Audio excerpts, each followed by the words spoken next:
Good morning, everybody. We'll call the meeting to order. Council is conducting this meeting in person and via conference call in accordance with the Municipal Government Act, Section 199. Council chambers is open for public attendance in person. However, councillors and members of the public may still join meetings using our current teleconference process. If you have submitted a comment request to administration prior to the meeting, the chair will call on you at the appropriate time. The chair may also ask for comments and concerns from the public relating to a particular topic, and at this time, phone lines will be unmuted. If you would like to speak, please state your name. Individuals will be allotted 5 minutes to speak or 10 minutes for a group as per our procedure bylaw. If the meeting is recessed, callers will be put on hold until the meeting reconvenes, with the exception at noon where callers will be asked to call back in. This helps with call quality. Please note that this meeting is being recorded and may be uploaded to our website and/or social media. To eliminate background noise, please mute your phone during the meeting. We also ask all attendees to mute their devices to reduce disruptions to the meeting. Everyone has a right to be present at council meetings and council committee meetings. Any attendees that are considered disruptive to the progression of this meeting may be removed at the discretion of the chair as per the Municipal Government Act, Section 198. We thank you for your cooperation and understanding. We have an agenda before us. Does anybody have any additions or changes?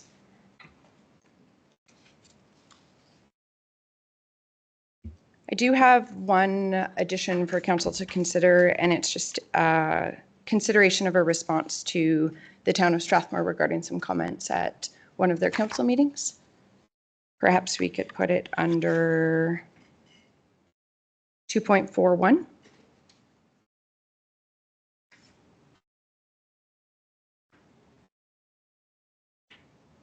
Any other additions or changes?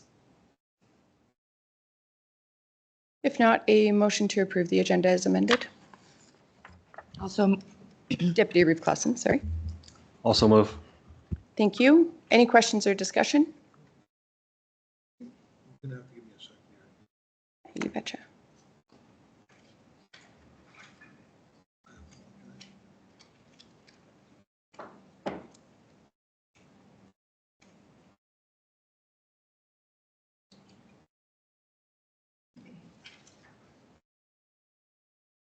Let me know when you're up and running.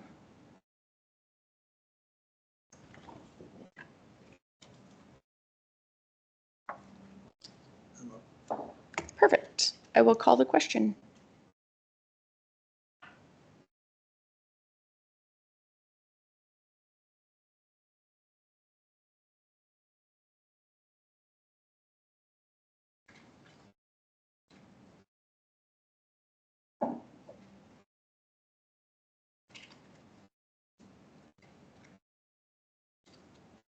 Motion is carried. We'll move to adoption of minutes. We'll start with the regular council meeting from June 4th. Did anybody see any errors or omissions? I'll move the minutes as presented. Thank you, Councillor Laprise. Any questions or discussion? I'll call the question.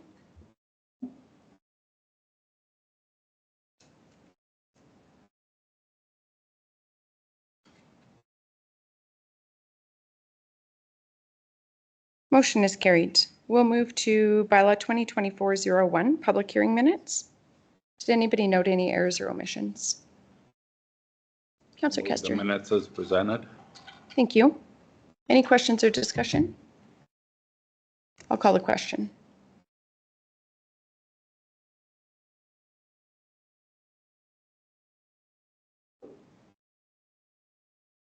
Motion is carried. We'll move to the public hearing minutes for bylaw 2024-03. Any errors or omissions? I'll move the hearing minutes for bylaw 2024-03 as approved. As presented? Perfect. Any questions or discussion? I'll call the question.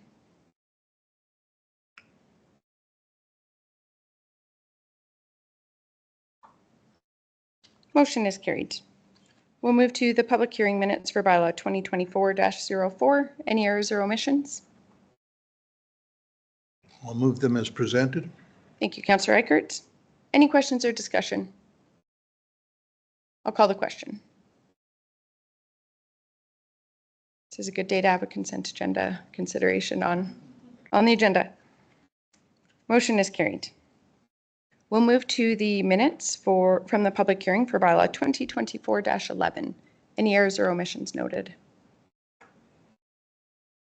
I'll move the minutes as presented. Thank you, Deputy Reeve Clausen. Any questions or discussion? I'll call the question.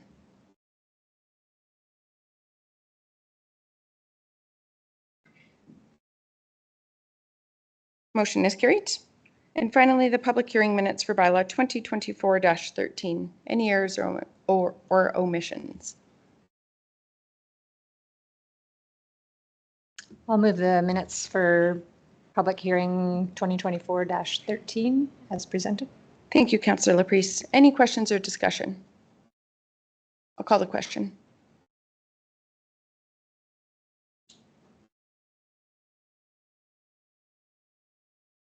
Motion is carried. We'll now move to agenda item 2.11. I will recess us from our regular council meeting and looking for a motion to call the public hearing to order.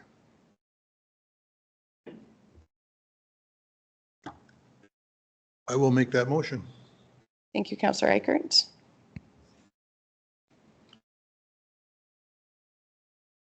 Any questions or discussion on moving to open the public hearing for bylaw 2024-14? I'll call the question.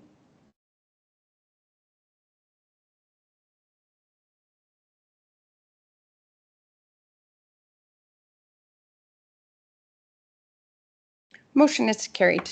Good morning, everyone.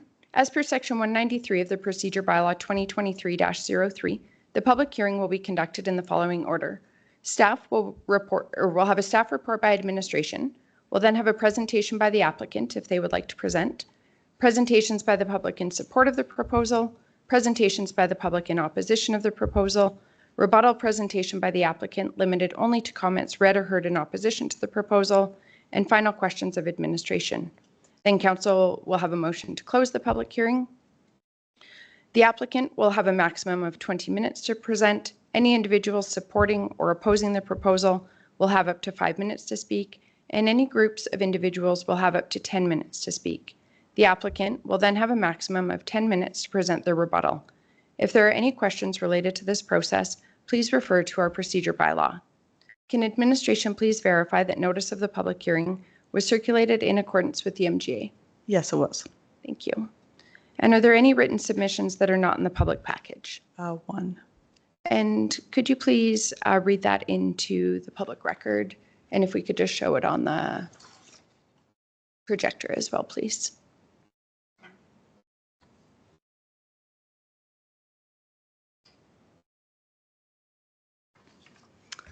Pet crematorium. Pardon me. We have concerns regarding the following. 1, is this an appropriate business for an area that has at least 10 residences within half a mile? 2, the likelihood of odor from the unit. 3, the probability of increased traffic on an already very busy gravel road. 4, the change of land use considering that there is ample commercial land nearby.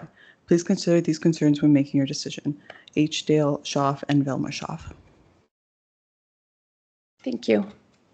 And we'll kindly request anyone speaking to please state their name and address for the record. Please proceed. Good morning, Council. Jessica Russell with Planning and Development Services presenting bylaw 2024-14, which proposes to redesignate a plus or minus 16 hectare portion of land from the Agriculture General District to a proposed direct control district.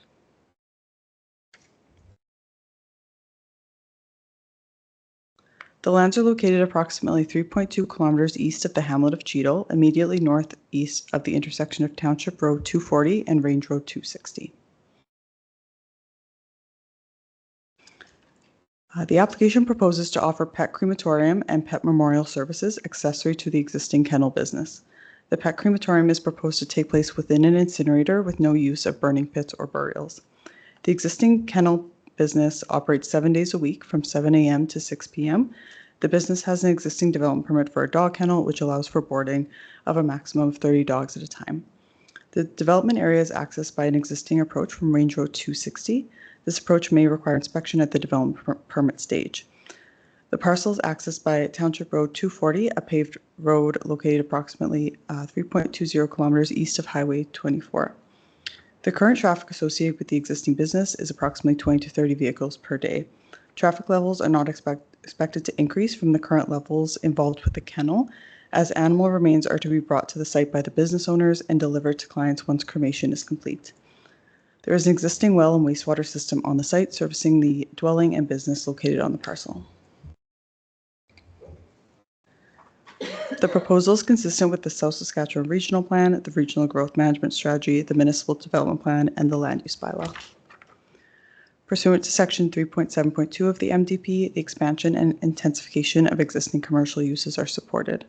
The proposal is consistent with the criteria listed in Section 3.7.2.7 of the MDP, which requires commercial applications to demonstrate that there will not be significant adverse impacts on the natural environment. The incinerator for the proposed crematorium does not produce smoke or debris, with ashes returned to the clients. There are no proposed burials on site and no open pit burning. Further, the proposal is consistent with Section 3.7.2.8 of the MDP, which considers the impact of cumulative commercial development. The kennel business is existing on the parcel permitted by a development permit with a maximum boarding of 30 dogs at a time. The proposed crematorium is not expected to create any additional dust, odor, noise, or lighting. Adjacent land uses to the parcel area are predominantly agriculture and farmsteads, and the proposed development is not anticipated to conflict with the existing land uses.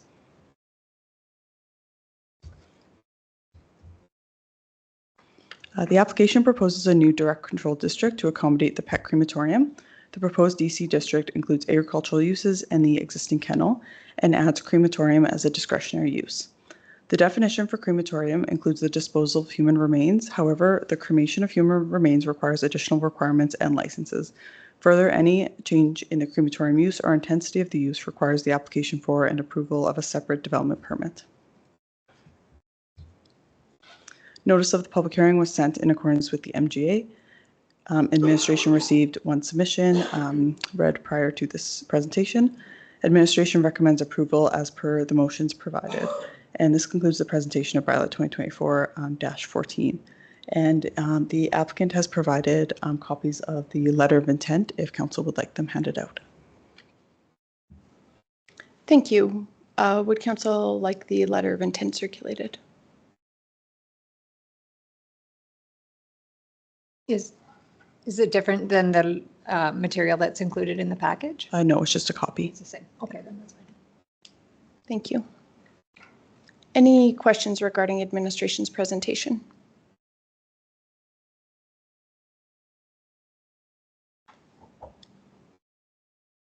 Would the applicant like to present? If you can please just state your name and address for the record, please.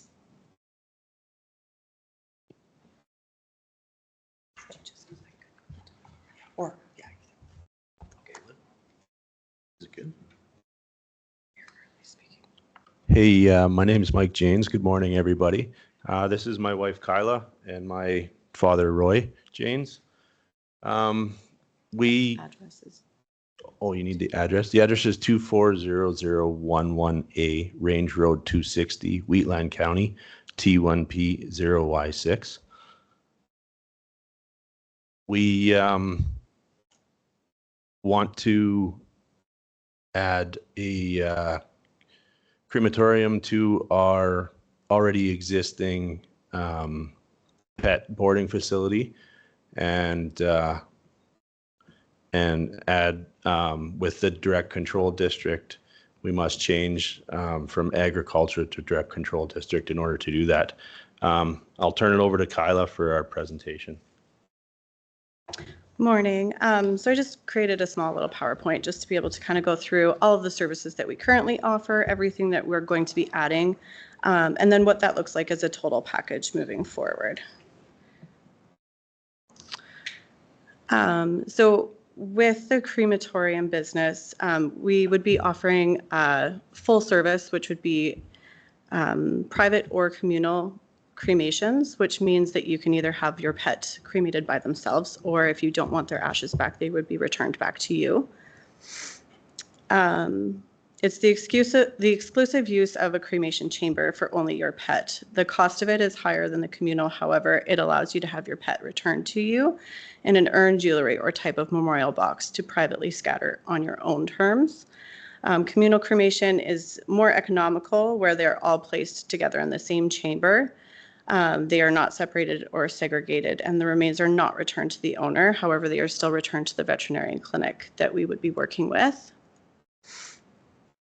Who we are. So our family has been proud to offer a wide range of pet services, from boarding, grooming, training, the rescue, and more to Strathmore, Chestermere, Langdon, Indus, and Wheatland County residents since 2017, when we purchased Alpine View Pet Spa. We have seen many of our clients come and go, and we understand how important the final part of their journey is for them, and to offer memorial and cremation services to ensure the dignity and respect and remembrance that each one of these animals deserve. Because we work so closely with animals, we feel that this would be a very important business to be able to offer locally to our clients, so that they are not sent to Calgary or other cremation businesses within other municipalities.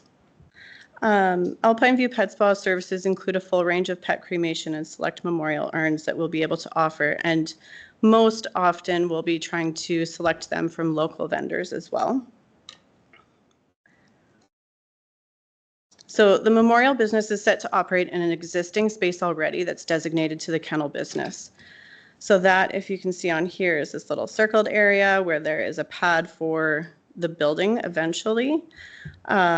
We have currently been operating since 1997 on the property for Alpine View Pet Spa. It has changed hands a few times over the years, and the previous owners have not updated any of the operating permits, in which has been supplied to us when we purchased it in 2017. So we have been working diligently to make sure that we are updating everything as per what it was supposed to be operating at. So we have provided that back in November 23 of 23. And we are using existing business space, which this was a play yard that we used for the current dogs that we board, to add our next business. So we're not using any other land. We're using existing parcel for the kennel itself. So what we do right now, we offer boarding and daycare and training, as well as grooming. This has been a service to the community since the first day of operations in '97, when the building was built. Kyla Janes, myself, I've also founded a rescue in 2019, which was Rescued Paws at Alpine Foundation, in which we've been utilized and supported for years by the county and the town of Strathmore. We have since passed the Rescue Foundation on and continue our mission to help the animals of our community. Alpine View Pet Spa also utilized the existing agility yard that was already there to create a private off-leash area for our clients to exercise and enjoy. We plan to continue to use our property for neighbor animals to graze, and our own livestock maybe one day, and our own personal recreational use. So what is cremation? The process of pet cremation is very simple. The body of the pet is placed into the cremation chamber. The chamber is then heated to a very high temperature. The heat causes the material in the incinerator to be reduced to ashes, very similar to ashes. The ashes are then collected and returned to the owner in a scatter box of urn of choice. Pet cremation services have a minimal impact on the environment. The emissions from the cremation process are very, very low. They are actually lower than the emissions from burials. There are secondary burners that eliminate any remaining particles to less than CO2 that a human would be exhausting in your own breath. These memorial businesses and pet cremation chambers, they actually operate literally in town, in complete commercial buildings in the middle of your city. It could be your neighbor and you don't even know it. The only thing that it would tell you is that there would be a stack for that secondary burner. The cremation of all pets will be operated and trained by trained owners and staff only. The crematorium is enclosed in a building to ensure safe pet care humanely and peacefully, and all pets are recorded and logged as for the times, dates, to ensure that the pet will be returned to the rightful parent as requested, and private cremation services. Accreditation, so why choose us? Our family operated businesses have always upheld ethical and professional operations. Michael and Kyla Janes, along with Roy, we have joined with the best ethical organizations that hold our industries to a higher standard. So we are currently certified in Pet Crematory Operator Program. We're taking the bereavement certification and the funeral director course. So that does not mean we're going to be hosting funerals there. It just means that we are able to take the pet, help the parents through bereavement, and then process and return the pet. These are optional certifications that we have implemented for every step of the pet cremation process, including transportation, each type of pet cremation, readily retrievable records, facility standards, and continuing education for the pet crematorium staff members. Currently, options for families on how to lay their pet to rest are limited and are also facilitated far from home. We're proud to be local and have strong relationships developed through a pet's lifetime with many families in Strathmore, Chestermere, Langdon, Indus, and Wheatland County. Our locally curated memorial products are a peaceful way to care for your pets morally. We also understand that the financial implications of pets passing are unexpected. Alpine View Pet Spa offers a range of service levels that will ensure every pet can be laid to rest with dignity, respect, and in wooden boxes, urns, and special order items for their cremation service. With the exact same organization that we're working with, we are upheld to a code of ethics by CANA, which is the board that basically runs all of the international crematory pets. So we have to be held to that. We are inspected by them. We continue education with them. I do have copies of the code of ethics if anyone wants it. And then in our local area, Wheatland County and the town of Strathmore, there are no other cremation or funeral services for pets. Everyone actually is transported to Calgary currently. We want to be the first to support our local veterinarian clinics, citizens, and municipalities in delivering local service for our pet families. This means we will offer pickup from the vet clinic or home of the pet once passed, following health and safety procedures as per our vet recommendations, as well as policies outlined with the IAPCC, which is that exact society that we will be following for all of our policies and procedures. For transportation, documentation, and process of all cremains to return them safely to their families. Local veterinarian clinics have already outlined our services are needed, and we are happy to work alongside these amazing businesses in our community. This industry is self-regulated. Other than environmental recommendations, we have always prided ourselves in upholding a higher standard of practice in the pet boarding, training, and grooming service industries, and we will continue to uphold that standard for our families during their bereavement and loss in our future business. We are aiming to offer a full circle of life support for our community. And then this is just a picture of the actual incinerator itself. So this one explains the front view. This one is the back view. It is simply a chamber that the pets are put into. And the emissions are extremely, extremely low. You would not even know that it was running. And that is all of our presentation. Thank you. Does anyone on council have any questions of clarification for the applicant? I just do have one question. In the request for decision to council from our administration, it indicated that all of the ashes produced from the incinerator will be returned to the clients or the pet owners with no burials on site. And I'm just curious what will be done with the communal ashes. In your presentation, you indicated that those would not be returned to the pet owner. Right, so communal ashes are actually still returned to the veterinarian clinics that we collect them from, and then they actually dispose of them. Excellent, thank you for the clarification. Any other questions of clarification? Thank you. You will have an opportunity if there's any concerns presented to respond to those concerns. Thank you very much.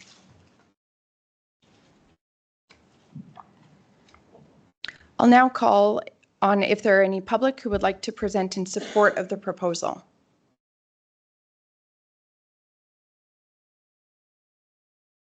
I'll call a second time if there is any public that would like to present in support of the proposal. I'm just confirming a third time, is there any public in support of the proposal? I'd now like to invite any presentations by the public in opposition of the proposal. I'll call a second time for any presentations in opposition of the proposal. And a final opportunity for the public to present in opposition of the proposal. Does council have any final questions for administration? A motion to close the public hearing. Also move. Thank you, Councillor Laprise. Any questions or discussion? I'll call the question.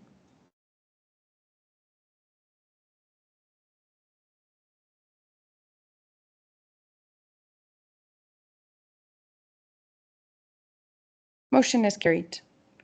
We'll now resume our regular council meeting. Council's wishes.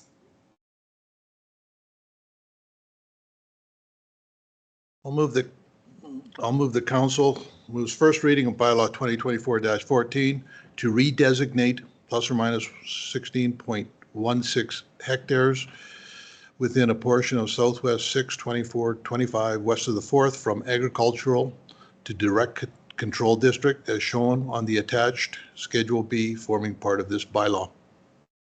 Thank you, Councillor Eichert. Any questions or discussion?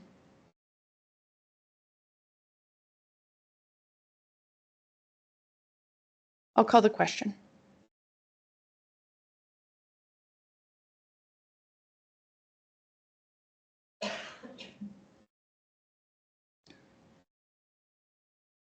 Motion is carried. Council's wishes for second reading.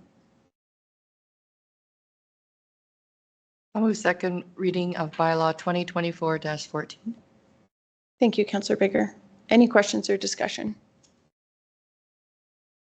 I'll call the question.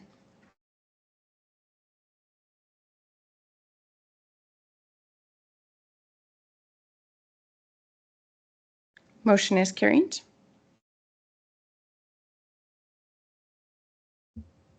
I'll move that council grants permission to hold third and final reading for bylaw 2024-14. Thank you, Councillor Laprise. Any questions or discussion? I'll call the question.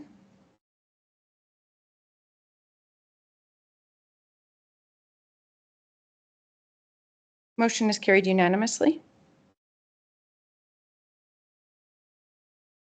Councillor Kester. Where'd it go? I move that council moves third reading of bylaw 2024-14. Thank you, Councillor Kester. Any questions or discussion? I'll call the question.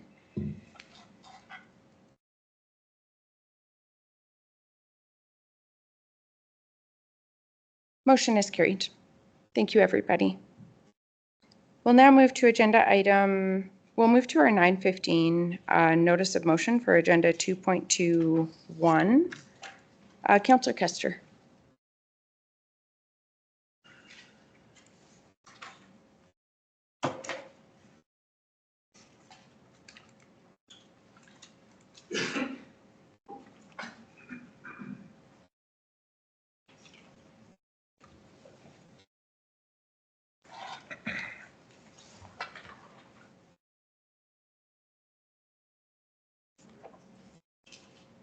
Wasn't expecting it so fast.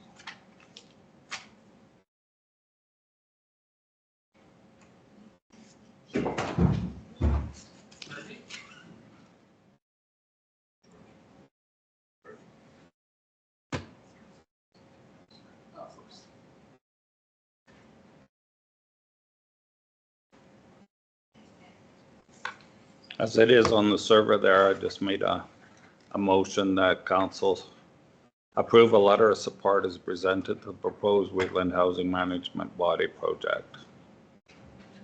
The letter is the same letter that was sent way back when, but it does not have the conditions on or the thing. It's just the letter. And the reason I'm bringing it back up again.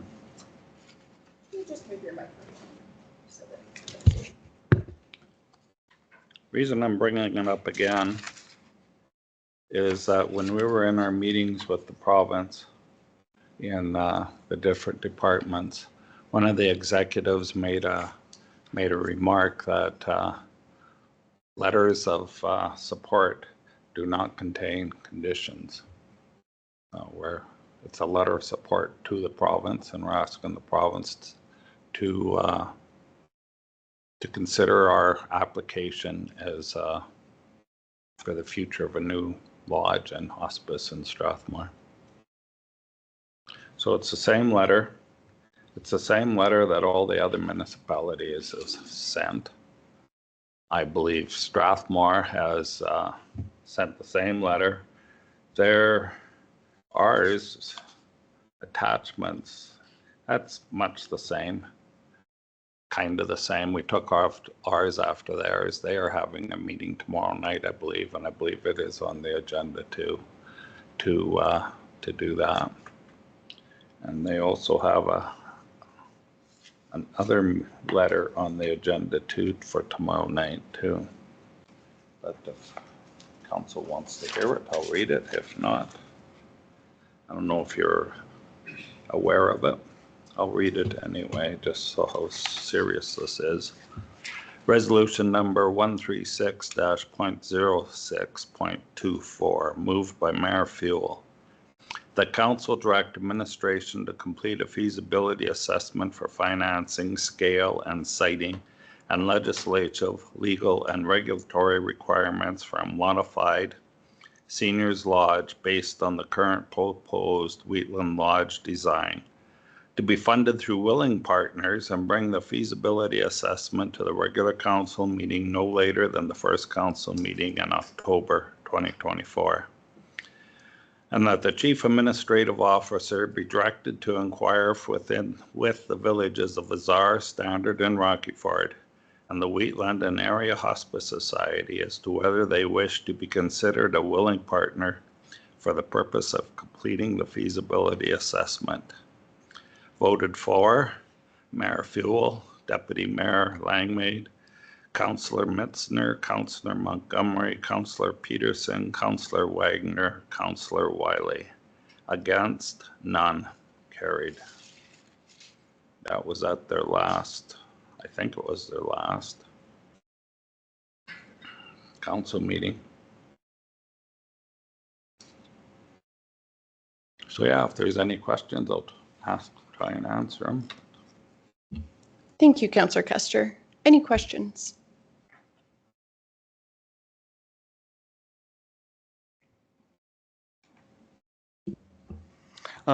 Thanks for the information about the town. I just was pulling up their agenda. I don't see it on there as a line item for them to talk about it tomorrow. So that's just fine. I've always been, I don't mind having the conditions on our motion at all. I know Strathmore still has theirs as of now. I have no problem updating the conditions with current numbers, which I think is great for the taxpayer to know what we are committing to. And that's where I stand. I've been always strong on that, and I think that's our role here as elected officials, is to have a project of this size, to have some data attached to a motion of a project of this size, which is we can easily update it with what the latest performance were. Unless it's going to change again, I don't know. Is there a reason why, other than just some comment from a remark in your words from a meeting? Was there ever anything in writing about that, or is it just a remark? It was a remark. All meetings with the ministers, nothing's in writing. We're sitting chatting. As far as attaching something to the letter of support, the letter of support can be clean. There's nothing, when you council accepts the latest performa, all the information's in there. If you want to clarified statements in the performa, the latest one, whichever one, you can put them in your motion. The public are aware of it. The letter of concerns are going to the minister, and they have the latest performas at their disposal too from their departments. So there's no, as time goes on, the performance change. The performers have built in, I forget exactly, I could look it up, but a 2.5% inflation rate in expenses, or 3%, and a 2.25% inflation rate for income. The expenses is inflated higher than the income, just to make it a little more, I guess it's a safety lever, just so it, but as time goes on, the numbers change. They change daily because of the inflation factors, and they can change because of procurement too. So it just keeps it cleaner that way. We have a clean letter of support in at the ministers, and we have the latest performa in at the ministers. Not so much the minister's office, but his working group, especially with seniors. They have a whole housing division of capital housing and buildings and stuff. So they have the latest information at their hands, always. And that information that is submitted to them can always be adopted here at this motion here at this council and be fully transparent as it is adopted at the Wheatland Housing Body. Always available, minutes available to the public at any time. I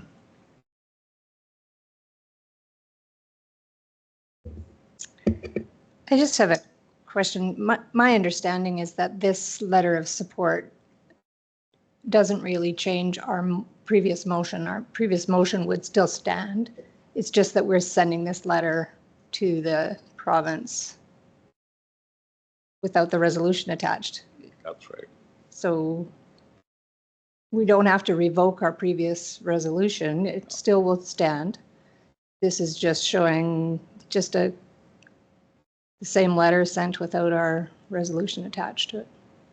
Yeah, so case in point, the resolutions that is attached, everything's wrong in it. It'll never be right ever again because of its wording, because of the numbers that are in it. Every year, the requisition formula changes. Build a house anywhere in the county and it's theoretically changed. It'll never be the same. Just the reason, the format that you use to calculate never changes. The numbers always change. So just basically that resolution, once the province agrees to fund this project, we could change that resolution to match whatever the numbers are at the time. We don't have to do that today, or while things are uncertain, we don't need to even address that previous resolution. This is just to me, a separate thing, just a letter saying that we support the project. Yeah. And I think when you sign the agreement with the province, that's when the numbers won't be in, but the agreements will be signed and the methodologies of how the numbers are calculated on a yearly basis will be in those agreements. And that's the one that counts, not anything we attach to here or our resolutions. It's the signed agreements that are tantamount to our ongoing support. So I have a question, talking about requisitions. Can the Wheatland Housing Management Board requisition for capital? Are we allowed? No, you can't. You never could. Okay, so then why is this funding model a requisition model? am I unaware of any other agreement within the municipalities in Strathmore where it isn't a per capita model. What DEMS is a per capita model. Like, if we're not allowed to requisition, the only reason we pay requisitioning is because we're forced to by the government.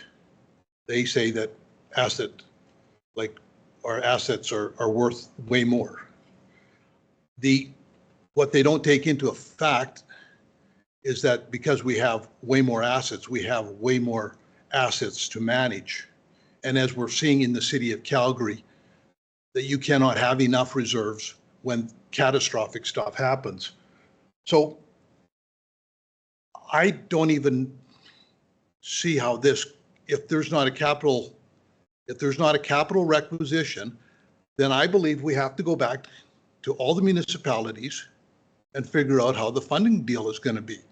I was under the assumption when I voted for this and the conditions that were there, I was under the assumption that capital could be requisitioned and it would be a requisitioning on assessments as it is done with the operational requisition for the lodge. This is totally out of left field. That, like, I cannot understand. Like, we have responsibility to all our ratepayers in the entire county. We're talking about supplying support for seniors housing in the entire county. We have, and just so a fact, and I'll ask administration to back me up on this, but on the east side of the county, I would assume that about 1,000 of our residents will get their medical and their retirement will either go through Drumheller or Bassano Brooks. So that if we have 8,500 people in our county, we take 1,000 off of that, that's 7,500. We have in our Hutterite colonies, we probably have 1,500 people that will never ever use this here. So we're talking 6,000 people that are going to be using this deal. They're going to be will be using the Strathmore area to do their healthcare, their retirement, and all that kind of stuff. When you have, it just seems to me that it would make sense that it would be at a per capita of the whole. We pay per capita for the whole 8,500, and we're still paying for 30% of the people that are not going to be using the service in Strathmore. So I'm at a loss to why we are looking at a per capita model or not a per capita model on something that doesn't need that.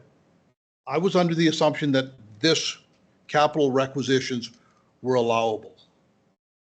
And I've been told as of last meeting that that's not the case. So I think this has to be revisited. And the other thing I'm concerned about is this letter of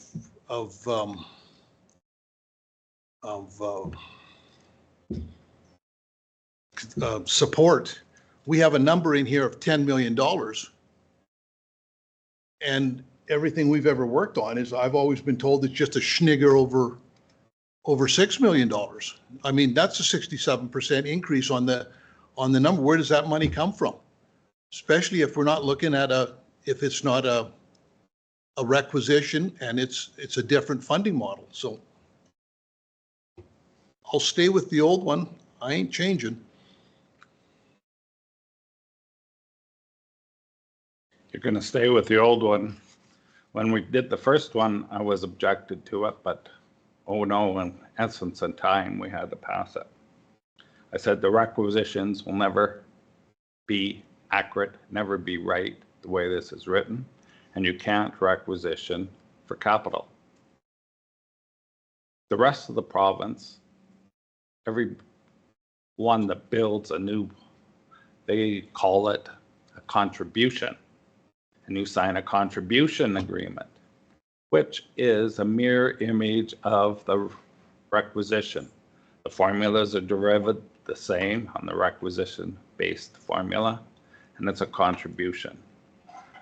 I won't go into particulars why they call it a contribution, But there are agreements out there, and that's part of the agreement you sign when you do it. We have residents in the lodge that are from the other side of Azar, right up to the border in Newell. Like, how can you arbitrarily say, oh, you're going to go to Bizano? And we don't even support Bizano. We send people to Bizano because we're full all the time. Your other question about the wording of the $10 million. Originally, it was $10 million, but the municipality, and I think this was one of them, oh, that's too much money to come up with all at once. But we Councillor said, Kester, can you cite which meeting that discussion took place in? I can't remember. That was when we first started this. If you can bring it back to council, please. I'll bring it back right now. It was brought up. It's $10 million. I'll tell you why it says $10 million in this letter. It started out $10 million. The municipalities as a group said, if we could borrow that money, we would like to borrow it. So the pro forma was worked out that you could borrow that money, and the very minimum that you can put in is 6 or 6.5. I don't have the number. Is the minimum the municipalities could put in, and we're hoping that works out for cash flow purposes. That's one of the reasons why you're paying the $700,000 a year as a municipality, is to make up that difference of the $10 million, our share of the building. And the reason why the municipalities decided to go with CMHC is because they had the lowest interest rates and the longest term. Back then, we were looking at, I believe it was a 2.5% interest rate over a 50-year term, the life of the building. And everybody thought that was the way to go. That's why it's in here. This is a letter of support. This isn't a letter of commitment. The letter of commitment comes after when we sign on for the province. This letter of support is the same one that's signed by all the municipalities. They've all signed it. They all have their own tax. They all have their own infrastructure. They all have their own risks. The nice thing about the equalized assessment, it's proportional. Our risk is no greater than Azar's. We pay tax or our contribution on the assets that are on the property in our municipality. So if that asset, windmill, was in Azar, that windmill pay the same tax in Azar as it does in Wheatland County, with variations on everybody's different mill rates. That's why we used equalized assessment. As our assessment grows, our proportion grows. Actually, I believe in the last year, our proportion dropped because our assessment dropped from the gas linear, and I think Strathmore's went up. So all I'm asking for is to be the same as everybody else in the county. I know Strathmore is considering theirs. I was asked, and they said they would bring it up to a meeting.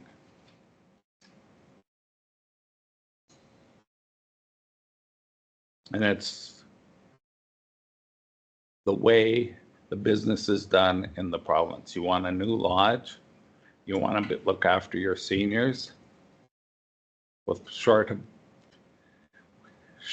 of not getting AHPP money, that's what you have to do. If you don't want the AHPP money, we can come up with 25% of it goes directly to CMHC. The requirements for CMHC is 25% down, and they'll give us a loan. You want the AHPP money, we have to follow the province's guidelines. So we've got a strong performing. We've been told that. And we've also been mentioned to us from one of the executives that a letter of support does not contain conditions. It's kind of, I'm thinking like on the same line as an apology, and you use the word but. I'm sorry, but it was Thursday and I didn't feel good.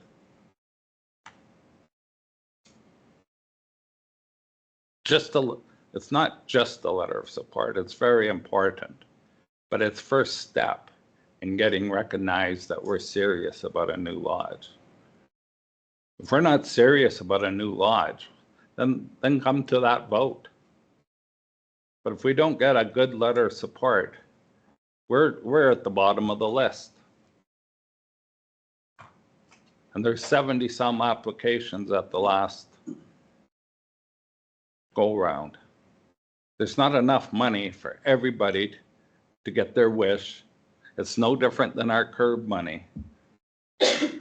We put in 400,000, we get $1 million in asks. We do that every year. Our ask will be at the bottom of the pile unless we step up to the plate and give them a letter of support.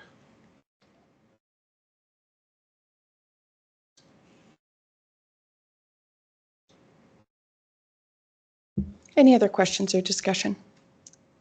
Could we just change the letter so it doesn't say $10 million? Could we make it 6.05, which is what we agree, or we take out we just say passes a motion pledging our respective share by the member municipalities, if that's a sticking point? I'll say it a different way. You're in for it for the $10 million. You just borrowed part of it. Right? You're in for 6.5 up front, and you borrowed the rest over 50 years. You're still in for it. I believe it's $10 million. But does it need to be in the letter? Huh? Does it need to be in the letter? I don't know if it needs to be in the letter, but it's part of. That you're not just the counties, it's the boards, the foundation, all the municipalities are in for it for that.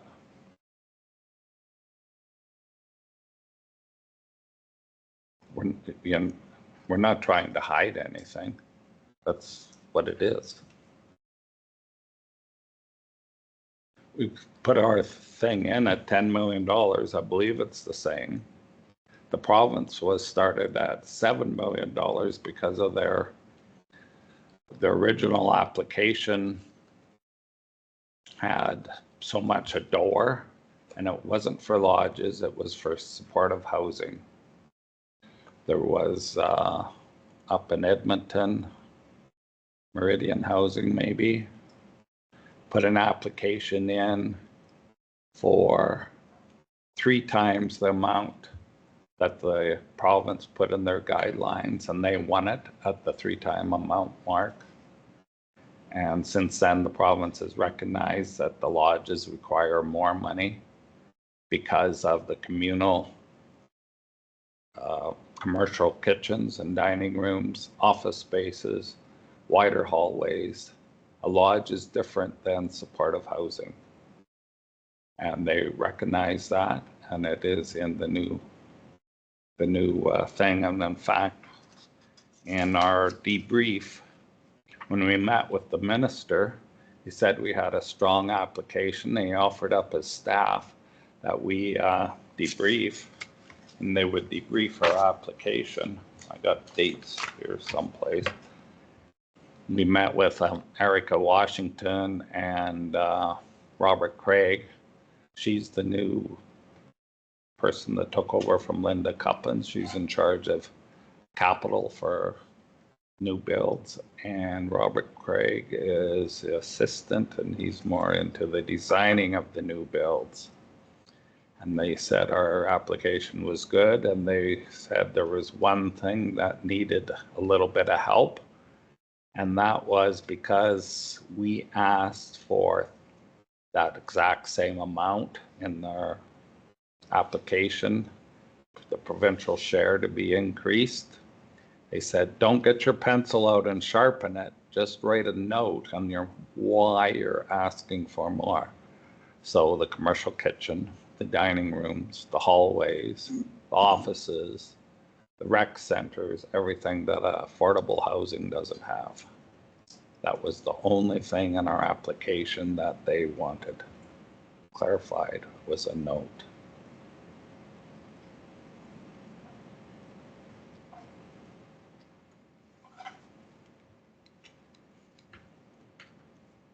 Other questions or discussion? Councillor Baker.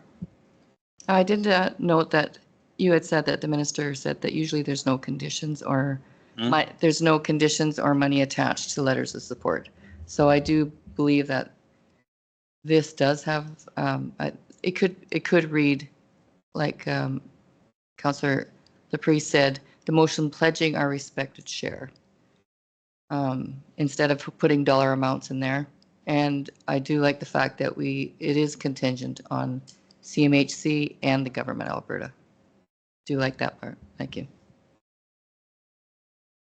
So you're thinking just take the 10 million out and leave our respective share? And I don't think that would be a problem.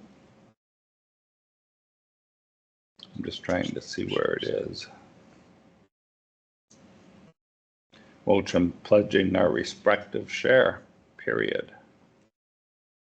A respective share of the member municipalities toward the project. That would work. Yeah, cross that out. I don't have a problem with that.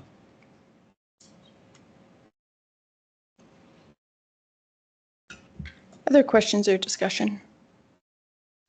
Councillor Laverson, and then, sorry. No? So I'll speak to Division 7, which is the east end of the county. There's more residents in Division 7 that are using Strathmore than there are using Brooks, Bizano, or Drumheller. And I think that talking about the some of this stuff, you're muddying the waters. This is a letter of commitment. And even if it was, as some people have mentioned, doubles your requisition or your seniors housing tax on your tax thing. I looked at mine. My home quarter would go up $28 and every quarter section I own would go up by $2 if it doubled. So I am at a loss to see what all the fuss is about.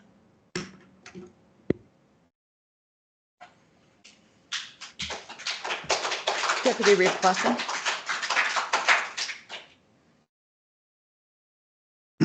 Understand what you're saying, and I'll address that after. Right now, I look at this and I look, why is there so many questions out there? And it's this capital requisition has been an interesting topic right from the start. But there was an agreement from the start from WHMB to each and every municipality, breaking down what their capital contribution was. A signed agreement. I don't believe there was. So when we talk about this, there's a few questions from councillors, and we're not the only council that has this. And there's some that are vocal and some that are not. But at the start, we never laid the proper groundwork for this, and this is why we have these questions now. As is it per capita? Is it, because the capital contribution is different than the operations of the requisition. We were told that the requisition was the same. We've learned differently. And I don't know I don't believe that was intentional, but that's where the questions arise now for me. I like that we, you don't want conditions, but this letter that you had in front of us had conditions. Also, it should say that we need the partnership of the provincial government involved in this. I have no intention, and I've said this before, to build this project without the province being there, because they are, this is their wheelhouse. We are tasked with operating it once it's built. But they are part of the capital project, as I've been told. As for what it costs for a piece of agricultural land, you're correct. Agricultural land is assessed on $350 per acre. That's been that way since 1970. What I'm concerned about is what it costs a homeowner. And if you have a farm and a home, part of that, and I don't know the exact percentage, is cut away as well in your assessment. So just to be clear for people, it's different. I've seen documents where it costs businesses more than actual homeowners. So that's where I am. Thank you. Councillor Kester. Okay, address the last first. Cost businesses more because this council taxes businesses at 2.5 times the rate of homeowners, so that's why they charge more. It is true that farm residents get a deduction, but only if they have carry enough land to pay for the deduction, and the deduction tops out at 56,000 or something, which is about a quarter section. So if you own half a dozen or a dozen quarter sections, you pay. The house rate on a farm is 3 acres, same as an acreage, same as, pays the same, we're in the same category as all the hamlets and all the acreages. We do get a little bit of a deduction. But we're on gravel roads. We have no street lights, sewer, water, or anything like that either. That said, yes, we started out and we did call it a requisition. And everybody was aware, we got it written down right here.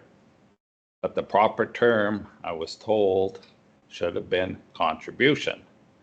I was told I should have used the word contribution because some municipalities get irate when you call it a requisition. It's a contribution, not to confuse them. Yes, we want the province to be a member of this. The province, HPP, huge support. That is not the only support we get from the government. They've doubled the LAP grants this last year, which is a huge for the operations of the lodge. Recently, the board has okayed to shingle the roof.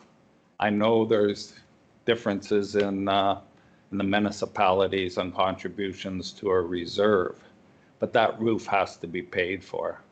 And we were lucky we got it for around $600,000. Either we get the reserves or not, that roof gets paid for. That roof plus the deficit on that old lodge is more than the requisition for the new lodge. The requisition for the new lodge will stay at $700,000 until it's paid for. If that's 35 years or 50 years, there's no inflation on the 700,000. That's all 700,000. The new lodge will be contributing over $1 million to the mortgage. And that varies as inflation varies. As every 10 years, the loans are renegotiated.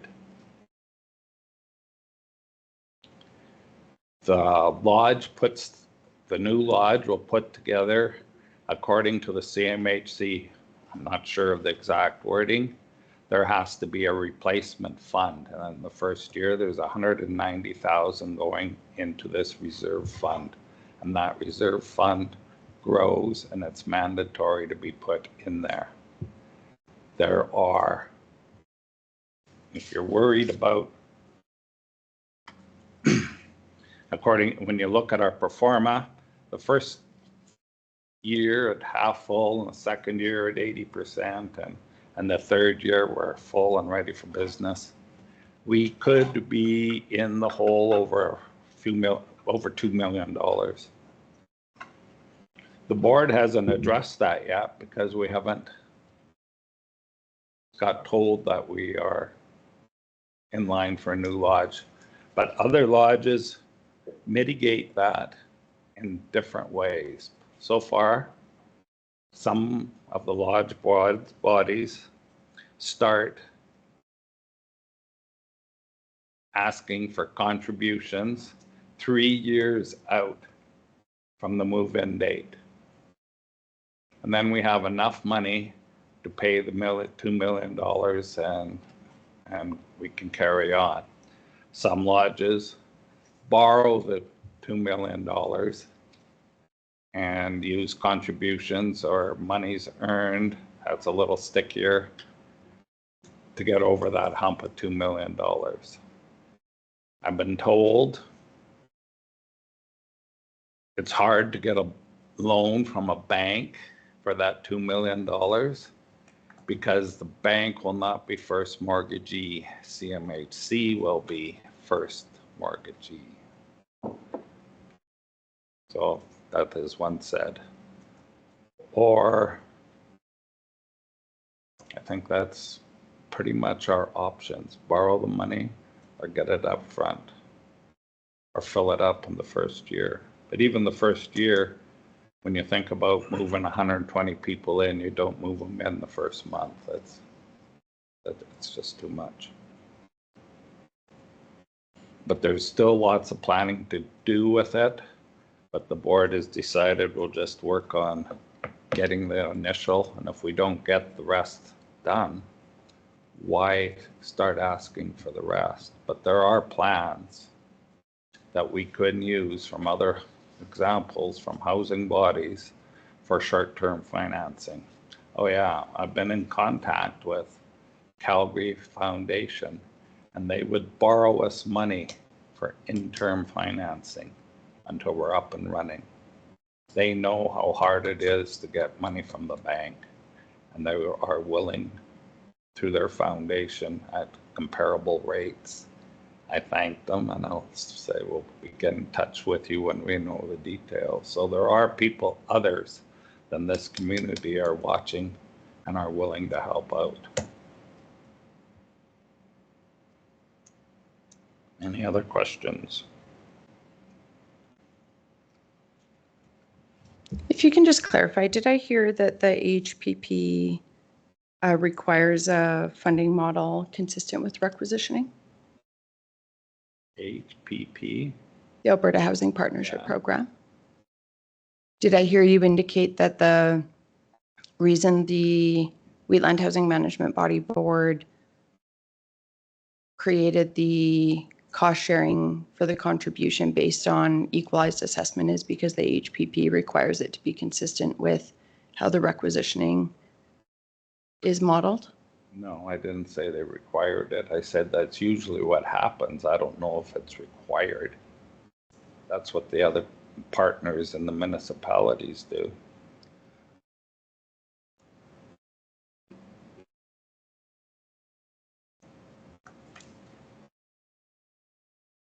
But there is latitude to determine that funding model, like the member municipalities of the Wheatland Housing Management Body would have latitude to determine that cost sharing model. Is that accurate? Their contribution levels? Yes. I would believe so. I haven't heard anything to the contrary that they couldn't. Doesn't mean it is so, though. I don't make the rules, I just try and follow them. And I'm not an expert here, I'm just...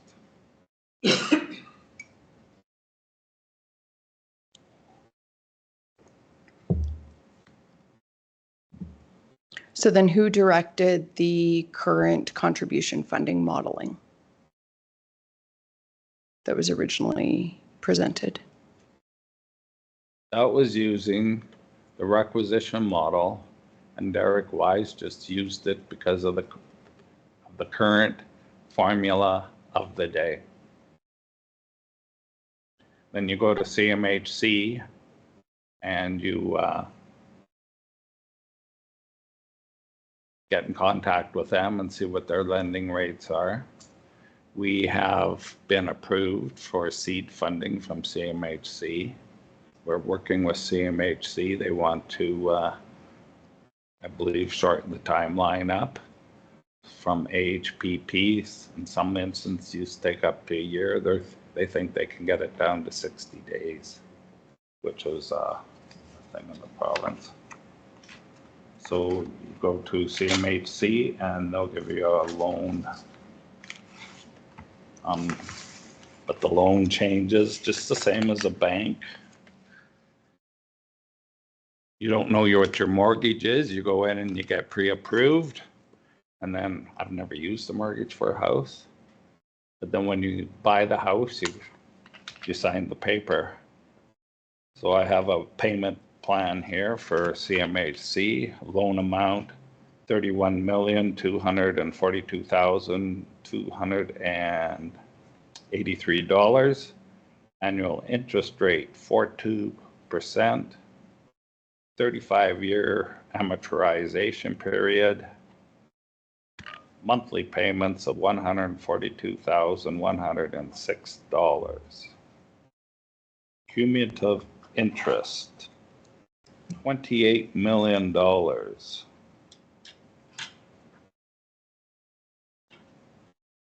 So we pay almost double our loan in interest over 35 years. It's, I would say, a decent.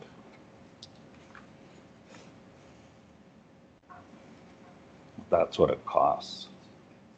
And to get everybody's contribution down, they just used that year's equalization formula. As I say, that formula is going to change every year.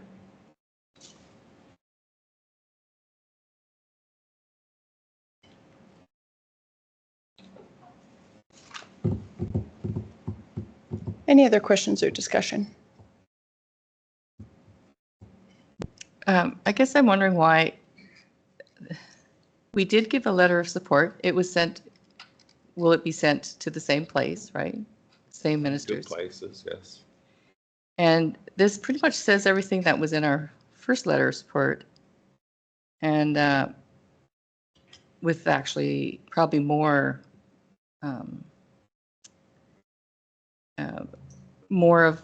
stating more of our commitment than this actually letter of support is. I'm just wondering why they would want something even like more vague when they've got something a little bit more substantial. The reason I think about it is in our first letter of support, we had all the numbers in there. And people can read that that's what we're paying. But in fact, those numbers change every year. So why even have it in? It's not a concrete thing. It changes. So on the other end, on the other department that looks after the capital, they have the agreements and they'll have the commitment agreements and they'll know how that works. And then that is where it should be contained in that department. This here is a letter going up to the people that read our applications, I believe. It just gets thrown in the bundle, but there's no room for argument in the second. Without putting numbers in it, you can't argue, well, we say here we're only going to pay $14 and you're saying now we have to pay 15. That isn't what we agreed to. No, just take that fight away from it. Yeah. I believe what it is, Donna, because it's an ever-changing number. Yeah, so if they just want vague, then it should be even more vague, other than we do want government of Alberta's support. I think they need to be, I agree with Deputy Clausen that See, when we need the government. When we first wrote this letter, we were thinking Alberta government was putting in 17 million. Now we're asking, I think it's 18 million. And if it waits any longer, it could be 20 million. Like, it changes. Time, interest, procurement, their policies change. So what I've heard too from residents is that, so the waiting list is 26 right now, and there's nobody here in this room even that does not want housing for seniors. So that's off the table. No one's cruel like that here.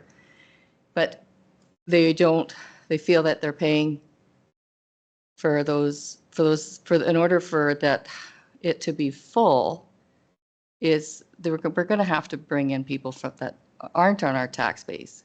So we're paying for that building to be full through our property taxes. And for other people to move in to fill it. I mean, it's not that they're trying to be mean or saying that we shouldn't, they want seniors in our area for sure, but are they going to be bumped, or there's just still lots of questions. But I think if you want something vague, then you better make this vague and take the money out and make sure that it is uncontingent, that the commitment is from the government of Alberta. They've committed, they got the LAP grant after they pay. In our current lodge, we have people there that are not ratepayers of the county or the town. People apply from all over southern Alberta to come to be in the lodge here. And if at the time we have an open room and then they're the one that fits in it, they would get it. Be it that it's accessible to the dining room. Is it the farthest room in the corner, or is it next door? Some rooms, some of our residents with mobility issues, we place in different areas of the lodge, and other areas are less accessible, and they would get the least favorable if there is nobody from our area wanting it at the time. We haven't had a vacancy for more than a couple weeks if we have to put new painting and stuff in that lodge since COVID. We didn't have vacancies during COVID. We had empty rooms. So if a room became vacant during COVID, there was nobody allowed by Alberta Health to come into that lodge. It was locked down. Nobody could come in. So if you went home to visit your family, you stayed there. You could not come back. So it's the only time there's been empty rooms. I can't say they were vacant, but they were empty.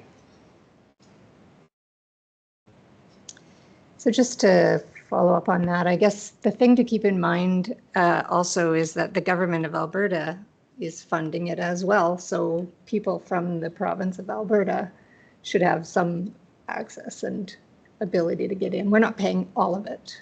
We're paying a big portion of it. But there is their contribution. And so, for that sake, I'm just saying Wheatland County and towns and villages aren't funding the whole thing. You're right, Shannon. And having said that, there are lots of our residents are living in Bazzano or Drumheller or Vulcan because they can't get in when they want to get in, and they're accepted there too. We have some living on the other side at Prince of Peace in Calgary, just because people have the freedom to go where they want to go. It's just that our checklist for the lodge has one extra box in it, and that's a Wheatland County and area resident. It doesn't mean you have to check all the boxes. It just means that the next one that gets moved in, their point score could be higher and still not have the Wheatland County box checked. Mobility, it's myriad. I'm not a resident manager, but it's a difficult task. That being said, if this letter were to change a little bit, but I do think that once the government's come to the table and CMHC has approved, that we have to come back and properly inform the people how much it's going to be, because $28 might not be much to some people, but I'm sure it's going to be more to a lot of other residents and businesses. So we need to revisit it once the numbers are finalized. I agree with you. And for residents now, or for anybody, don't even have to be a resident. You could be a business. You could be the linear guy. I'm saying if our mortgage is $700,000 if that's what we can land it for. And our present requisition for the lodge is $733,000. And that we know will continue to go up as that building ages. Our current requisition for housing, and it's on your taxes, is for $733,000. So the requisition for $700,000 would be slightly less than what you're paying now.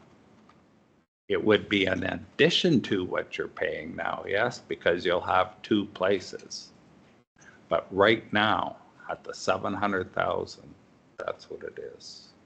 Yearly contribution. So I think one challenge is there has been a lack of clarity, and certainly comments today have brought to light, I think, some key pieces of the funding model and what's been presented to the municipal councils within the region. Maybe some lack of clarity around what was presented to the councils. Our administration did circulate yesterday a interactive spreadsheet that they developed. I'm just wondering if our administration could walk us through that spreadsheet. One of the things that the spreadsheet can do is help council understand the potential liabilities that Wheatland County is assuming. I think we need to be very clear that within the HPP application guidelines, it does require demonstration that the project has support from other sources, and there needs to be an identification of co-funders, source and use of funds, a list of all the co-funders, and all the documents listed below as applicable, including capital funding, which includes a letter or other documentation supporting all sources of financing, including grants in kind, forgivable loans, and waiver of development charges and fees, operational funding, and it clearly states that understanding that, it has a note, understanding that funding can be contingent on Government of Alberta support. Documents can be preliminary and include estimates or ranges with the understanding that fully executed agreements must be received prior to issuance of agreements by Government of Alberta. But I think council needs to be crystal clear that by providing a letter of support that we are committing Wheatland County taxpayer funds, both from a capital and for the ongoing operational losses as per the Alberta Housing Act for the lifetime of this project. So I'm just wondering if administration could walk us through the work that you did in terms of that spreadsheet. Yes, to the chair, for sure. And it was just an internal document made up for council, so I'll just kind of walk council through it.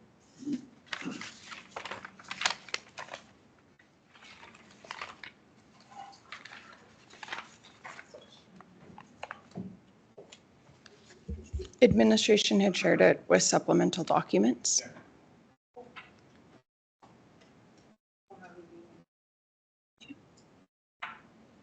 And we've just had a request for a brief break, so perhaps we could recess until 10:30.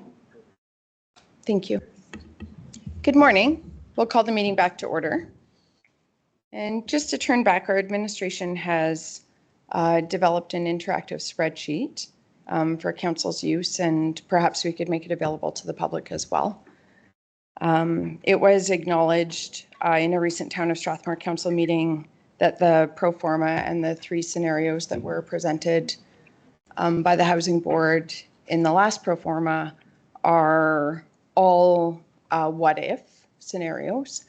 And so I do appreciate that our administration has taken the initiative to do an analysis of the specific what if scenarios that have been presented to council through the, I believe an administration can confirm, utilizing the data that was provided in the pro forma what if scenarios. And I will turn it over to CAO Henderson. Yes, good morning, council. So last week, administration did prepare a kind of an interactive spreadsheet. This is mainly meant for internal use, but it kind of just walks through the pro forma breaks throughout the total operating and expenses. And to my understanding, there was maybe a few other pro formas that have been developed, but this is the one that I did receive from the CIO at the WHMB. So this is the one that I've been working off of. So kind of a few things I just want to highlight about this pro forma is that year one, it's projected to be 50% occupancy, year two, 80%, and year three, 98. So those are just kind of some key points that were brought forward to me when kind of just analyzing this interactive spreadsheet. So just for the utmost of clarity, the latest pro forma did have 3 scenarios modeled. I know one was making the assumption that the proposed new lodge facility would be at 98% capacity basically on day one of year one. That was presented. There was a second that I believe was sort of a model that was somewhere in between that model and the model that CAO Henderson has used in this spreadsheet. And then, of course, there would be infinite other scenarios that one could envision and try and apply probability to in terms of what the financial impacts would be based on that modeling. Just so that we're clear that this is modeled after, I believe, one of the pro forma scenarios that was provided. Is that accurate? Yes, it is. So through the chair, this is the one I received from the WHMB CIO. So there could be other ones. I'm just not sure. If there are other ones that council wishes administration to work on, then council can certainly pass a resolution to direct administration to do that in the future. Oh, I apologize. I misunderstood. So you were only provided this model from? Yes, for sure. Okay. Yes. My apologies. Yeah, We did receive 3, or at least I received a paper copy of 3 when it was unexpected. I was at a Wheeland Housing Management Body meeting with advisors from seniors housing. And then the consultant was there and I do have a copy of a model with 3 scenarios, but if this is what you received, thank you, and I apologize. Yeah, so just through the chair, this is what administration received. Administration can definitely update this and move forward with other projections and stuff like that. But at this point in time, it was just kind of preliminary work that, it's important for council to definitely understand the impacts of their decisions. And that's one job of administration, just to provide this information. So what I kind of did was administration took this pro forma and kind of matched lines up kind of year over year. And what we did was just kind of a total at year one. What the total operating, I guess, requisition would be on this. And I use the term requisition. I know there's some aspects of it that are not the requisition, but just for simplicity purposes, what I'll do is just call it requisition just for this, just so we understand it's one total bill that the county would be required to pay. So we took the total revenue off the pro forma, so row 23, and this is the one I did receive. Total expenses, and then what we did was we just made sure that these numbers matched up. So the 386 would match row 39 of the pro forma on year one. So we're just making sure that we're kind of there. So then at this point, administration did look at items that needed to be adjusted. So the pro forma, the difference between the accounting and the pro forma is that the pro forma is on a cash basis. This is super important to the WHMB for, I believe, their CMHC application. But what this does is it kind of breaks it back to accounting purposes, and that's what the WHMB would requisition is for. So on line 30, row 37 of the pro forma, there was a requirement from the CMHC. I think that Councillor Kester did mention this. So one thing that's super important to note, and this has been noted to the CAO at the WHMB a few times, is that they can't requisition for a reserve unless it's agreed to by the municipality. So at this point in time, what administration did decide to do was just remove that. So take that out of the numbers for the total requisition. So it actually decreases the liability to the county and any participating municipalities. So then on top of that, one thing that the pro forma doesn't account for, and it does make sense, but just so council's aware, is that the depreciation on the building hasn't been accounted for. And so that's a non-cash expense, of course. So the cash flow itself doesn't get impacted, but for accounting purposes and for the purposes of the requisition that the county must pay at the end of the day, you have to add that back in. So that's kind of, it is like $1 million adjustment, which again, that's the total proportional share of the operating loss that would be requisitioned. So then you come up with a number of 1.8 million or 1.84 million after those kind of accounting adjustments are completed. Of course, council and any municipality can contribute to a reserve. You just have to agree to it prior to the reserve being set up, and the WHMB does know that. So I think with regards to their existing reserves, I think they're going to be doing some cleanup work on those. So, and that really brings us to this number right here. So this number should probably be increased to $1 million just based on accounting adjustments. Then you kind of get into the next part. So the next part, they've noted up here that the cash deficit on year one is negative 835,000 or 836, sorry. So what happens as well is that they have the debt servicing requirements, so the 1.4 million, and that's payments for principal and interest payments on the new construction lodge.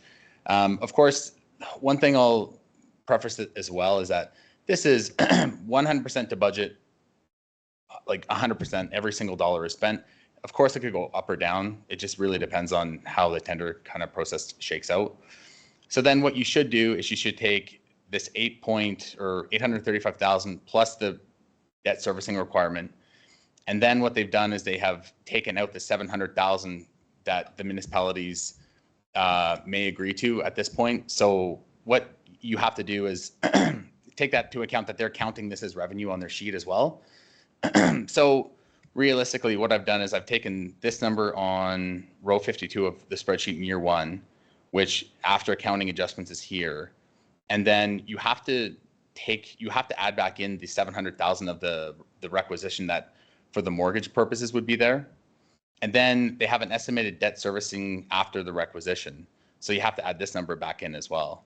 So then what you have to do is you have to add these two numbers back. So at the total end of this is for the WHMB, for including the debt servicing, administration's come up with a number of 3.2 million. So of course, again, all moving targets, but relatively speaking, I think it's safe to say that the county share is 2/3. So that's kind of important to note as well. So what we've done is we've taken this number and we've multiplied it by 2/3 to come up with the county's portion share of just the WHMB portions, the actual portion of that building, including debt servicing. So then the other portion that the county also needs to include in this as well is you have to have some consideration for that $4 million contribution up front, which is roughly the 3.9 million. Of course, you can refine the numbers and things like that, but this number needs to be accounted for somewhere. And if the county does choose to pay for it up front in cash, that's good. You can exclude that number off here, but I don't think the council has made any sort of indication whether or not it would be paid for in cash, it would be taken out by debt. Administration actually probably would request to take it out or recommend to take it out by debt, only because that this is a project that should last 50, 60 years. So take it out of the portion of the life cycle of that asset. Even though it's not ours, it's kind of important to try to match those. Of course, we do have infrastructure debt within the county that we need to account or consider as well. So then on top of that, one thing to note as well is that the Hospice Society is planning to work with the WHMB in this project. Administration hasn't heard of any scenario where they don't go forward together, which is administration's assumption, which is fine. I haven't heard any capital costs of the the Hospice Society. So one thing I do know in this pro forma is that it's specifically stated that it does not include anything from the hospice. So the hospice did come to the Public Presentation Committee in February here to Wheatland County Council and did note that they were going to be coming back for a request of 800,000 for operating funding. So what administration also did was we just put this together in here. And for simplicity's sake, we did put 2/3. So we added this number in as well. And so administration did come up with this number of a deficit for the total county share of 2.9 million for a loss in year one. The loss does go down year over year. And this is just to kind of put it in perspective that this is just for Wheatland County, not the other neighboring municipalities. Neighboring municipalities would have their own requirements and assessment values that they would have to draw on. So that's kind of the number that administration does have. And this is just a number that we've worked out internally. So then what administration's done as well is that we've taken our total assessed values. So we've taken a residential, non-residential, machinery, equipment, and farm and moved it over and just did a double check here that, it does match our tax rate bylaw. So that's kind of important as well.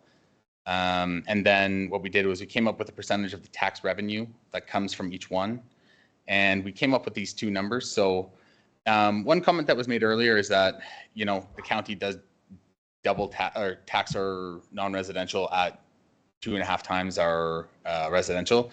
Well, the reason that it's higher is the WHMB, like the mill rate that we pull from the WHMB actually would just be applied uniformly across all classes. So it's based on assessed value. So what we did was we came up with, worked with our assessment department to come up with a residential average assessment. So we came up with the 645. And what we did was we came up with that number. So what we did was we took the proportional share of this levy of year one and came up across for totals for each, and then came up with the levy that needs to be kind of uniformly applied across each class. So what we did was we came up with a total average household, like average residents per in Wheatland County. So the average resident, which is a 474,000, that's how much would be applied to their first year taxation bill. And that's if, you know, the requisition wasn't applied each year across. I think they talked about like a smoothing method in their pro forma as well. But I just wanted to kind of bring that point forward. Residential, of course, it's a little bit higher, but that's also because the non-residential average parcel is right around 1.1 million. So the Councillor Larson was correct when he stated earlier that the farm tax is lower. And that is true. It really is. And it's just because the average parcel of farmland is at 23,000, where residential and non-residential are quite higher. So administration did put this together, you know, last week, and, you know, we kind of worked out numbers and stuff. And of course, these numbers can change. I think one thing of this whole process and project is that, you know, there are a lot of unknown questions that are still to be answered. And, you know, the province has their big portion of the project that, you know, they haven't made a commitment to yet. But this is just administration's idea and kind of our estimate of what the impact would be to residents. And yeah, we thought it'd be kind of good to have an interactive kind of spreadsheet. So the nice thing about this is, you know, what you can do is you can say, oh, okay, no, like we do intend to do these two items, like the reserve, you know, council agrees to it, and the depreciation on the building. You know, where the WHMB agrees not to requisition that. So what you can do is you can just take it out, and then the numbers get updated. So, you know, the hospice isn't going to be put in. So you take the hospice number out, and then it just updates bit over bit, like as you kind of take it out. It is meant for council for their decision making purposes, and that was administration's intention. So just wanted to bring that forward. Does council have any questions on the actual spreadsheet? Oh, sorry, it's the chair. So just to reiterate, as CEO Henderson said, he has used assumptions based on the pro forma that was provided by the WHMB CAO, as well as a potential assumption that there may be a future request for operational funding for the hospice. I will acknowledge that that was brought forward through a public presentation committee meeting to council. But I also understand that the Hospice Society has been in discussion with Alberta Health regarding potential operational funding for a second hospice in the town of Strathmore, in addition to the Alberta Health Services publicly funded hospice through the Shasta Care Project. I haven't heard an update on whether there would be additional funding for those additional 6 beds in addition to the 6 that are already funded. So I appreciate that we can subtract, or there's also a potential for, similarly to the discussion around a contemplation of different funding models for capital contributions to the lodge. There could be discussions, and I believe I have heard the Hospice Society president reference that it could be potentially per capita for a Hospice Society operating contribution. But just for total clarity, that's in no way a given, but it's just to give a sense of what that financial impact could be. As well, I think we need to acknowledge that this is unequivocally not the worst case scenario. It may be it may arguably be a best case scenario that the lodge gradually fills over a 3-year period. While we can analyze statistical data and population trends, it's harder and more complex to analyze trends around preferences to live in congregate care. And we don't need to sort of relitigate that here. We've discussed it. There are folks who, under no circumstances, will choose to live, particularly while they are functionally independent in a congregate care setting, for a multitude of reasons. And then there are other people where it is absolutely the best place for those vulnerable seniors to be living. And I think, as Councillor Bigger said, we all acknowledge that there is value in providing housing for those vulnerable seniors. My position as a compassionate conservative is that we need to do that in the most fiscally efficient way. And that's not just to save money, it's so that we can actually help the most vulnerable people while providing that support. Yeah, anyways, just wanted to make those acknowledgements and open the floor to any questions to CAO Henderson about how this spreadsheet works, or if there's any questions of clarification on it. Councillor Kester. Yeah, see, I wasn't aware this was coming, or I could have got somebody here that could have answered it, an expert. So you've put in an expense on the depreciation. And I know we do that as municipalities, but we always add it back in again. It's not like farming accounting like most people are used to. So that money gets added back in. It's not actually taken out anywhere. It's an accounting standard, I will say the best. Not that I agree with it, but go ahead. Happens to the money. Yes, so through the chair, that is correct. So right now, the WHMB, they do requisition us for their bottom line, which would include amortization. If the WHMB, and the reason why this jumps up so much compared to the last one is because that building right now is fully amortized. If the WHMB chose to requisition a number that wasn't on their financial statement, such as if they moved to the cash flow statement, then this number would change, of course. So kind of the beauty of this is that when council is kind of deliberating, they can say, oh, okay, you know what? This isn't going to be included. And we are going to actually just raise the money for the 190 for that reserve. And then this number does get updated. So these numbers are not definitely set in stone, but it's just kind of to kind of show the impact of it for sure. Okay, because I can safely say, and I got a couple other board members sitting around here, we've never talked about depreciation and requisitioning for it. And the reserve is not a Wheatland Housing directed reserve. That's a CMHC directed reserve. And it will happen. We'll get the agreements. And it's part of getting the money. It's a sustainability, that money. But when I go back to this original spreadsheet, and you're right, it's a performance, a what if. So this is the worst case scenario that takes 3 years to fill up. And the 1.5 million loss, and then a 334,000 loss is right around $2 million. And the year after that, we're making money. So in the years after that, making money, if we could find somebody to borrow us, we could borrow $2 million, we could cover the first 2 years if we don't take into account depreciation, and we do put away that reserve. It's been offered by the County Foundation. I don't know what the interest rate will be from them. It takes 3 months for them to study it, which we have lots of time. Banks, we'd certainly approach them if they would cut us a deal, but being they're not First Mortgage, maybe not. I don't know. I don't want to be putting words in their mouth. But we can do that internally with borrowing the money.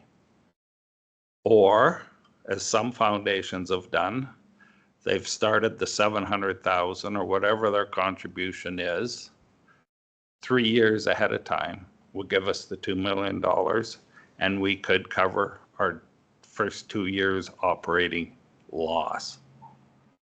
So either way, it's a doable thing, but this depreciation thing, I don't believe we requisitioned for it now. I know the building's depreciated out, but I think that's what that reserve is from the CMHC. And if you follow the line across, it's 190 and it climbs to 198, it climbs to 233. And at the very end there, at year 50, it's $500,000 for a reserve. And that is replacement if we needed to build a new lodge. Will it all be there? Probably not, but it's a savings account. So I can't think of anything else, but I'm still sticking to, thanks for the work. You've showed some what ifs, but this is the what if. I'm thinking the board is sticking to, we won't include depreciation, and that reserve I don't think we have a choice on.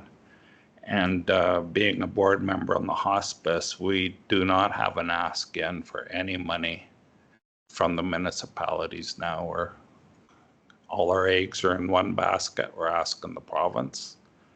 They are in the midst of reorganizing and appointing a chair for the division that will be looking after hospices and continuing care. So till that process falls through, we'll see what happens. Thanks for answering my questions.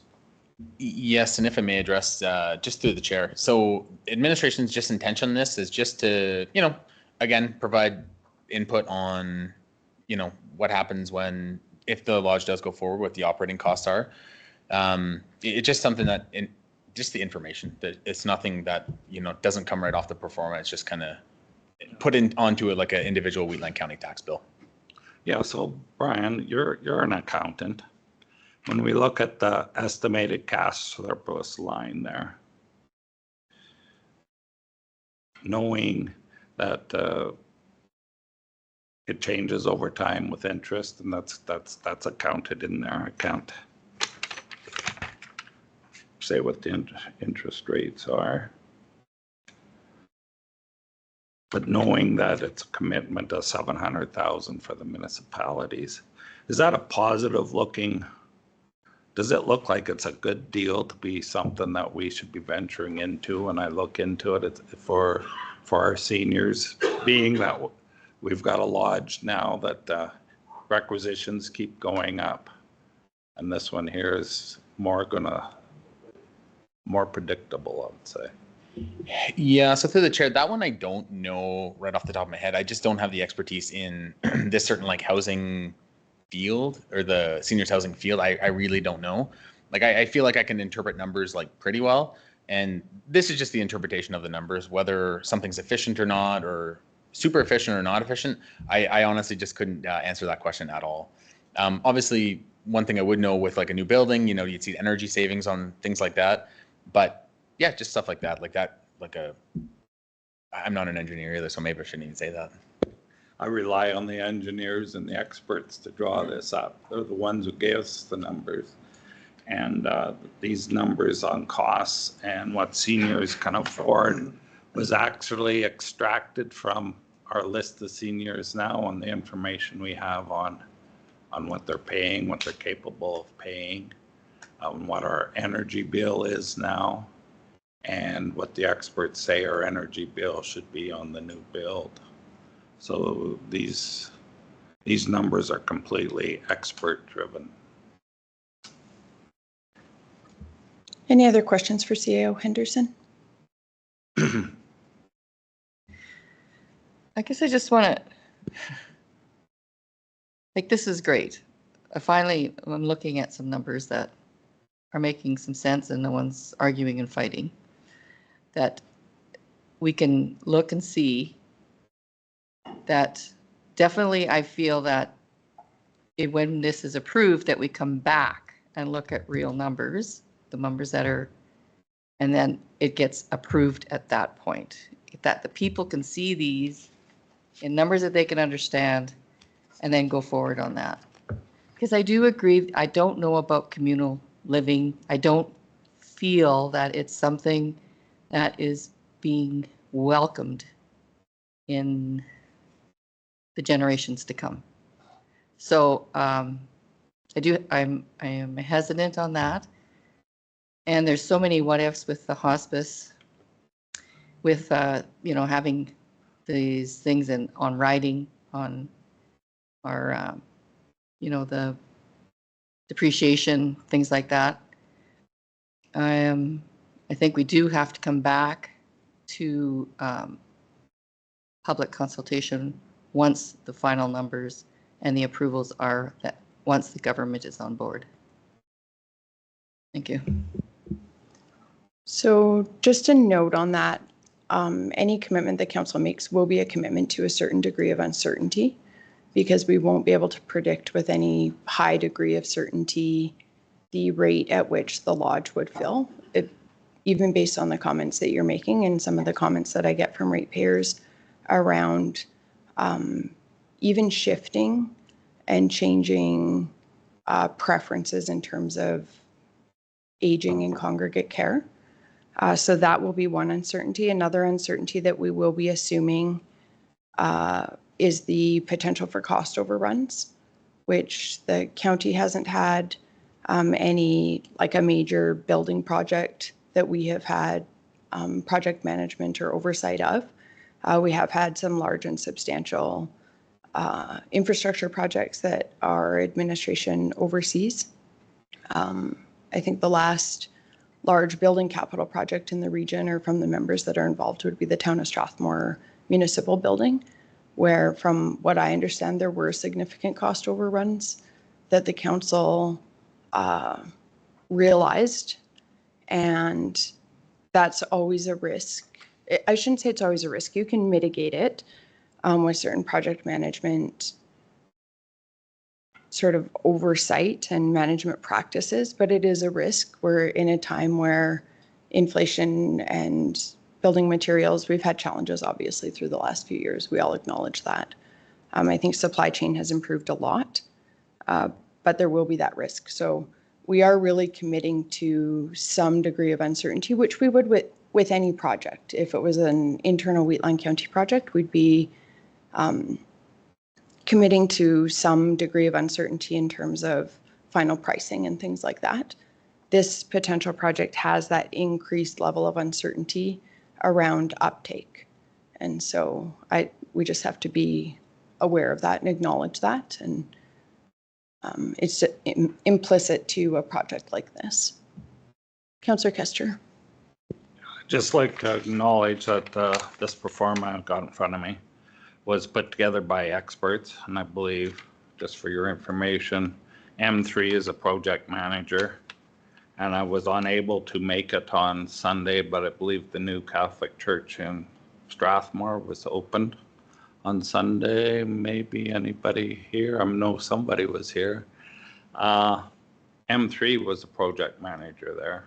M3 is a huge company, very qualified. Bird is very big. They're more into building billion-dollar places than million-dollar places. We've hired quality people. This is the second performa that we've had. We got the first one, then the second one, and this one's old already by performa standards. I think this was presented to the public and to council on March 14th at Strathmore Council. That's how old this piece, it's well used. The numbers are all different, except the $700,000 one at the bottom stayed the same. It went from 50 years to maybe 35 years now. I don't know what the new one is going to be, but back at this time, it was 35 years. Like I say, all the numbers changed. The 700 stayed the same, mainly because of the AHPP grant increased. The down payment made the biggest difference, so that's why it changed. Before we sign any more agreements, there'll be a new one. There has to be. No, who's going to sign it? Government won't sign. I won't sign. Municipalities won't sign. There'll be a new one. There has to be a new one. So please come to the next pro forma. It's a snapshot in time with the best people that we can find putting together the numbers. Inflation's accounted for.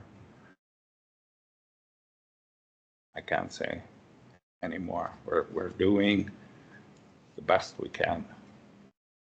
I think it's important for clarity, especially for our ratepayers, to recognize that the HPP grant funding itself has not increased. The HPP grant did send a letter denying grant funding to the WHMB for, I'm not sure if it was their first or second. I think there's been 2 tranches of HPP funding. I don't believe the WHMB applied for the first tranche. I believe they did apply for the second tranche. And my understanding is that there was a letter of denial. So it's not that the grant funding has increased, it's that the request or the modeling is based on a request for increased HPP grant funding. Council had previously asked who directed that increase in the HPP grant funding amount that the modeling is based on.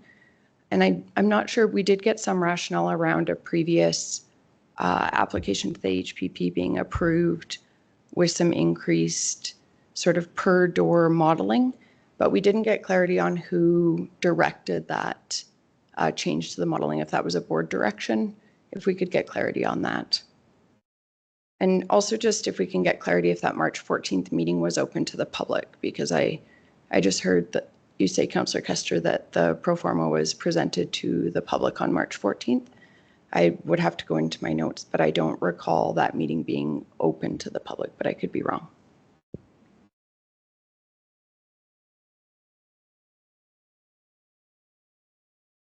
Meeting was open to the public.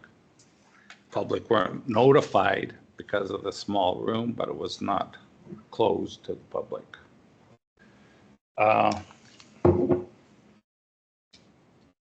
We did not receive money from the go-around from HPP. There was $50 million in the pot. We wanted over 1/3 of it. We didn't get it. The government since has added, I think it's up to $500 million from the $50 million. They've increased it substantially. They took our application and did not give it back to us. They said it's in for the next go around. They gave us an opportunity to debrief with their staff and make our application better. Since then, it's been made better. We had a Class C budget. We've added a Class B. They said it'd be great if we got a Class A, but this council's denied us the opportunity to get a Class A. We've added, we'd like to add these clean letters of support. And we've added the letter of clarification on why we're asking for 1/3 funding. The 1/3 funding is coming from HPP and what they're doing for other lodges that they've given money to. They're giving them 1/3. We're asking for the same. We're not asking for more. We're not asking for less. We're asking to be treated the same. And it is the same money that Meridian, I believe, has received in the last go around. And yeah, we just want to be the same. We're asking for nothing. Nobody else is asking more or less than what Wheatland Housing is asking for from the government or from its municipalities.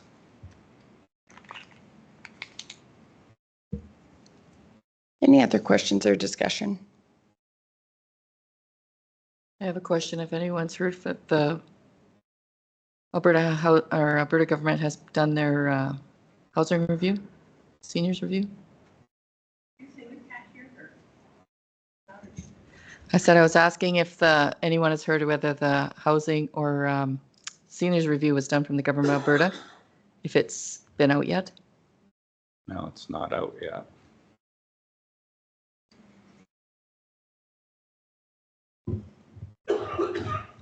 Councillor Deputy Reeve Clausen. Thank you. Kind of frustrating sitting here and saying that we don't support this project because I'm looking at resolutions back from 2019. We've had 45 resolutions from this council since 2019, various levels of discussion. Each one of these probably a minimum of an hour discussion. We've had a couple of letters of support in here. So county has supported this. Problem is the information is changing all the time.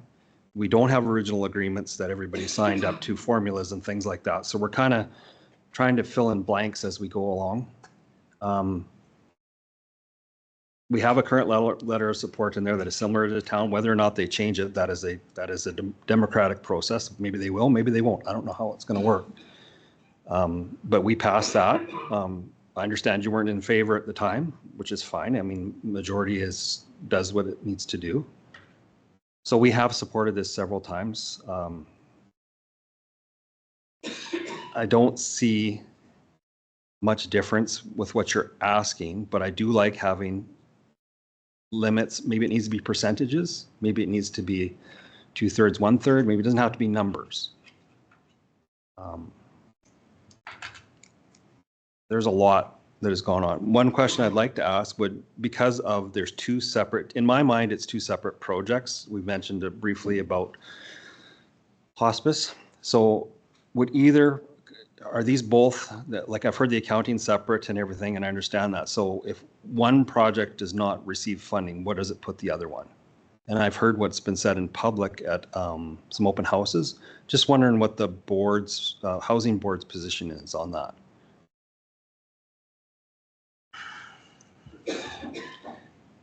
If the hospice doesn't receive funding, they're still going to build, and it'll be a daycare, day hospice.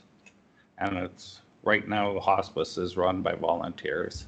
It'll continue to be run by volunteers until such a time as they can open it as a hospice.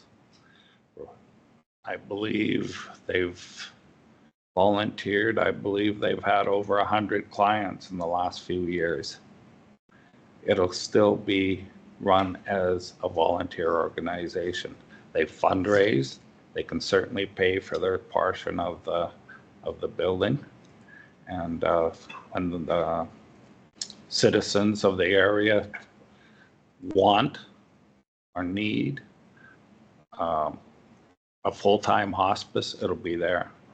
This is a dream of the community. They've been fundraising for it for nearly 10 years. They got over $4 million in it.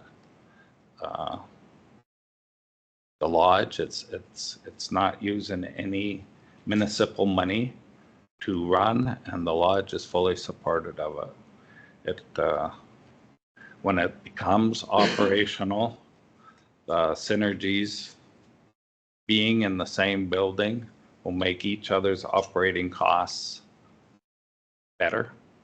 And it's not much different than, say, the library, Marigold, and WID.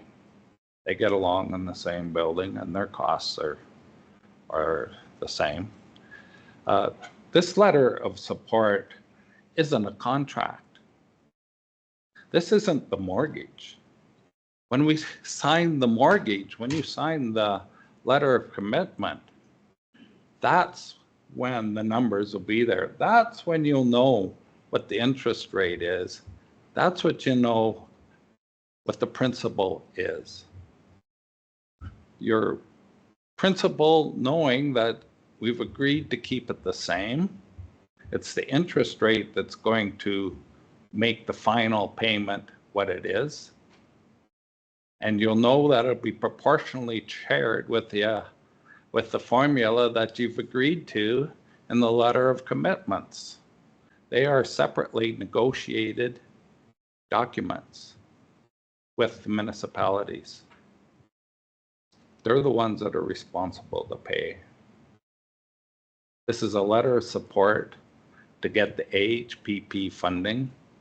Then we can go to CMHC, get their okay, and we can finally get to what a mortgage document will look like. when it comes time to sign that, we can have a meeting, be open to the public. We can have it wherever you want with all the municipalities and hash it out, and that's what it'll be. Right now, it's conjecture. It's a what if. No different than what I said and what Brian said. It's a what if. You want to know the final number? It's like buying a house. What's the final number? You don't know till you sign on the line.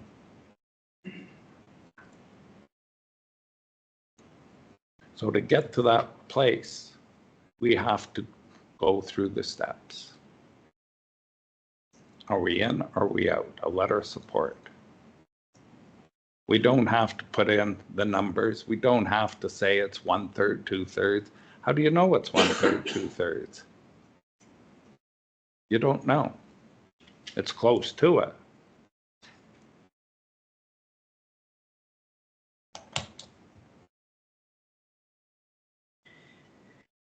Any other questions or discussion? Yeah, we did pass the motion of support with numbers. I do believe that these should be out of here. You're just looking for a generic letter of support. As the letter says, as demonstrated in this commitment, Wheatland County recently passed a motion. So the motion is the commitment.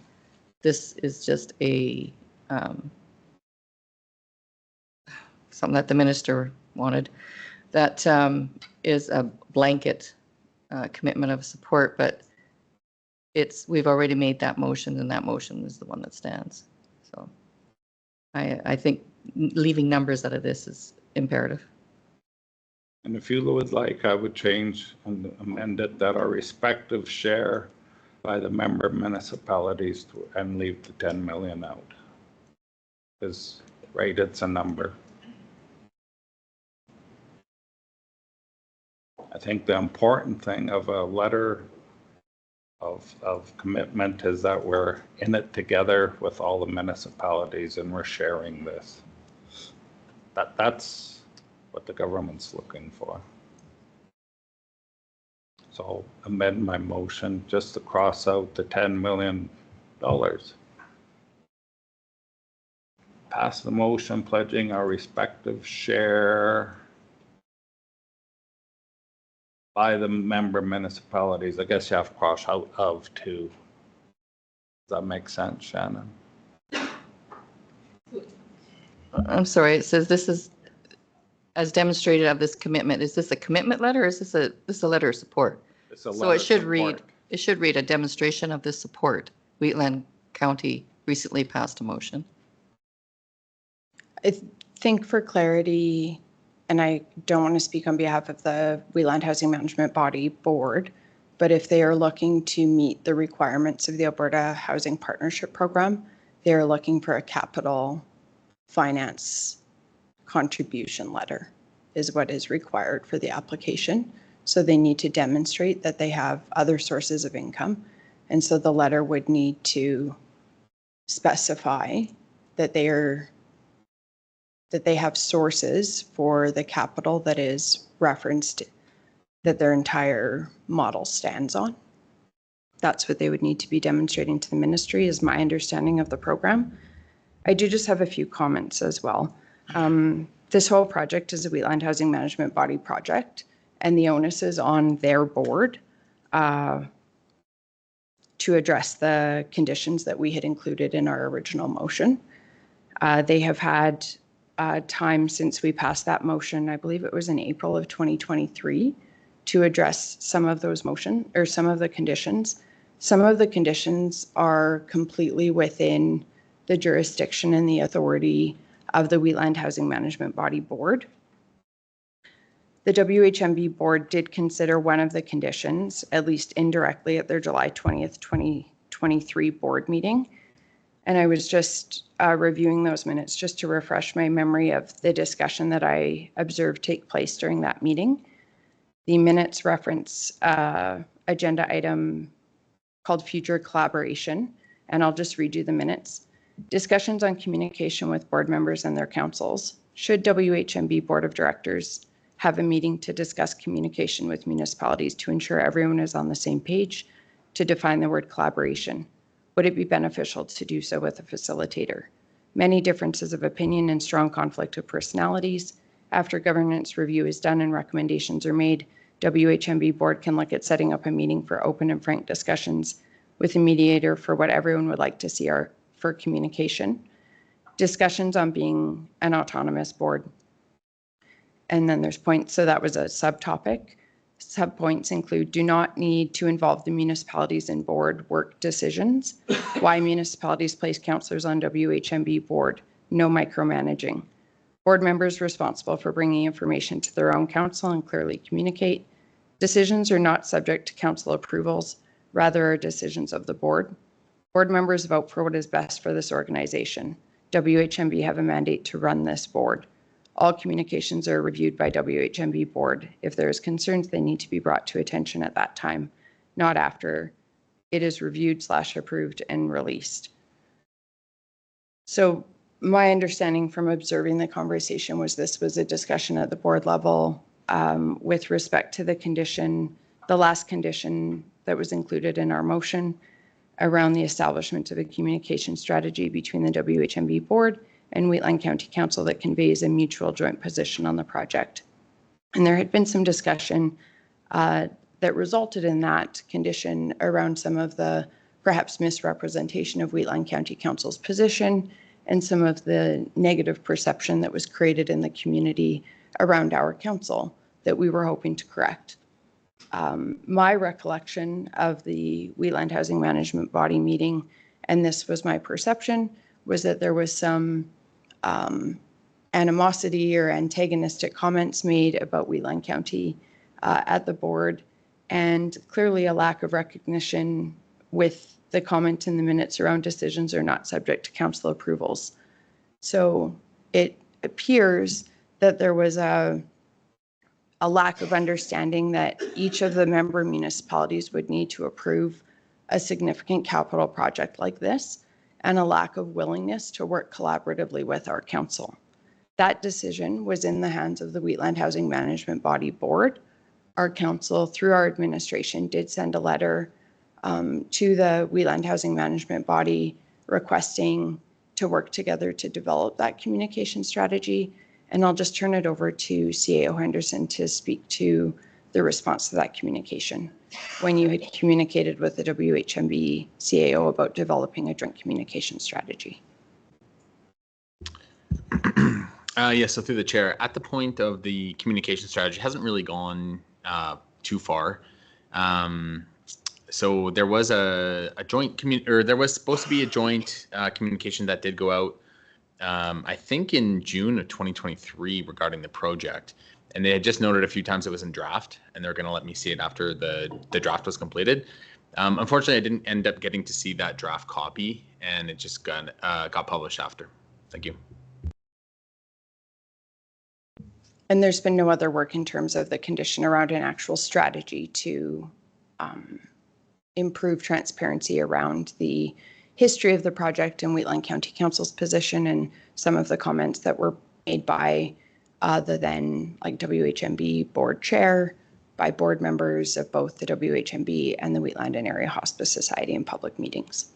Through the chair, that's correct. No other work has been done on that. Administration did recently post just a historical summary of all the resolutions and reports that have been passed by Wheatland County Council, including reports and responses from the WHMB, and that's on our website for public viewing. But that's the only work that administration has done.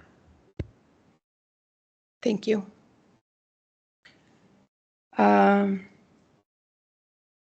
So in my opinion, it's time for the Wheatland Housing Management Body Board to take responsibility for their actions and for the trajectory of this project. Wheatland County Council has shown consistent and repeated support by our council, which is outlined on the website that CEO Henderson and Deputy Reeve Clausen had referenced earlier. That website was developed as part of our own internal communication strategy, which we are undertaking to help improve transparency and accountability for our council to our ratepayers. And all of the, I haven't counted, but I will take your word for it, 45 motions related to the Wheatland Housing Management Body and the proposed project are outlined on that website. And you can actually go in and click. There's administration did a phenomenal job of aggregating all of that data. So you can actually go in and click on motions that were made, and it will take you to reports created by our administration and to some of that background information and context around those decisions. So I want to reiterate, there has been that consistent and repeated support by our council. At the same time, we have to acknowledge that there have been governance issues, significant governance issues that have been identified by our council. And obviously, that is tied to a project of this scale. My hope would be that those governance issues would be addressed prior to the consideration of moving forward on a project that like this that is so critical to our community and to our seniors and to vulnerable people in Wheatland County and the greater region.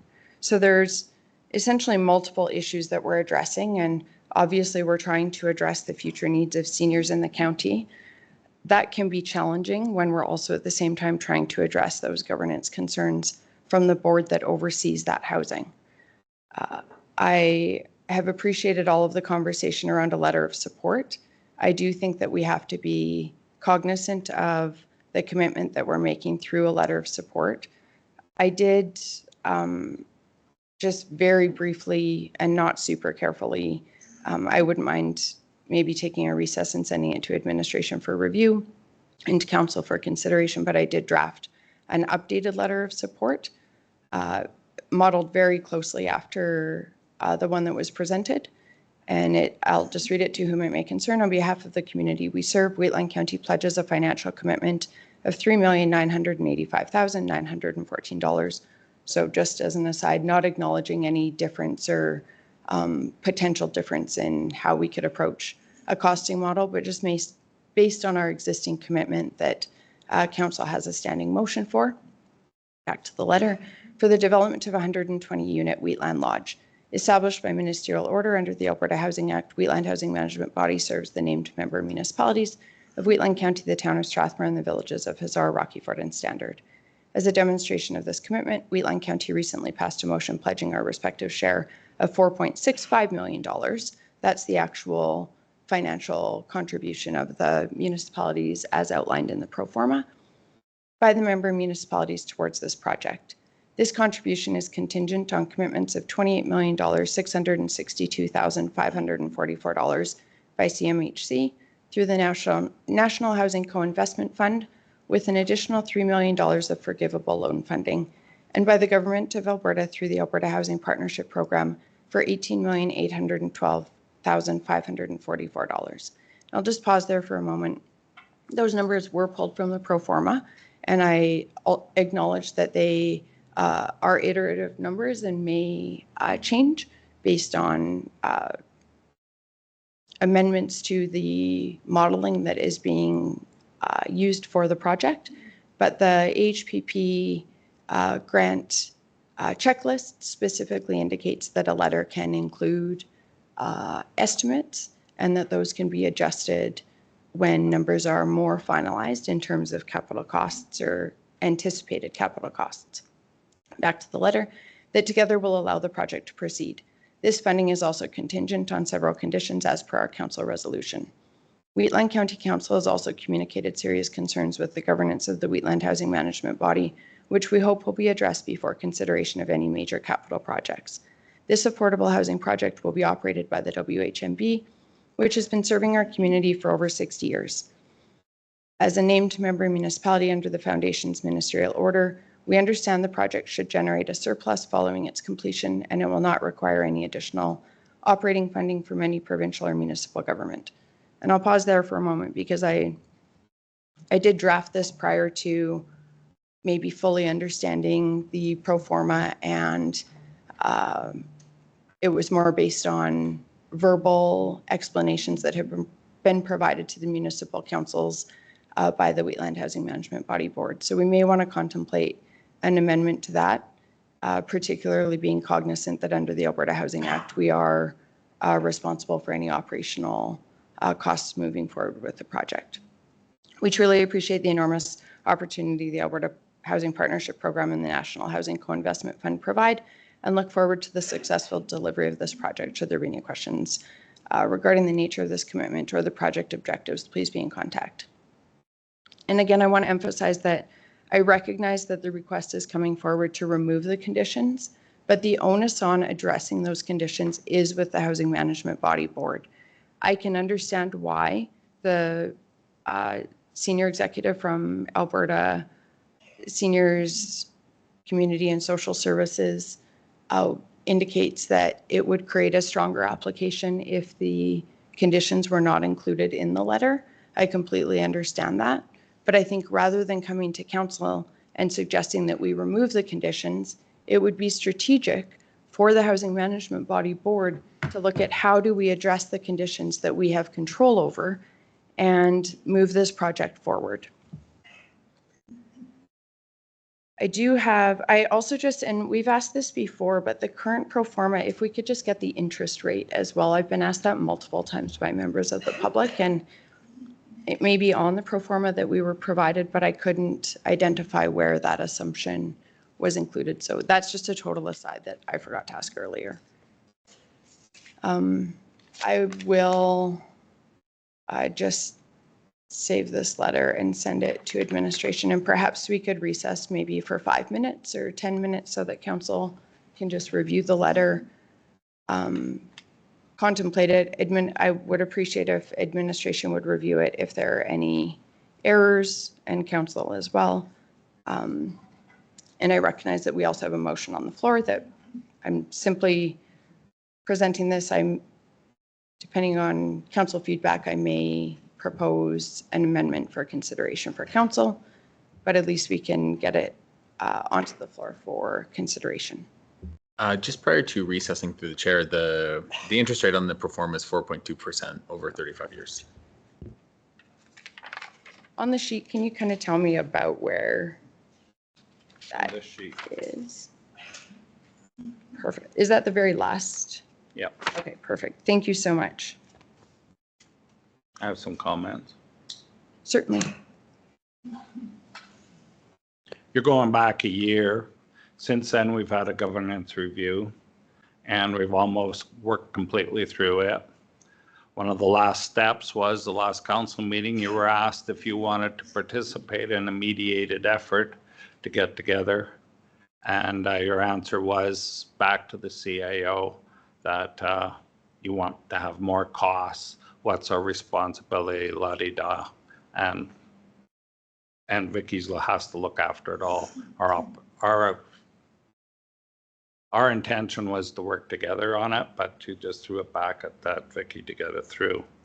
So, and there's been other rumors around the I don't know how to approach this one. We're having an operational review. I'm going to read it. The operational review provides us an opportunity. This is from the Alberta government. Operational review provides us an opportunity to ensure the Alberta Housing Act and its regulations are being adhered to, as well as provide the housing management body with best practice guidelines. Due to the COVID-19 pandemic and recent amendments to legislation, operational reviews were on hold for the past few years and have confirmed, and have confirmed June 24th to 26th, 2024 for our team to come out. Further to the attached confirmation letter, here is some additional information for your upcoming operational review. If you can please advise if you can have Wi-Fi available in your boardroom and all administration files are located in your main office. The printing gets really small, but it's all the minutes and all the documentations that we store. Prior to our review on June 24th, 8:30, we review all the documentation you sent by email ahead of time. I've highlighted the documents that can be typically provided ahead of time. The more information you were able to send us prior to the review, the more time we're able to give back to you. We will advise prior to June 24th as well, the specific tenant files we will review from the rent rolls you provide. On the day of our review, we review all documentation that you hadn't sent. It will be very helpful if you have a room that we can occupy that can be closed off while completing the review. We expect 5 people total from the Government of Alberta attending. We may have specific questions or require a retrieval of specific items, but we'll try to minimize the impact to your operations. Following the operational review, we will meet and discuss our findings and answer any questions or concerns. A final report will be completed and provided for your information and action if required. I recognize that there is a fair amount of information. Please take a read through and we can schedule a meeting to address any questions you may have. Valerie Puttick, Housing Advisor. And this was a note we put out. Good morning, board members. Due to recent comments about WHMB operational review, I would like to share information from the Government of Alberta about why and how the operation review will take place. Below is the email from Wheatland Housing Advisor Valerie Puttick on what the review involves. As stated, due to the pandemic and recent amendments to legislation, operational reviews were on hold for the past few years. The last review for WHMB was 2016. This review has nothing to do with the recent allegations that Wheatland Housing Management Body is not compliant with the Alberta Housing Act and legislation.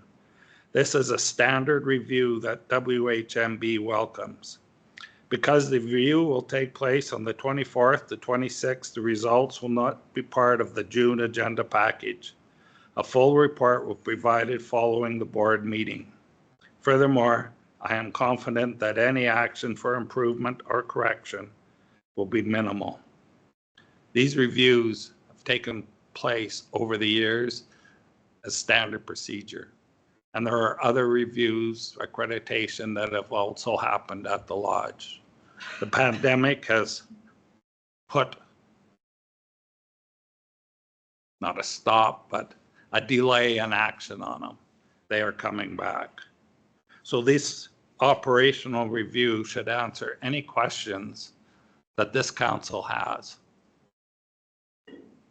And our board is committed to having a mediation between the board and this council.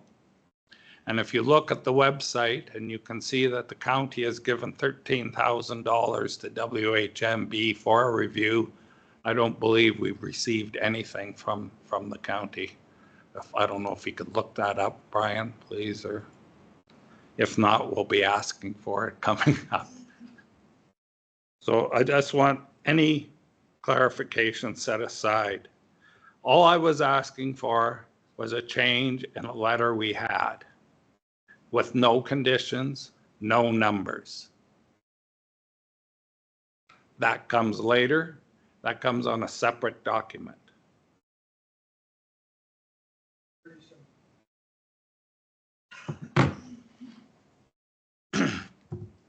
I'll ask for members of the gallery to refrain from commenting, please.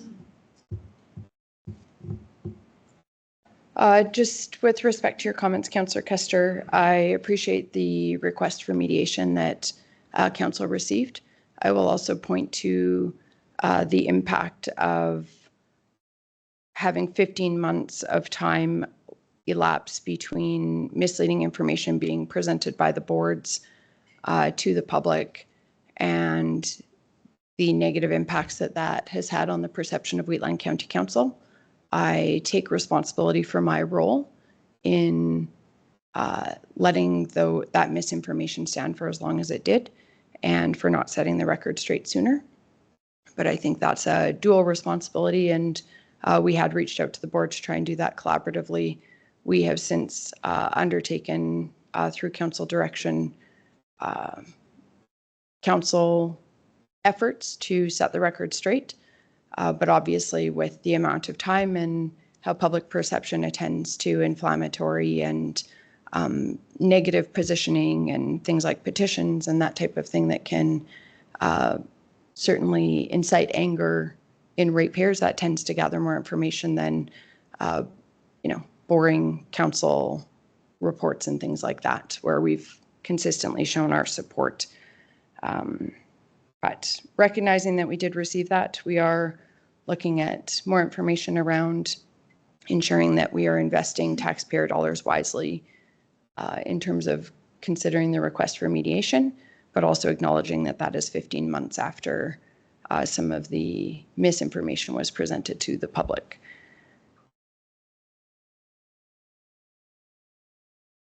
And also, obviously, you pointed to the governance review. Obviously, council has identified some issues with the governance review itself, which we've engaged with the province on, and we appreciate the information that you have shared regarding the operational review that will be conducted. I will recess us for, if you give me 7 minutes till 11:45. I just realized I have the wrong date and whatnot on the letter. I will fix that and circulate it to council and to administration. Council will have an opportunity to review, and then council can consider where we go from there. Thank you. Good morning. We'll call the meeting back to order. I did circulate my initial draft letter of support, and then circulated a second just with an amendment based on a recommendation from administration just to recognize the land contribution that the town of Strathmore has supported. Just giving an extra moment just because sometimes our cybersecurity takes a minute to scan documents and it can take a moment to release them. Has everybody had an opportunity to review the proposal? And there was also a, would we be able to put it up on the screen? Not a request, can people take pictures? Public meeting. Yeah. Question to administration. There was a question if members of the gallery could take a photo of the screen. I think as long as no councillor objects, I think that would be fine. Yeah, it's a public document. Yeah.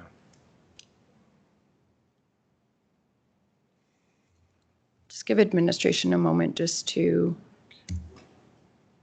pull the letter up.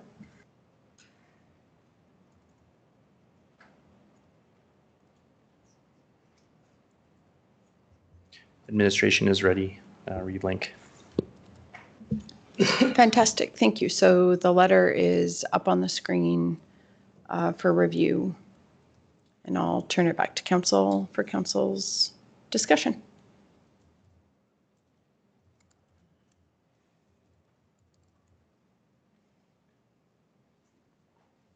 Councillor Laursen.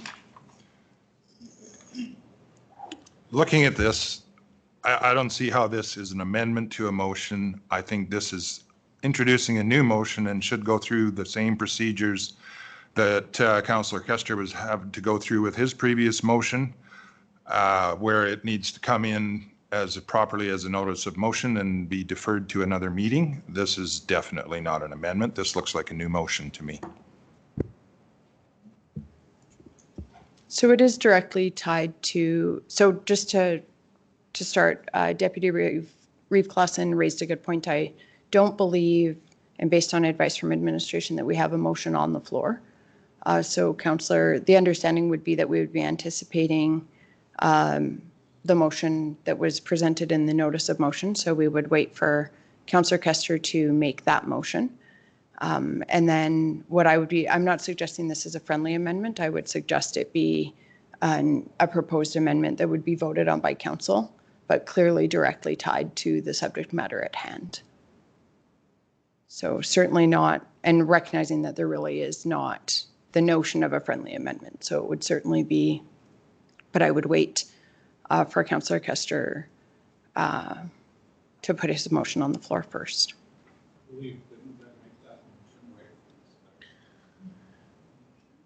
Through the chair, I don't believe you did. However, there's an opportunity to do so now.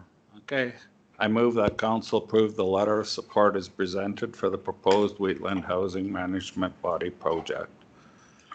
And further that motion, I would amend it because of some talk of, on the third paragraph, the $10 million, we could take that out from comments from some of the councillors. I wanted, yeah, that's my amendment. For our share, no money, no values put in. So for clarity, Councillor Custer is moving the letter that is on page 70 of our package, with the exception of amending to remove respective share, or you're just removing just the $10 million?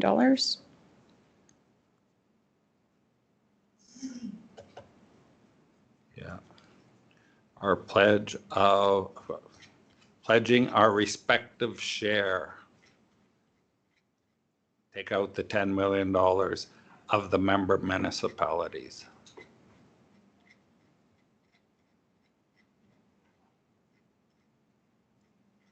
So Councillor There was a Custer, misunderstanding of the $10 million, and being that this letter was maybe before the performa was drawn up, I don't know.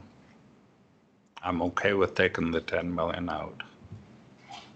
The gist of the letter is that we are a respective share of the member municipalities. It's showing that we're together in this.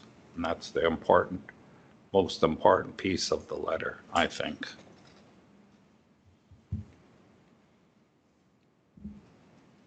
open the floor to questions or discussion on the motion.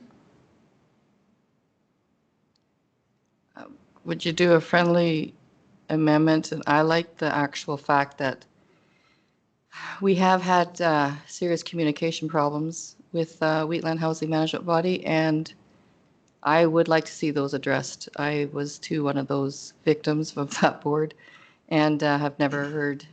We're going through mediation maybe quite soon. I think that I really like that portion of this letter.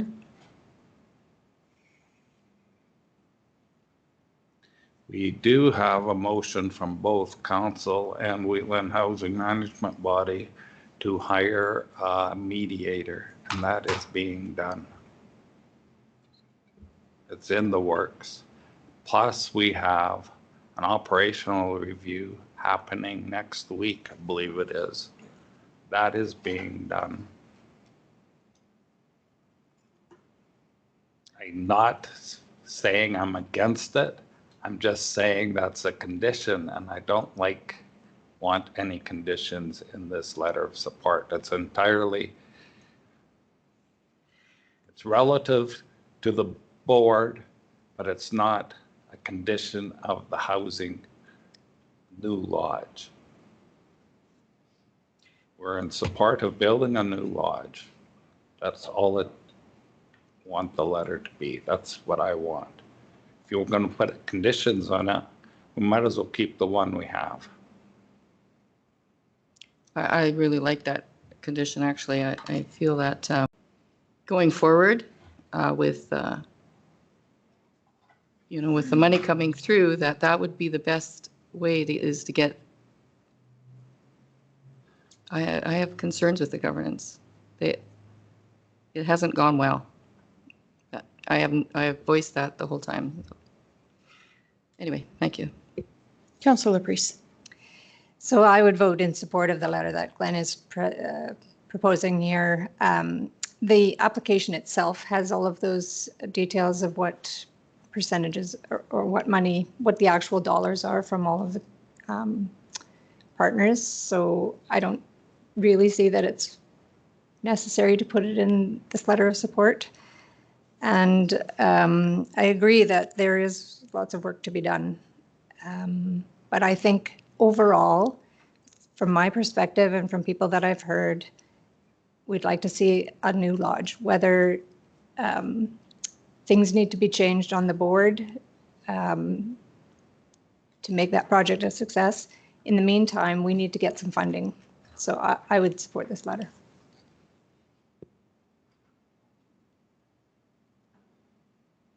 So I would propose, or I will move an amendment with the amendments that I circulated to council.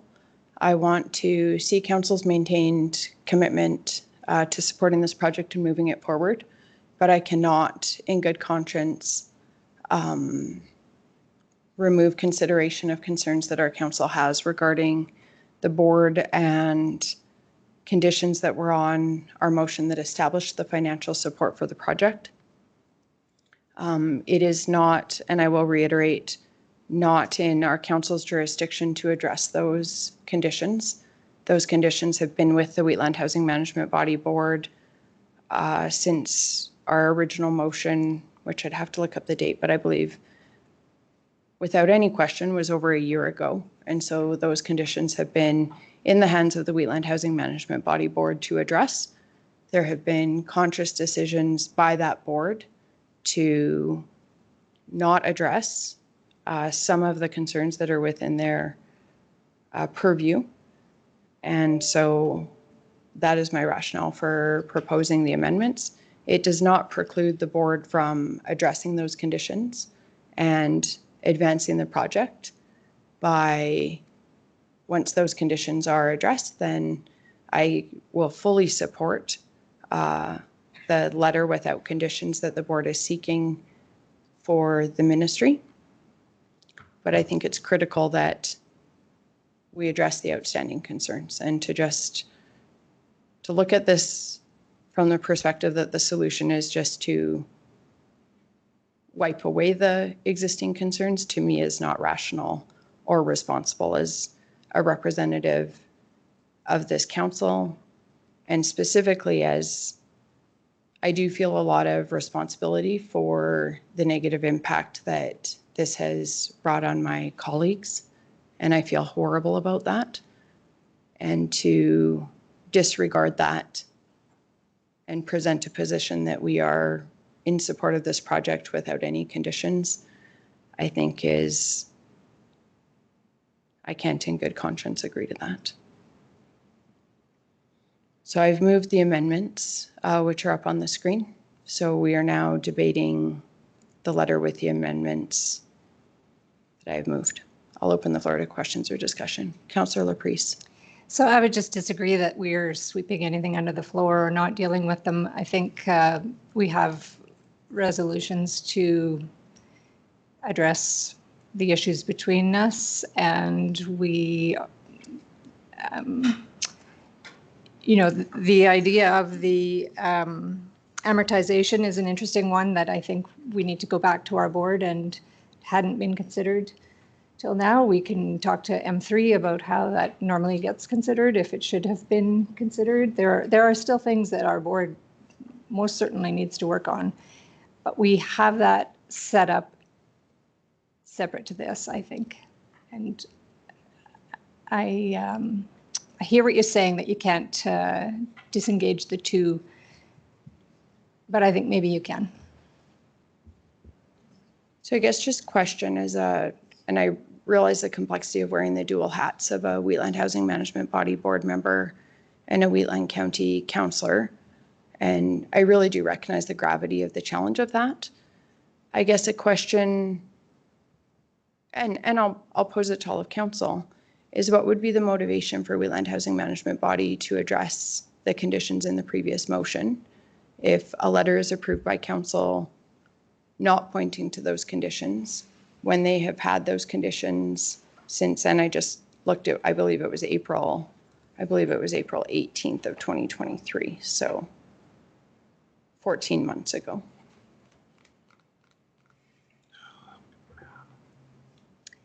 So, sorry, go ahead. Okay. Well, I saw Councillor Yeah. Laprise first and then Oh. Councillor Custer. I guess my feeling of why would the housing body address the issues when they haven't already? I guess I would say that they have been working on the governance report, which probably there may have been more things that could have been included in that report. I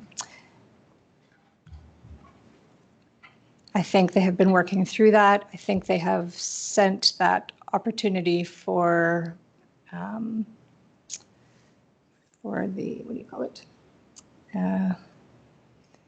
To set up mediation, which could lead to an agreement about how to collaborate and communicate better.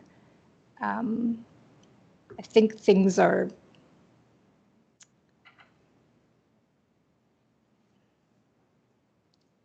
being contemplated, I guess. Yes, there is. I am not here to say there's not work to be done. There is lots of work to be done. Councillor Kester.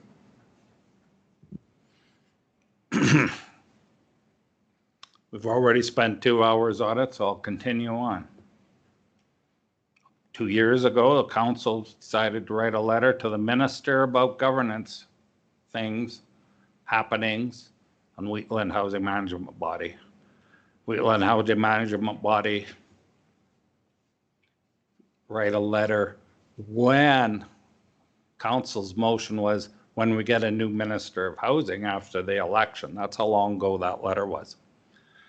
The housing board took it upon themselves to get a governance review done, and we hired what we thought was the best outfit in the province.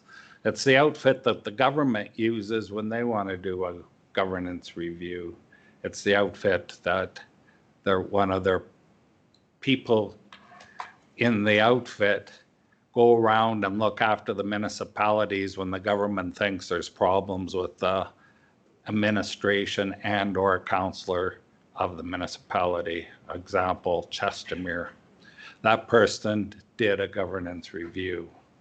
Part of the governance review on the first page, first paragraph, was Wheatland County seems to have trouble with all its rural neighbors. And it went on to address all the complaints that were in the county. Some of them were, top of my head, the CAO, Vicky Cook, was a cousin to the chair. There was, what else was there? Come on, help me out here. Lack of collaboration. Anyway, we did the governance review and they did a thorough job. And there was some things that we've implemented, like a resolution tracker. We didn't have minutes for all our committee meetings. Some of our committee meetings were 2 people. We didn't have minutes for a 5-minute meeting. We have them minutes now, we're taking them. We've, one of the last things to do was to do a mediated meetup with the county. We wrote a letter to the county asking them if they wanted to participate and help pick the venue and the mediator.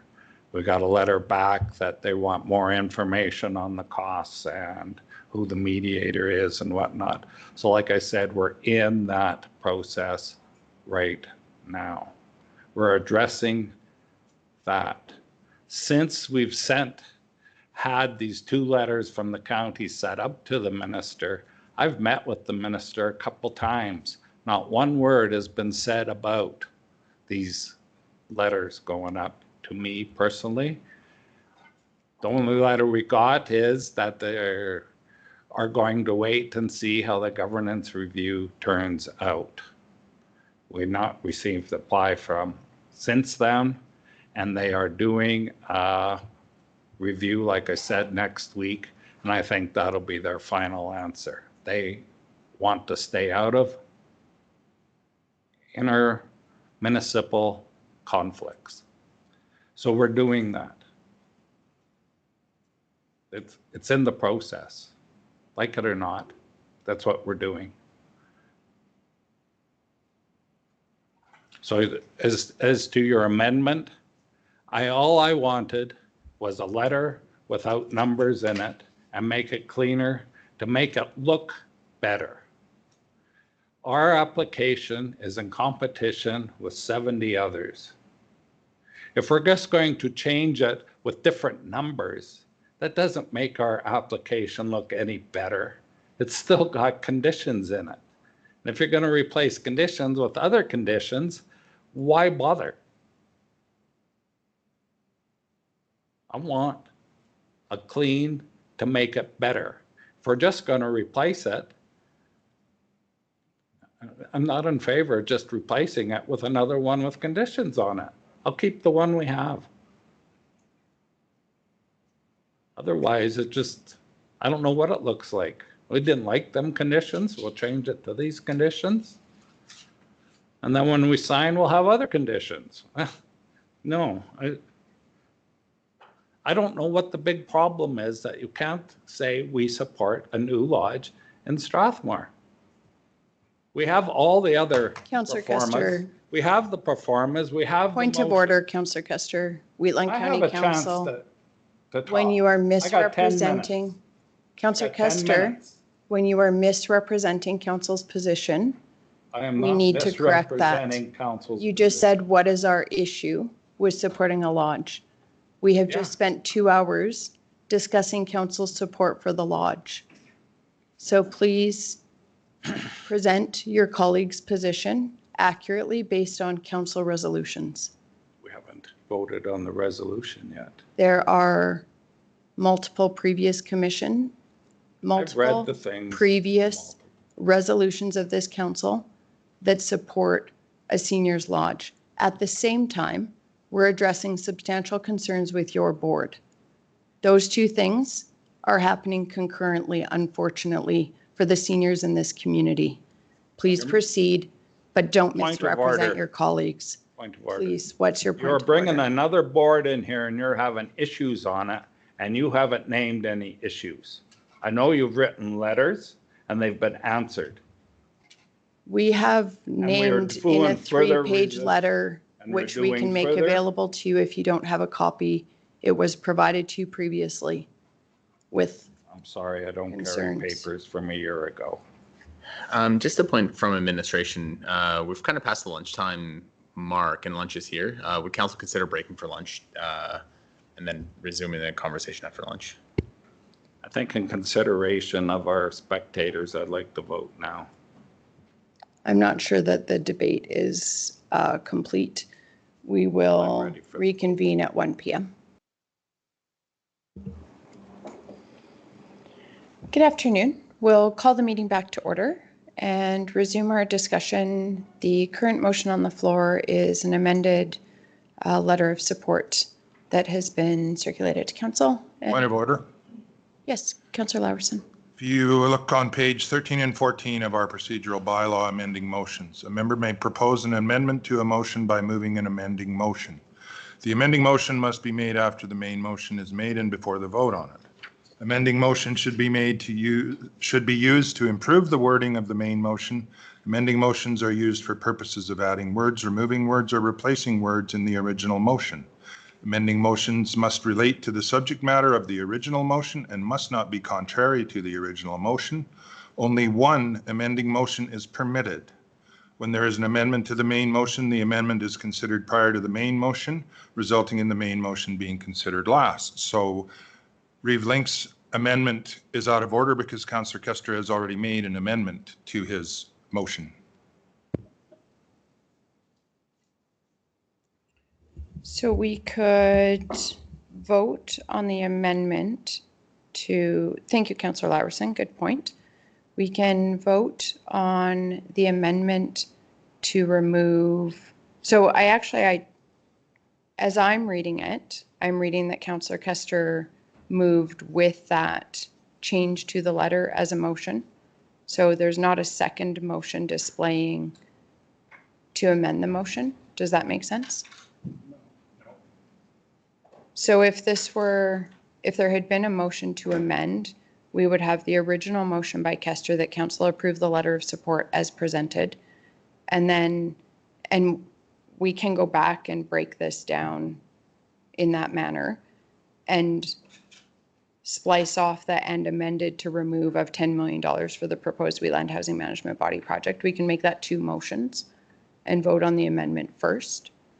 However, it's been common practice in this council chambers to present a motion to council with an amendment to, say, a bylaw, and consider that amendment within the motion. And because Councillor Kester was the one who put the notice of motion on, I think there was no council concern with that being part of his original motion, particularly given that it was his motion. But I can certainly withdraw my motion. We can vote on a separate, we can splice Councillor Kester's motion. I guess I would look to administration if that's even appropriate, or how it was worded originally. I don't recall. Through the chair, I'd need to take a look at the procedure bylaw and just read it. Councillor Larson, just would you be able to point out the amending motion, just paragraph section of the procedure bylaw, sorry?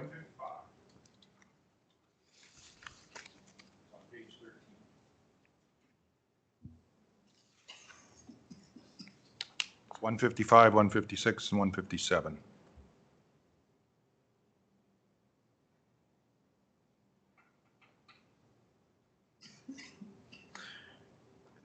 So through the chair, Councillor Larson does have a good point. The amending motion, I think 156 covers it. An amending motion should be used to improve the wording of the main motion. I think the amendment probably does change the context of the motion itself. It probably would be cleaner to have 2 separate motions to be, just to keep it crystal clear. Thank you. So is administration suggesting that we break down Councillor Kester's motion into 2 motions?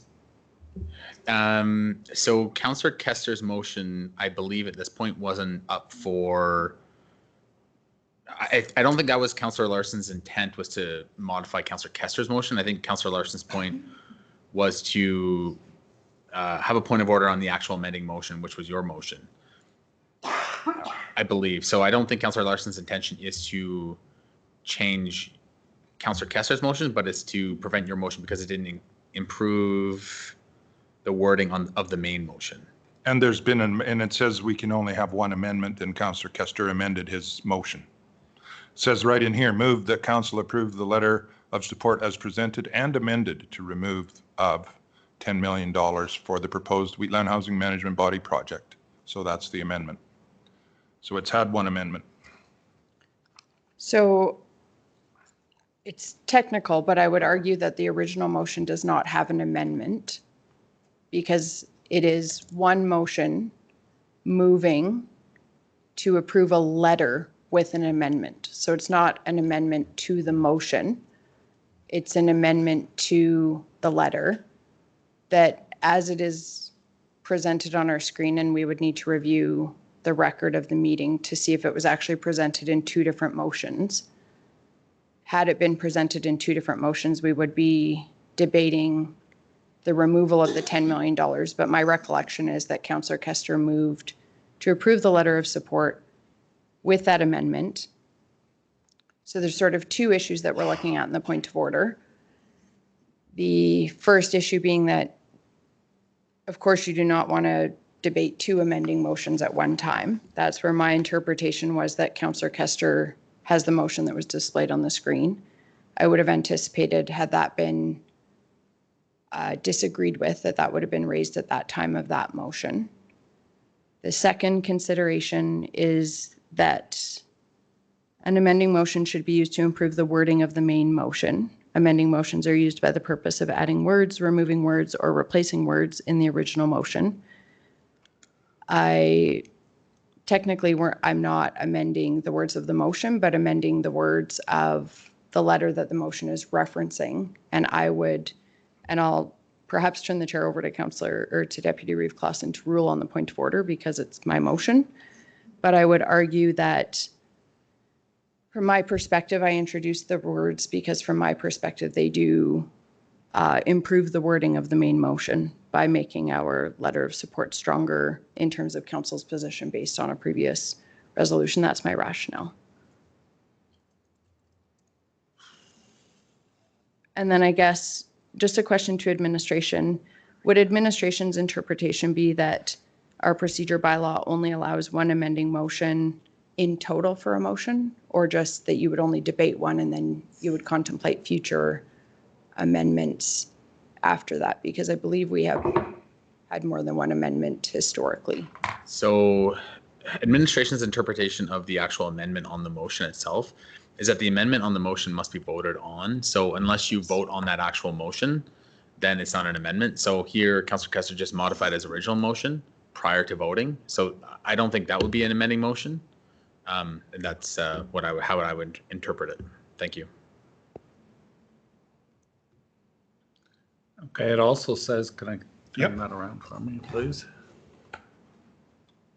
Amending motion should be used to approve the wording of the main motion. Amending motions are used for the purpose of adding words, removing words, or replacing words in the original motion. Amending motions must relate to the subject matter of the original motion and must not be contrary to the original motion. My motion was to exclude all conditions, all numbers. That was my amending, was to remove a number. So that adding numbers is contrary to my motion. That was the whole purpose of the last 3 hours, was to remove the number, and I went so far as amend it to remove the one and only number that was in the motion, at the bequest of a councillor. So I think the actual motion is to approve a letter of support as presented for the proposed Wheatland Housing Management Body project. I would argue that the amendments are not contrary to the original motion. It is still a letter of support and is consistent with previous council resolutions. I guess if we want to get down into the finer details of our procedure bylaw, I think it's arguable that the presented letter of support is contrary to an existing motion of council, which I would need to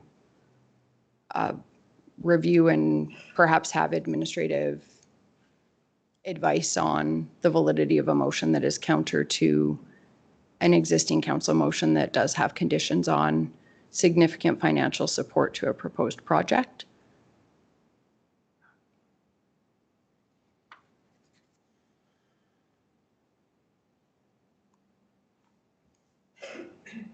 Because we're not looking at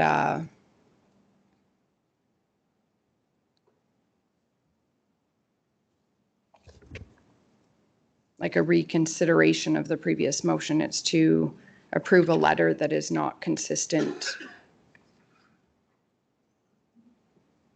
with a previous motion, which to me is counter to,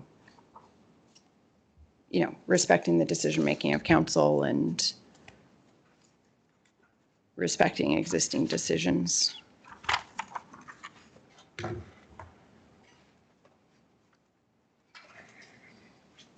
Section 11 of the Code of Conduct.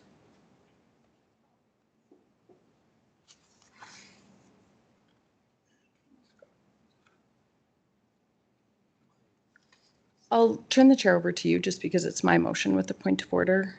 Okay, I'm just putting my headspace in a different thing, trying to look at this from a democratic process, so go ahead.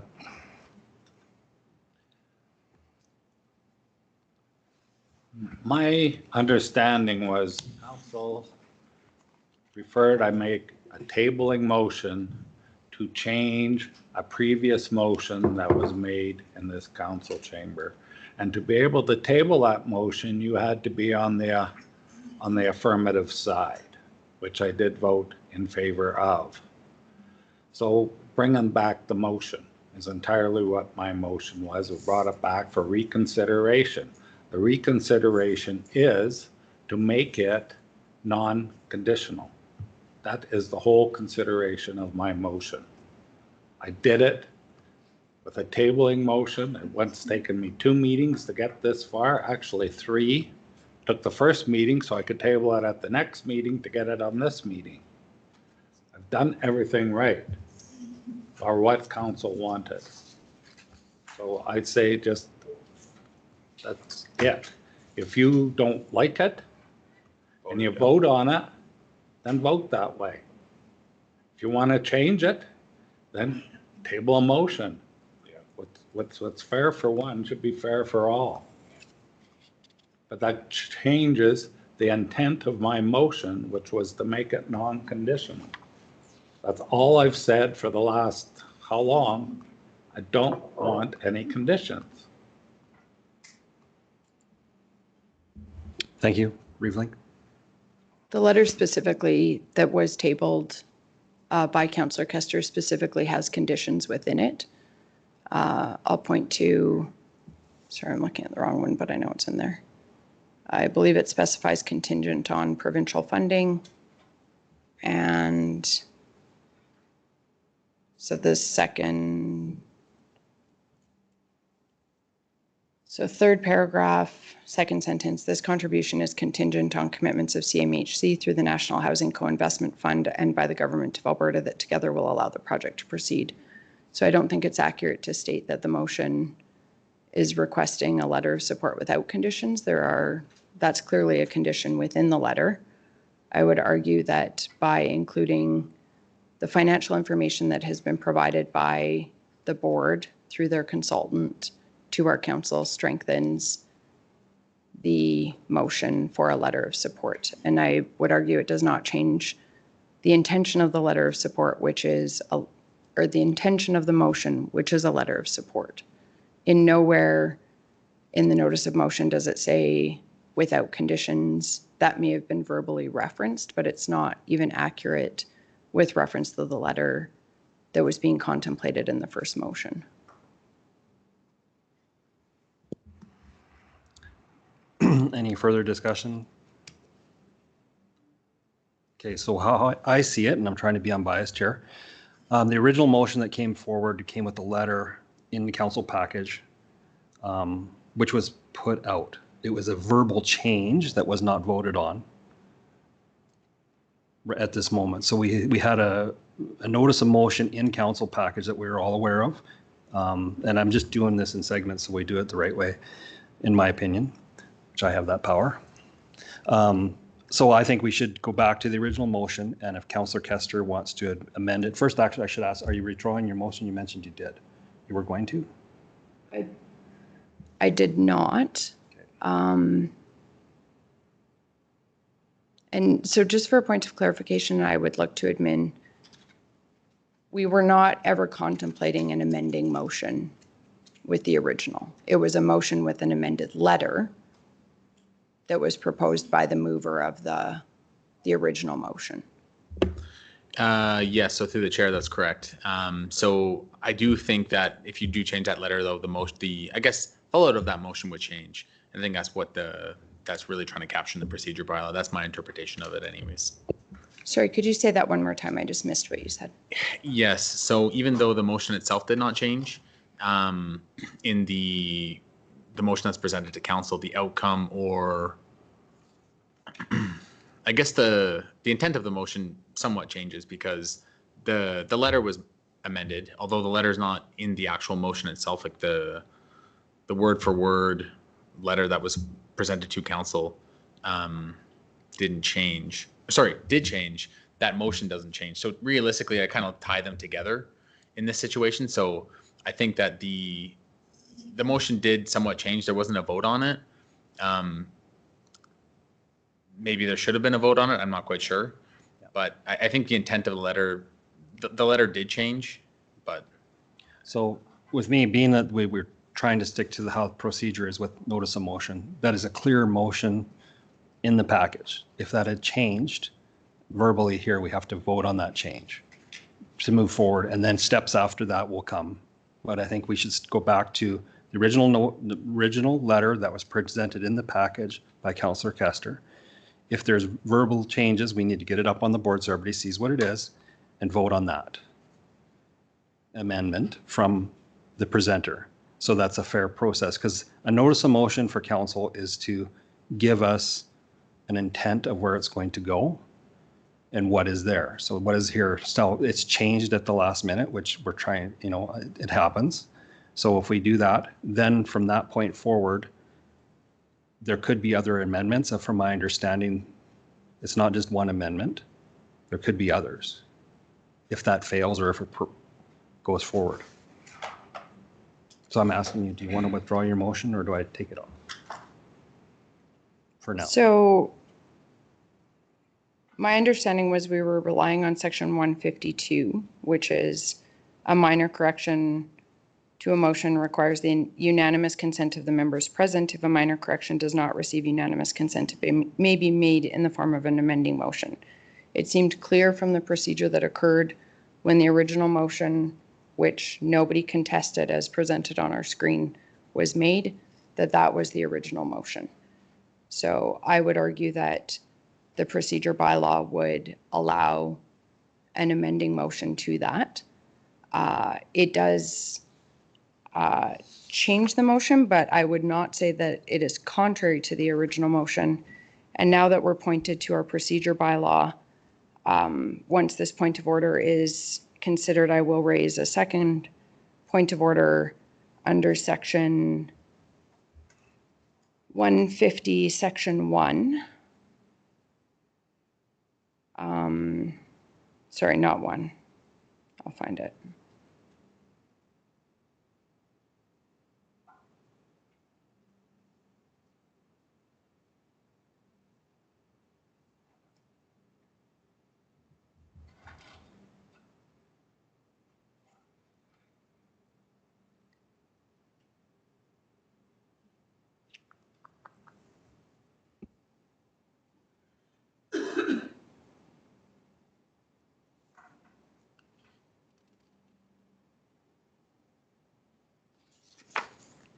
I'm just wondering how we have a motion, like a notice of motion. It's not a notice to reconsider a previous position.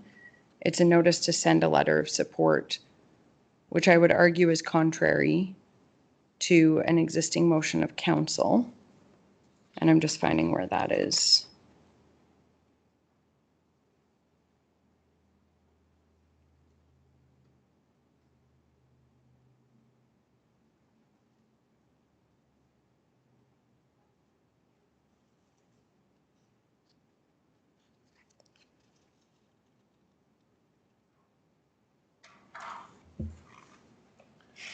I believe any motion that's made in the council chambers is only as good till the next motion. Correct. Be it the next meeting, the next month, our next council. You can always change a motion. Yeah, you can do so by a motion to reconsider. But that's not what is in our council package. It's a notice of motion to approve a letter of support, which I'm suggesting if we're applying our procedure bylaw, a notice of, it, in nowhere does that indicate that that's a motion to reconsider.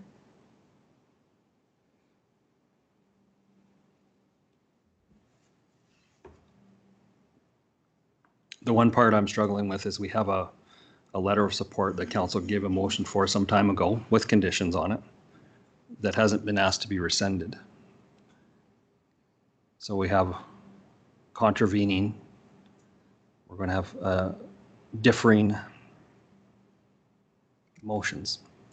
How do we clean that up in the process that we're in right now? It's getting very muddied. It's getting difficult to figure out the way to go forward.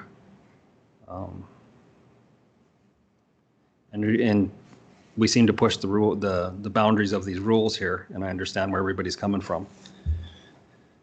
My intention is to get this process dealt with, and as fairly as we can. There was no objection to the notice of motion in the package. Looking at it now, it should be a motion to reconsider. None of us caught that until now. And basically opposing the existing motion of support from a year ago.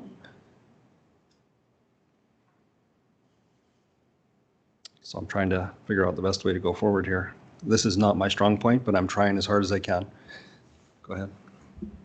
I believe last meeting, and it happens quite regularly, council passed a new bylaw.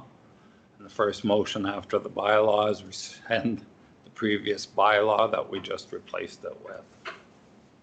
We do that. Maybe not the proper way to do it, but it has been done, and I believe last meeting, we done it at the last meeting. We rescind the old motion after we have the new one passed. Why would you rescind a motion without having the new one? If the new one doesn't pass and you rescinded the old one, then you got, what do you got? So you would, if you pass the new motion, rescind the old one, and then it's good. So I'm looking here and I'm going to go back to where my thought process started. We had a letter in the package to notice a motion. I think we need to go back to it. What you have proposed here is a change in that. We need to vote on that change and go from that, like go back to that process right from the start. So how do I do that? That's my ruling. Is that how I say it? Am I saying it correctly? Yeah, so I think when you're ruling on the amending motion and the motion, I think you, through administration, like through the chair, you should rely on section 152. Minor corrections to a motion require the unanimous consent of the members present. If a minor correction does not receive unanimous consent, it may be made in the form of an amending motion.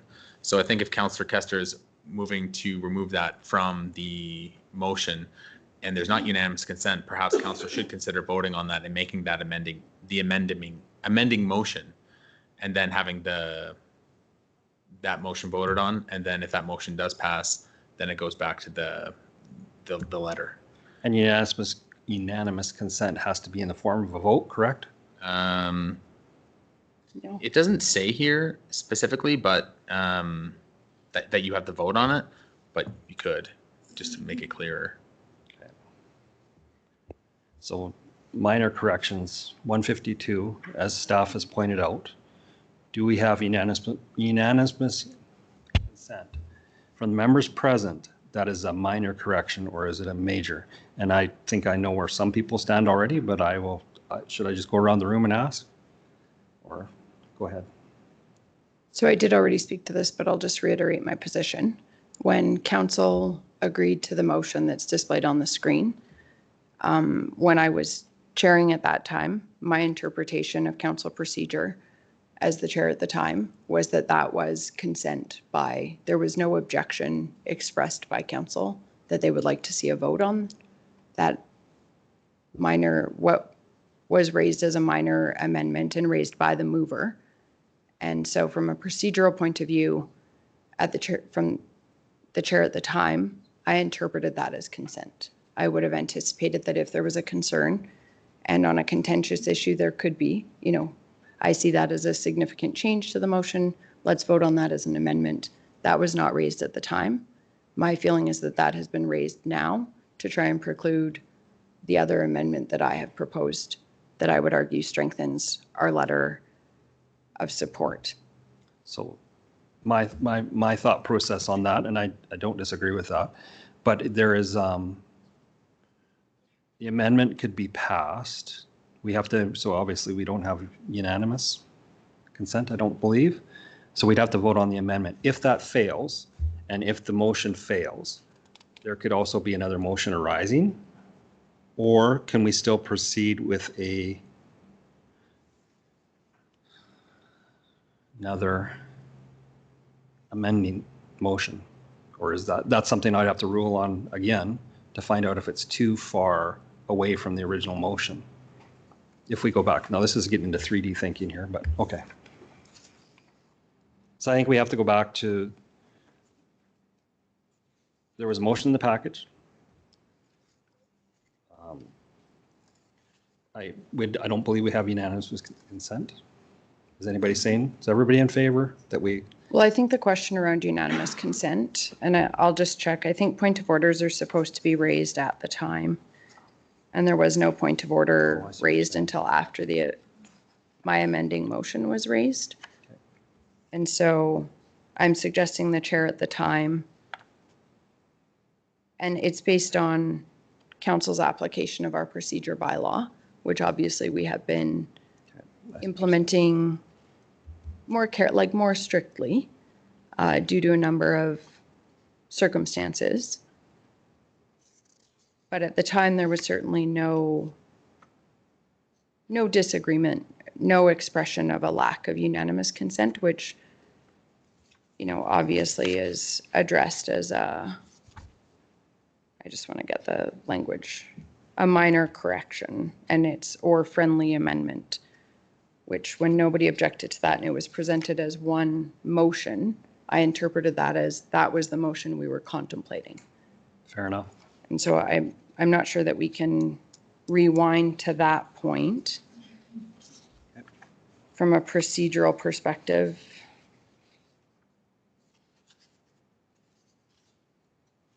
Go ahead, Councilor Larson. Thanks. Sorry. I don't think you can have unanimous consent by silence. I think it needs to be unanimous consent by its very nature means you have to consent to it. By not saying anything does not imply consent in any way, shape, or form in any procedural process. The other thing I would say is I would like to know what part of the procedural bylaw that says the point of order has to be raised immediately.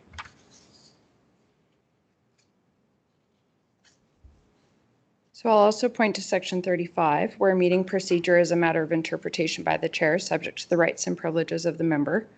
The chair is encouraged to seek advice when interpreting meeting procedures. Although meeting procedures are a matter of interpretation by the chair, it is all members' responsibility to ensure that the procedures in this bylaw are followed during meetings.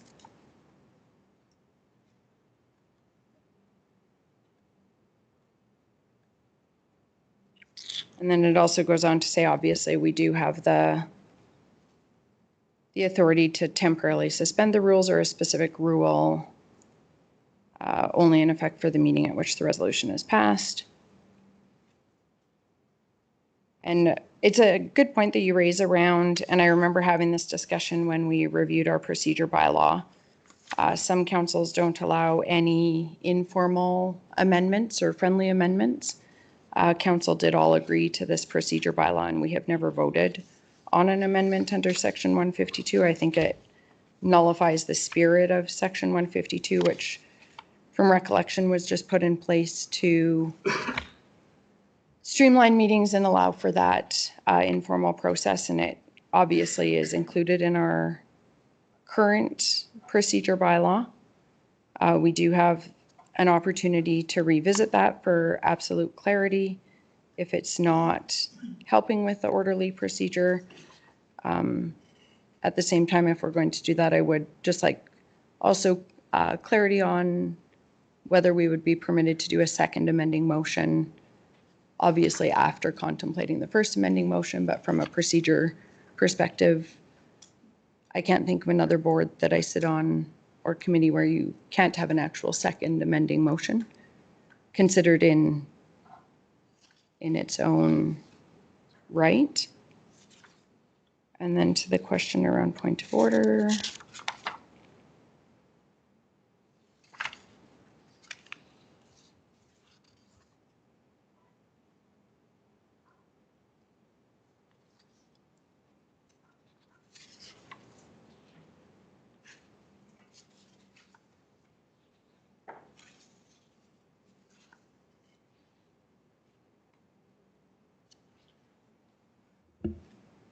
Well, everybody's thinking about if is it one amending motion or two, okay? We'll go back to the second part. This amending motion that is being contemplated does not enhance the primary motion. It is a different motion. It's more like the one I'm trying to change. So no matter if it's first, second, or allowed or not, it does not enhance my motion. And on that basis, should it be allowed, it should be a new motion. Go ahead. I would argue that that's a subjective perspective on the proposed amendment. And I found the section for point of order. It's section 121. The member raising the point of order must state what is in question and the reasons for raising the point of order. The point of order must be raised immediately after the action in question. The chair must rule on the point of order by agreeing or disagreeing with the point of order and stating the reasons for their decision. And then it goes on to outline that a member may challenge the ruling of the chair on a point of order by stating they wish to challenge the ruling, and then the members decide on the question raised by the point of order by voting on whether to uphold or overturn the ruling of the chair, and the decision of the members is final. I raised it as soon as I could. You broke us for lunch. I didn't have a chance to do it before lunch. There was substantial time between Councillor Custer's original motion and my amending motion. And substantial debate. And just to, sorry, if I may. Go ahead. Just to Councillor Custer's comments, I realize that it could be conceived as detailed, but I am concerned that we are contemplating a notice of motion that was not raised as a motion of reconsideration. Had it been raised as a motion of reconsideration, we would be reconsidering the entire resolution from the April 18th council meeting, which does include all of those conditions in the actual resolution of council. And so I'm concerned about the alignment of reconsidering the letters that were approved within that motion, and the letters not aligning with the details of the entire resolution, which included all of the conditions. Any further discussion? I might have to take 5 minutes to just sit in another room and think about this for a sec, and I may take administration with me. One ahead. question. Sorry. Oh, sorry, go ahead. Councillor Priest first. From my perspective, just to muddy this a little further, I would prefer that this motion be a separate motion, not a reconsideration. I'd rather that the motion that stands from April 2023 stays, so that we have all of those details about that this is what we're expecting. And that motion says that authorizes the Reeve to sign the attached letters with the approved attached resolution, and that's fine, that's what was sent. But now we're asking for a separate, I think this is a separate matter. I think it's a new letter that is being sent. That doesn't mean we need to rescind this one. That's my perspective. Councillor Bayer? That was my question. I don't want to rescind the meeting from last April. Yeah. So my thought process on that is we are bound by code to uphold the motions that we have currently. So that could affect how you vote. We're in this now so far. Yeah, I mean, yeah. I'm going to take a short recess. I would like to sit with administration for just a couple minutes so I can come out with a clear path forward. Give me 5 minutes. I will do my very best to have it done within that time. I appreciate everybody here, but I'm trying to give this due process. And I've never been put in this situation before, so please bear with me. So we'll be back in 1:40.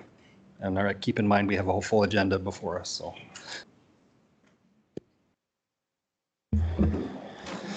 I'll call the meeting back to order. After reviewing everything with staff, just trying to, I got first order on the point of order under section 121.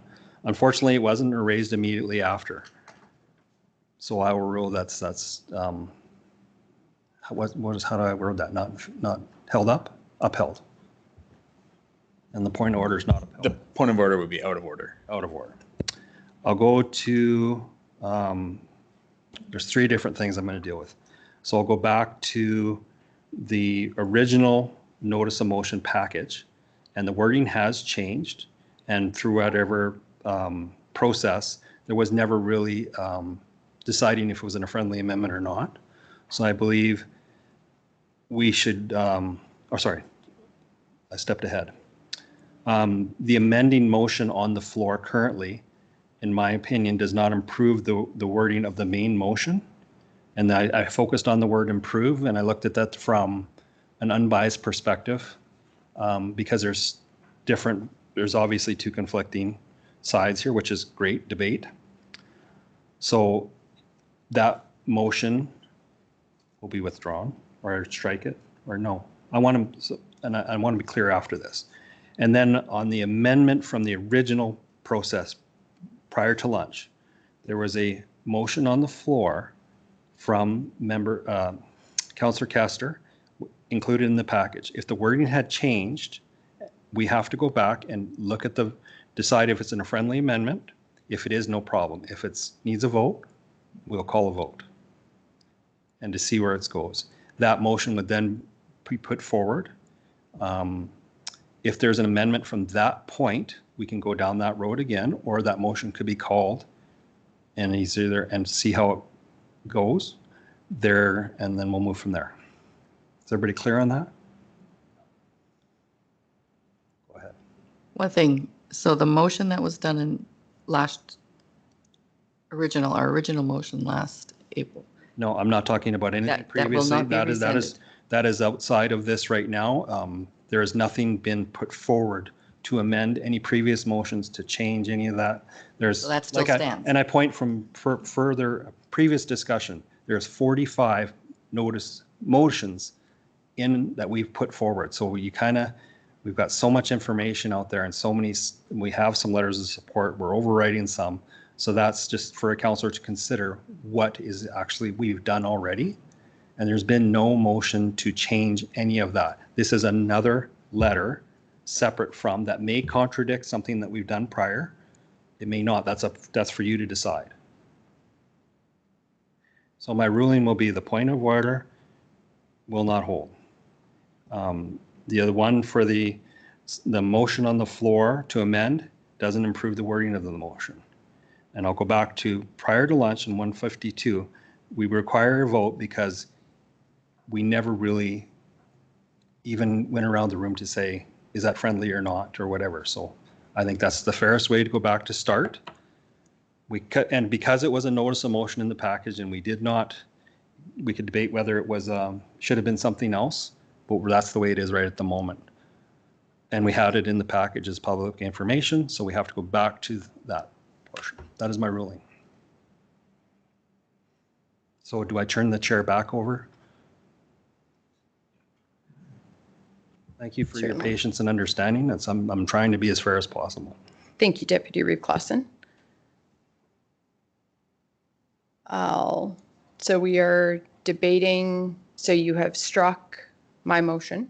So we are back to the original motion, and you would like to see some sort of indication of whether the motion, including the amendment to the letter to remove $10 million, does anybody object to Councillor Kester's motion where he indicates he would strike the of $10 million from the letter in the package? If so, raise your concern now. Is that an adequate indication of consensus? So if there's no debate on the motion on the screen, which is to remove that section of that letter, then I would consider that unanimous.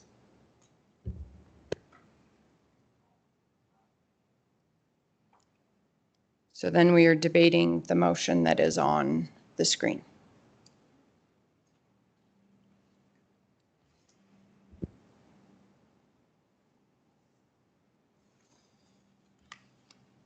Questions or discussion?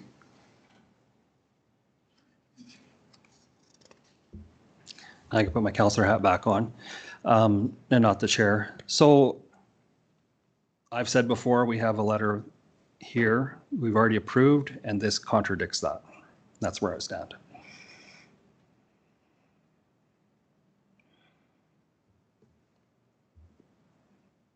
From last year. Can I ask how you feel like it contradicts? Because I mean, I don't know what to do. Like it's I don't want to contradict that original motion. That's just my opinion and my feeling. If you, So the original motion explicitly included a clause and that council authorizes the REEF to sign the attached letters to Canada Housing and Mortgage Corporation and the Government of Alberta regarding the development of the 120-unit Wheatland Lodge with the approved attached resolution for clarity and transparency of council's position. So we have already approved a letter that included specifically this entire resolution. The motion that is before council does not obviously include reference to attaching that original motion, and the letter is arguably different than the original motion. I'll go to Councillor Lawerson, and then we'll go to Deputy Reeve Clausen to respond to Councillor Bigger, and just a reminder to everybody to please just look for, even if it's just a visual acknowledgement for speakers. I had Councillor Lawerson next. Any motion is only as good as the new motion that replaces it. So that's not an issue. I can support this motion the way it stands. I will not support it with any amendments.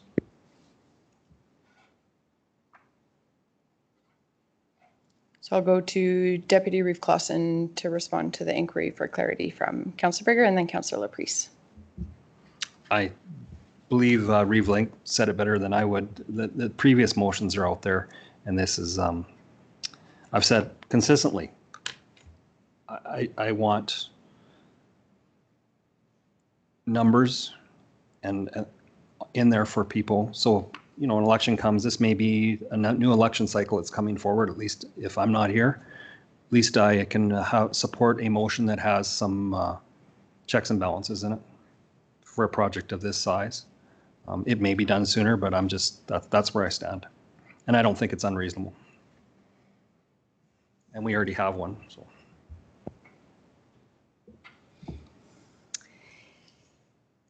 So my position is that I think this is a separate letter, and I think it is along the same lines as our original letter. Our original letters and resolutions still will stand. So the housing body needs to understand that they still need to keep the costs to the municipalities at that certain level. The housing body needs to understand that they do still need to work on the communication, collaboration strategy. I want all of that to stay in place, but I think this letter just says that our community wants a lodge. All of the rest of it still sits there in the background, and it just, yeah, I think both letters can stand on their own, and I think we could support this letter and have that other one still stand. I don't think they negate one over the other.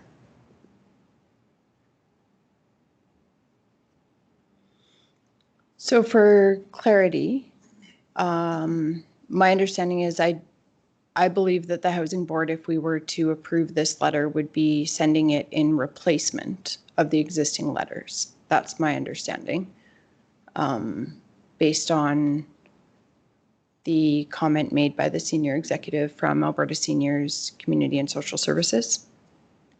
And obviously the ministry is aware of the concerns that we have raised. They have been outlined in a letter and, as indicated in the last council meeting, discussed in further detail with representatives from the ministry and ministers and an MLA. And that's just a reality. I think if the community is concerned about the progress that's being made on the project, there needs to be discussions about the board's approach to addressing the concerns that have been raised by our council and the conditions that were placed on our original motion. So where my concern comes in is that this letter would be being submitted to replace the previous letter and would be nullifying concerns that were outlined in the previous letter. we may need to review our procedure bylaw. Of course, a motion is only as good as the next motion, but typically there are procedures in place just to minimize that re-litigation of considering the same question repeatedly. There is also a provision that I am considering asking council to consider under sections 91, 92, and 93 of the procedure bylaw, where we could add emergent business, and it would be respecting the rule of the chair that the amended letter that I proposed was not an improvement of the notice of motion that we are currently considering. There is a provision where we could add a matter not included on the agenda, but due to time constraints or unusual circumstances.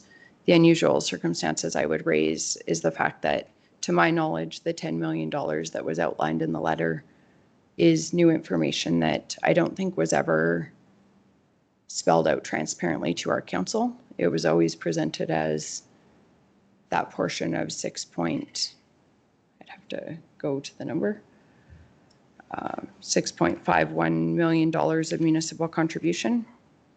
I don't ever recall there being an expectation that the municipalities would take on additional debt in addition to that contribution to make the $10 million. I don't recall seeing that on pro formas or being outlined to us. And so while that's the $10 million is currently being struck from the letter, if there's some basis for that, I think it's important that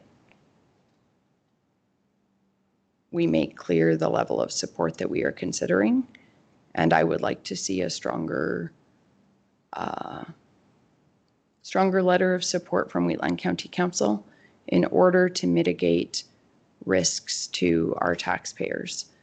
And I have concerns about democracy in this region and the way that individual councillors who dare to ask questions are villainized by groups or by individual community members. That is a critical part of democracy and a critical part of critically analyzing decisions that are before us. We need to understand the scenarios that we are contemplating. I've heard even today the pro forma be referenced as the worst case scenario. That's a very subjective opinion. I think there's a case to be made that there is a worst case scenario that exposes Wheatland County taxpayers over the next 50 years to approximately 50 years to substantially more financial responsibility than what we have contemplated. And I do believe it's important that we at the very least understand what commitments we are making and that be respected as we analyze and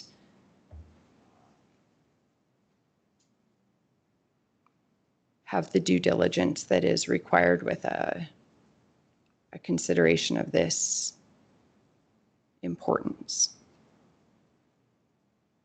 Councillor Custer. This letter that was sent up to the government over a year ago, Wheatland Housing Management Body, to my knowledge, hasn't made a motion yet at the very outset to ask for it back. It's in the package.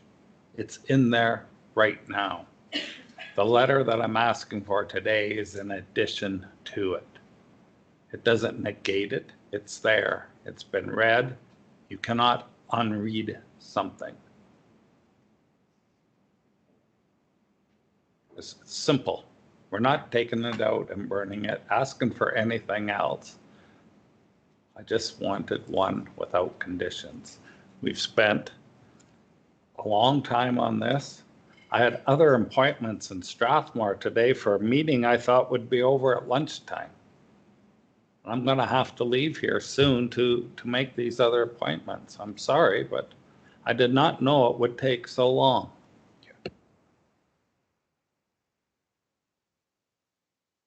Councillor Larson, Did you have a comment? I believe I heard you say this is ridiculous. I have a point of order. You were mentioning that you want to add something as emergent business to the agenda, which if I'm reading 91, 92, 93 properly, that emergent business can be added to the agenda, but our agenda has already been approved, so you would not be able to add anything at this point in time. Can you respond to my question about if you have a comment you would like to make about the ridiculousness That of was my council comment. debating?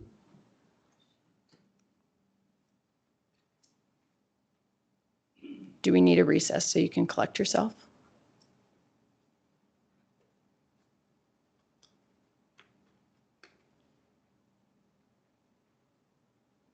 Would you like a recess?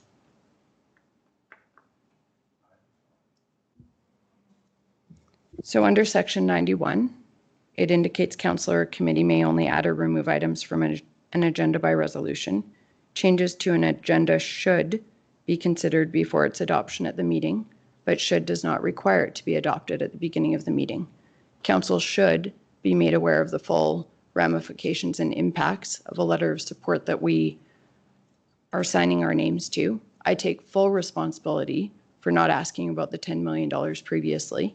Clearly, we were considering a lot of information. In respect to the timing of the meeting, I'm just checking our calendar invite.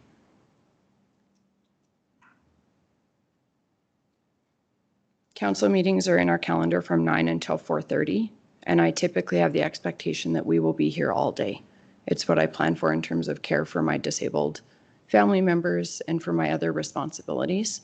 And it's very hard to predict how long council meetings will take. We are here to conduct the business of council, and I think it's not ridiculous to be spending time contemplating a $60 million potential investment in our community with an additional $28 million of interest payments.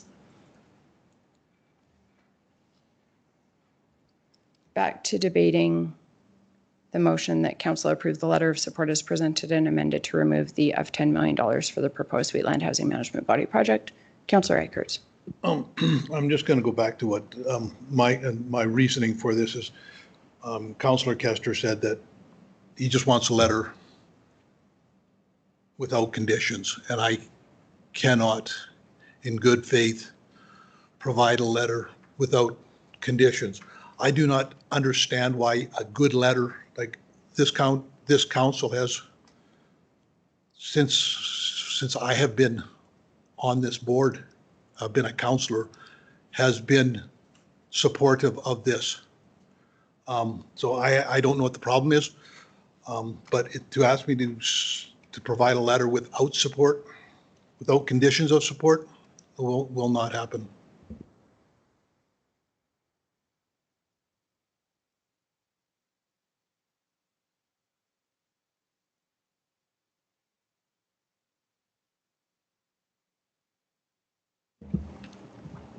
Is there any further discussion or questions?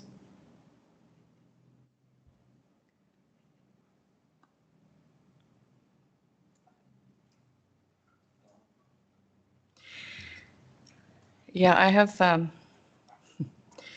there is definitely, this is something that the board has created for sure. I was on the board too and haven't publicly said this, but I was witnessed, harassment towards other councillors. I had to step off the board because I was being, by one of the other boards at a meeting was said that, to my ratepayers that I could be recalled if they didn't like how I was going to vote. I find that very much harassment and bullying.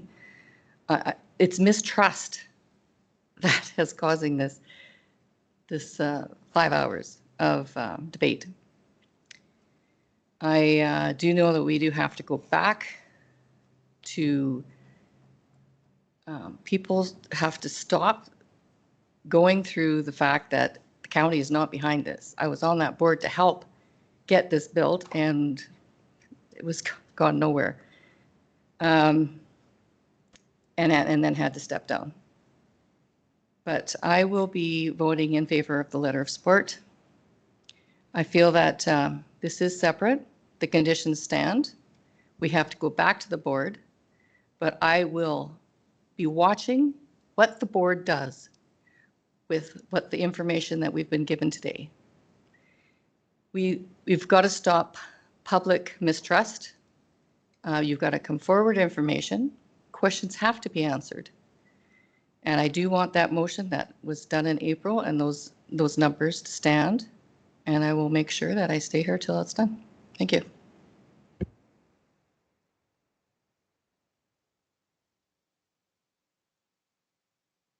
I'll request Councillor a Lawerson. recorded vote. Certainly. Any other questions or discussion?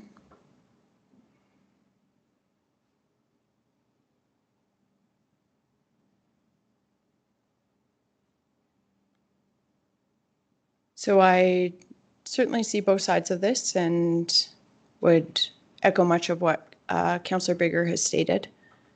There are certainly, that is one element of the serious concerns that we have had that you have highlighted, and it is disheartening to me that Wheatland County councillors have been treated in that manner by previous board chairs and councillors or board members of the Wheatland Housing Management Body Board and the Wheatland and Area Hospice Society. Councillor Eichert and I had a particularly spicy display of some of the attitudes towards our council 2 weeks ago in this council chamber. Our CAO has had some fairly disparaging words spoken to him in this county office 2 weeks ago. I was grateful that, anyways, somebody witnessed that who was somewhat shocked by the behavior that was displayed that day. But that is what we have, that's just a reality of what we have been, the reality of the situation. I will not be supporting the second letter of support based on concerns regarding a misrepresentation of council's support, and I don't think it is representative to send a letter, an additional letter without conditions, and to argue that there are pre-existing conditions that we're now not attaching to the letter of support. I think it could potentially be construed by a ministry representative receiving an updated letter that perhaps the conditions or concerns have been addressed by the board and that we no longer have those conditions. That would be my concern. And I do have a concern that it would nullify the existing motion and that it's not aligned with the council position. So I will not be supporting today's motion, and I will reiterate that the responsibility for addressing those conditions from the existing letter of support that has been in place now for over 14 months are the responsibility of the Wheatland Housing Management Body to address, and that they have had opportunities over the last 14 months to do so and have made the decision not to do that. And so if people are frustrated with that, they should reach out to the Housing Management Body Board and discuss their approach to addressing those concerns and helping to mitigate those risks to the taxpayers of this region, and to work collaboratively with their member municipalities that make up the Wheatland Housing Management Body Board. So I will not be supporting this motion, and we will continue to work on addressing the concerns that exist.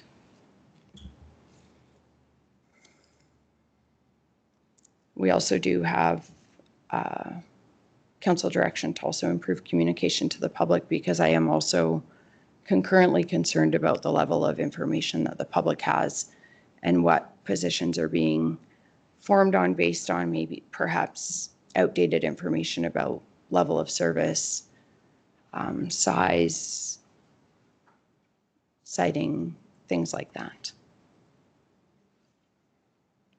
there was a comment made earlier as well that I do want to address just before we broke for lunch about that the letter was sent 2 years ago with the governance concerns. And I do want to reiterate that while I appreciate that the Housing Management Body Board did conduct a governance review or directed that to be done, that they sole sourced that consultant from a contractor who had worked for the board for approximately 2 years from my review of minutes, and that council has identified issues with that review. And so while that could be seen as a step in the right direction, there's also, it could be seen as not an ideal governance review. And with reference to the fact that we sent the letter to the minister, I started identifying governance issues myself with the Wheatland Housing Management Body during my first year on council.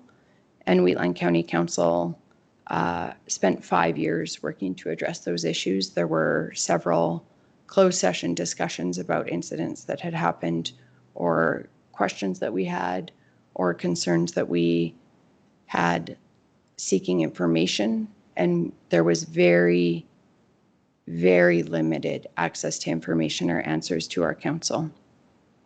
The letter to the minister was an absolute last resort after exhausting every other avenue of dealing with, and not insignificant issues, dealing with issues of misalignment with legislation and requisitioning amounts that were not aligned with legislation, lack of reserves that were set up appropriately, multiple issues as were obviously outlined in that letter.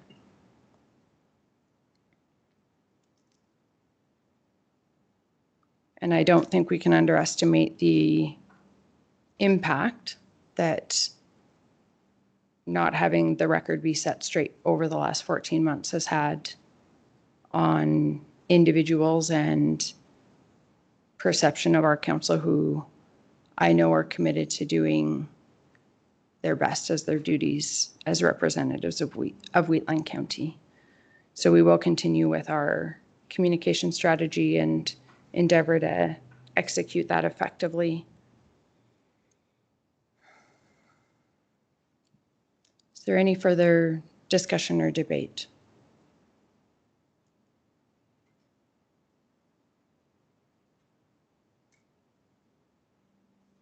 I'll call the question.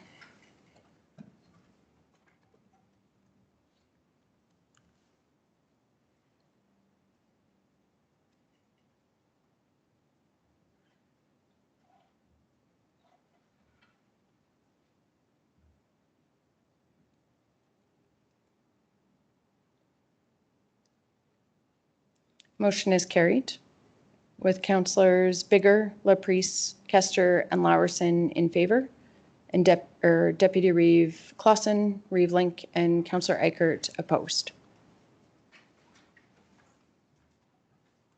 I would request an addition to the agenda of another letter of support that I presented previously with amendments to clarify Wheatland County's position regarding the proposed housing project by Wheatland Housing Management Body Board.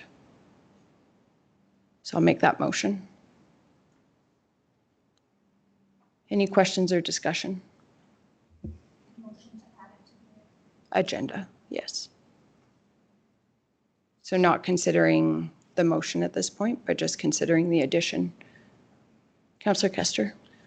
How is it? A month and a half ago, I asked for an addition to the agenda, and I was told I had to have a tabling motion because we already have an agenda or motion to this effect. It's taken me a month and a half to get this far. I had to be told to table the motion. I had to wait till the next meeting to table the motion. I had to wait till this meeting to actually speak to the motion. Because we cannot just add it on to the motion because we've already got one, is what I was told. But I guess I'm.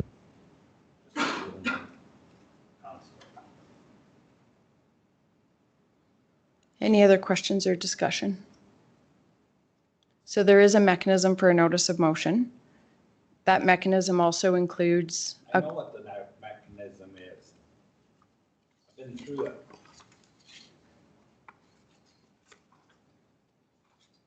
So what I was going to say before I was interrupted is that within that notice of motion, Section 98 does say where possible, a member should pursue all other avenues to advance a new matter prior to serving a notice of motion, including consultation with the CAO to determine if there are any ongoing or planned priorities or initiatives that may coincide or otherwise conflict with the proposed motion. My concern as Reeve of Wheatland County, fully supporting the motion that we just proposed, is that we had, to my knowledge, new information disclosed to council, revealed to council, that the $10 million was not an oversight or an error, but that included additional capital funding that the municipalities would be responsible for. To me, that is a potential consideration of, under the definition of emergent business, an unusual circumstance on a $60 million capital project. My expectation would be that Wheatland County Council has all of the information and that there is complete clarity and disclosure on what we're agreeing to. And that's why I am proposing the addition of the agenda item where we clarify the commitment to the $6.51 million. And if there's an additional request beyond that, that can be brought forward to council. Part of my rationale for addressing it today is that much of the debate has already occurred, and my hope would be that we would not have to spend another 5 hours in 2 weeks or 4 weeks, and I am fine waiting, but because it is relevant to much of the discussion that has occurred today, I would like it to be, I am requesting council consideration of the agenda of the addition to the agenda. So you're talking about, and you're arguing about the motion. There's been no request to increase anything from anything. Nothing has changed. So you're talking a what-if scenario. Why not wait till you get asked for additional money? Okay? I don't know what their total ask is. It's a $6 million upfront, $700,000 mortgage payment. What that works out to, the final number, I don't have a clue, and I'm not going to work it out. You can ask an accountant to do it for you because I'm not qualified to do it. Nothing has changed. If it's 10 million, if it's 20 million, one of these letters that we've debated today, everybody had the same. One of the villages has 12 million on theirs. Where the 12 million come from, I don't know. But they're not concerned about it. I'll be voting against it.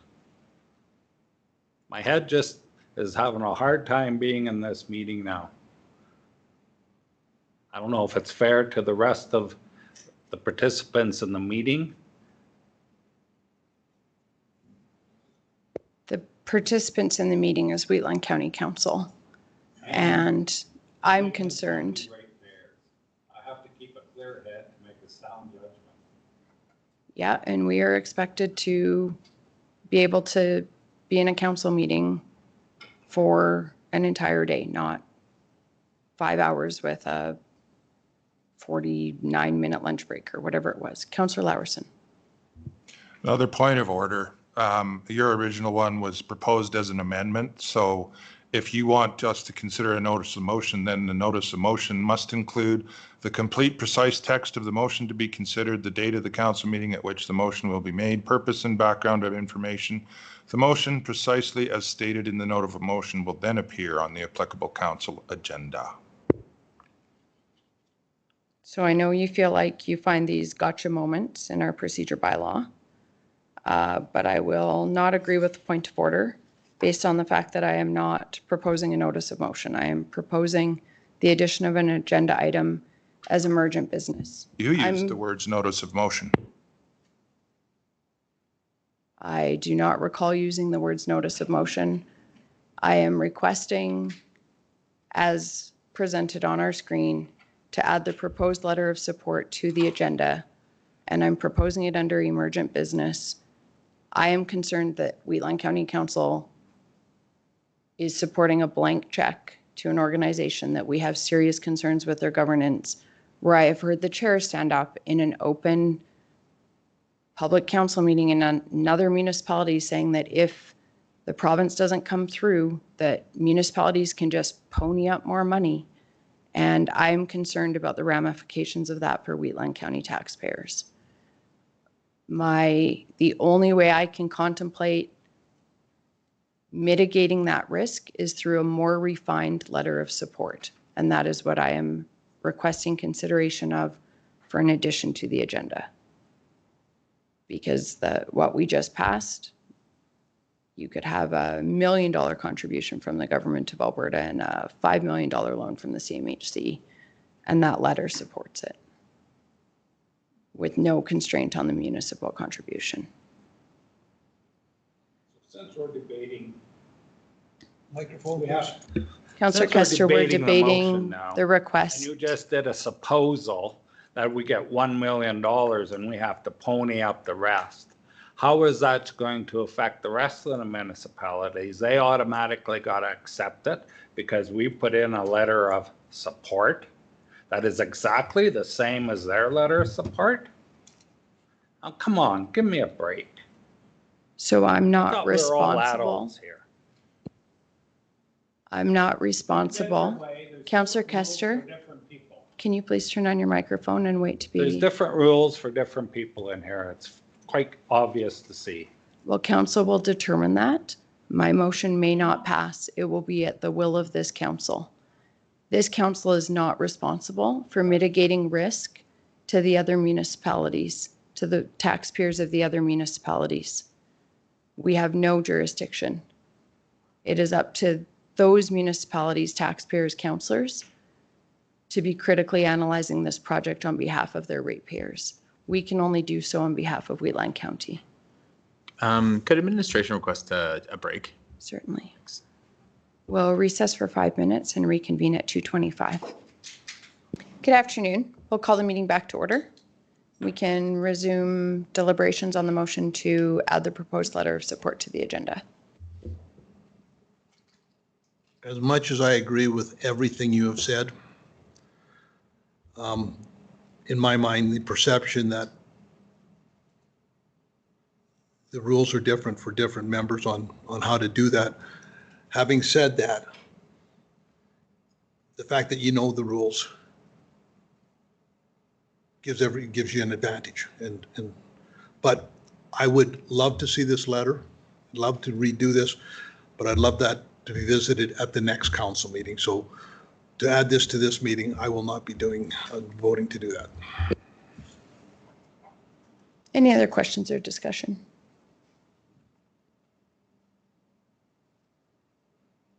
Hearing none, I'll call the question.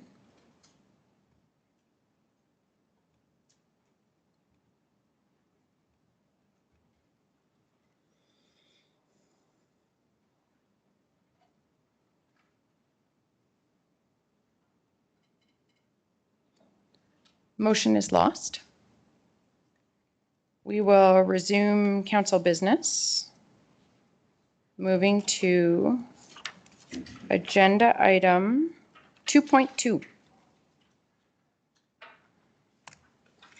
Good morning. Well, good afternoon. Sorry. Through the chair, good afternoon. I'll be reading the bylaw, ASB bylaw 2024-19, the ASB edition regarding delegation of the ag disaster declaration. Pardon me. So I'll just go through the background here. So Wheatland County Council and the Ag Service Board ASB recognize the challenges local agricultural producers may face during certain years of very poor growing conditions. The ASB and Council can help bring more broad awareness to these challenges through the local declaration of an agricultural disaster.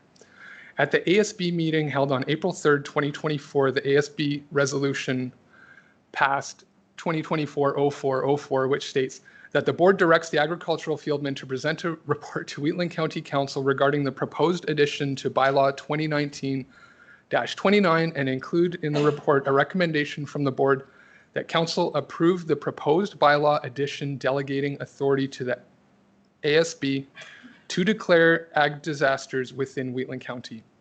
In recent history, council has typically sought the opinion of or delegated the authority to the ASB when deliberating on and declaring an agricultural disaster within the county. By amending the ASB bylaw, council may streamline this process by allowing the ASB ongoing authority to declare an agricultural disasters within the county.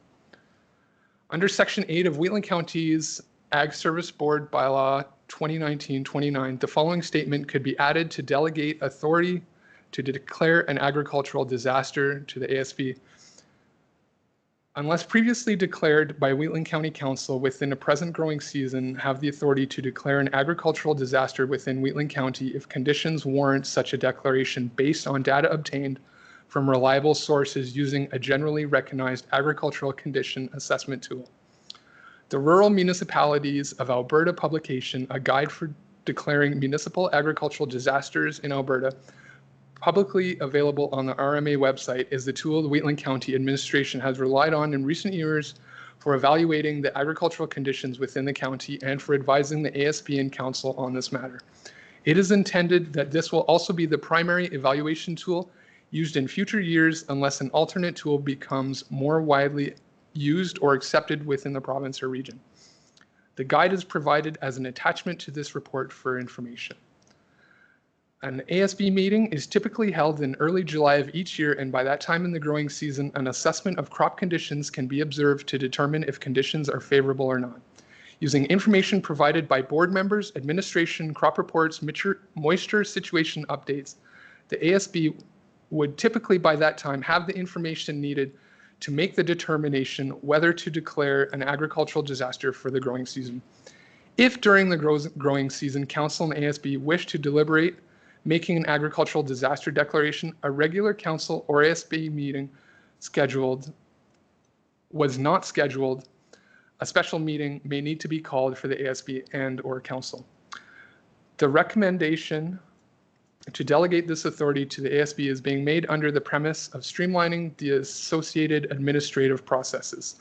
Delegation of this authority does not preclude the ability of council to solely make the decision to declare an agricultural disaster should council wish to do so. Historically in Wheatland County, once a declaration of an agricultural disaster has been made, a letter from the Office of the Reeve is drafted by administration, signed by the Reeve, and sent to the following recipients under the government of Alberta. The Minister of Ag and Irrigation, the Minister of Forestry and Rural Economic Development, AFSC, Rural Municipalities President, Wheatland County Council and the Ag Service Board, Agricultural Service Board Provincial Committee, the MP Bow River, Alberta Minister of Municipal Affairs, MLA Airdrie East, MLA Cardston Siksika, MLA Chestermere Strathmore, and MLA Olds Didsbury Three Hills. If the agricultural disaster were declared by the ASB, the letter could alternatively be signed by the chair of the ASB and sent to the pertinent contacts listed above. Municipal agricultural disaster declarations bring awareness to an issue specific in the area of the province, but they do not trigger a provincial declaration or access to any funding to support the issue. Municipalities can work with their local agricultural industries or industry producer organizations to communicate concerns and assess challenges being experienced. So the legislation is included in this report for information. And if council wishes to consider all three bylaw readings during this meeting, the recommended wording of the resolutions is found on the top here. I'm available for any questions. Thank you. Any questions regarding the bylaw? Councillor Laursen. Nice presentation. I don't have any questions with it. So with that, I'll move that council approve first reading of Agricultural Services Board Bylaw 2024-19. Thank you, Councillor Laursen. Any questions or discussion? Deputy Reeve Clausen. This kind of puts me in an interesting spot. Because of the Ag Service Board, I've put a producer in my chair. So when I see this, it makes me think I should be at these meetings so I know be part of it. So you're a unique because you have most councillors there and you do have ag producers there, but you're relinquishing control to the Ag Service Board of this. So it puts me in a hard spot. So coming next organizational meeting, I'm going to want to go back on that board. Because if this is information I need to be able to back up, and you have that benefit of being there. I took myself out of the Ag Service Board because I was more for the producer. So this is more of a, yeah, it's above and beyond that. So that will put me be back in that board, and I hate to lose the person that I put in that position. So I just want to I'll support this, but you, as the Ag Service Board, that's the consideration that has to come forward. And that's just for future, anybody that's in this chair, or, you want to be able to have producers on that board that are younger and coming forward. And I have no regrets with the person that is in my place. But when you have this kind of power, I think you have to consider that.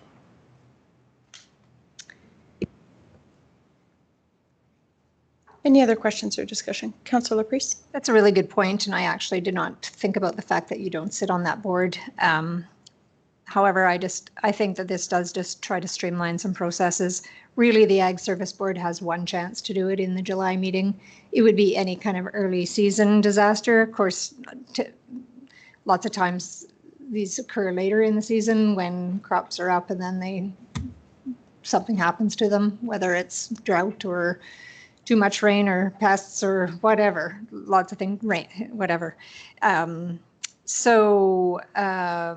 Yeah, I'll support it, but that is a good thing to consider that in the future.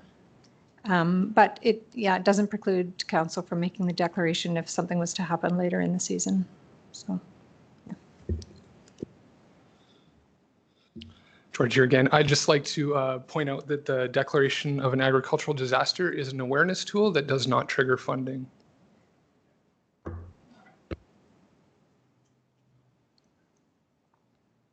Any other questions or discussion?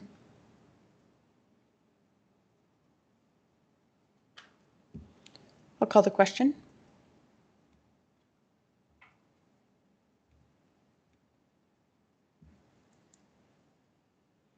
Motion is carried. Council's wishes for second reading.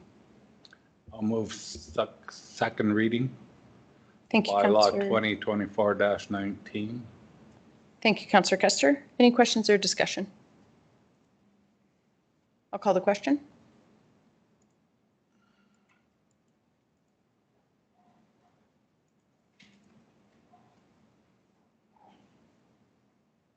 Motion is carried. I'll move that permission be granted to hold third and final reading of bylaw 2024-19. Thank you, Councillor Eichert. Any questions or discussion? I'll call the question.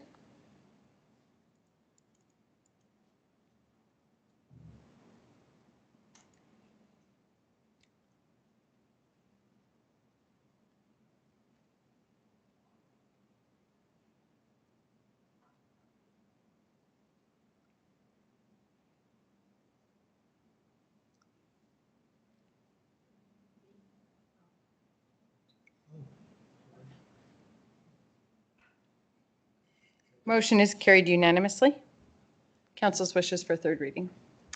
I'll move third reading of bylaw 2024-19. Thank you, Councillor Laprise. Any questions or discussion? I'll call the question.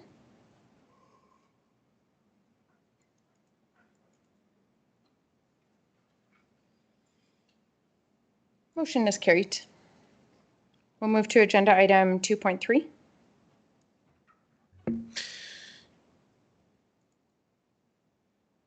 Yes, good afternoon, Council. Brian from Administration. In front of you, I have the Committee of the Whole bylaw. Just one second. There we go. The Committee of the Whole bylaw, which starts on page 63 of your agenda package. So one thing that a council member brought up to administration was that there was actually no Committee of the Whole bylaw. So council does need one. The committee has been operating just as it should, and there's been no discrepancies on how this committee operates. And there has been no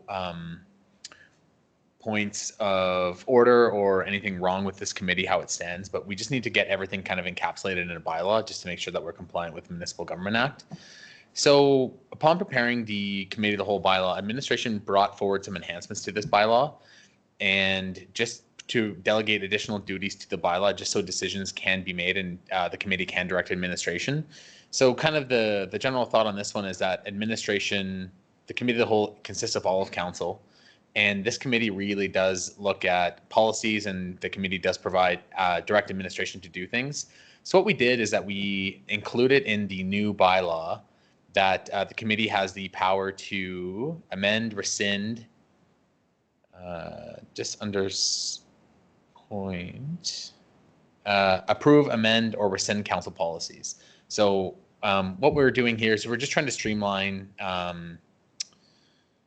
the committee and just make it enhance and streamline productivity at the county. So anything else in the bylaws here, it doesn't remove the ability for council to amend their rescind bylaws, policies. So put that under section 2.5, that both the committee and council retain the authority to do so. The committee of the whole as well isn't necessarily a place for the public to present. So we do have that public presentation committee. So we put that in there as well, just for a mechanism for the public to present. And I think that was the basis of this presentation. So we're hoping to get 3 readings today and have this bylaw of council. If there's any questions about the bylaw or proposed bylaw, please let me know. Thank you. Thank you, CEO Henderson. Any questions or comments regarding the proposed bylaw? Councillor Larson. So speak quickly. You mentioned approve, rescinding, or something or other policies.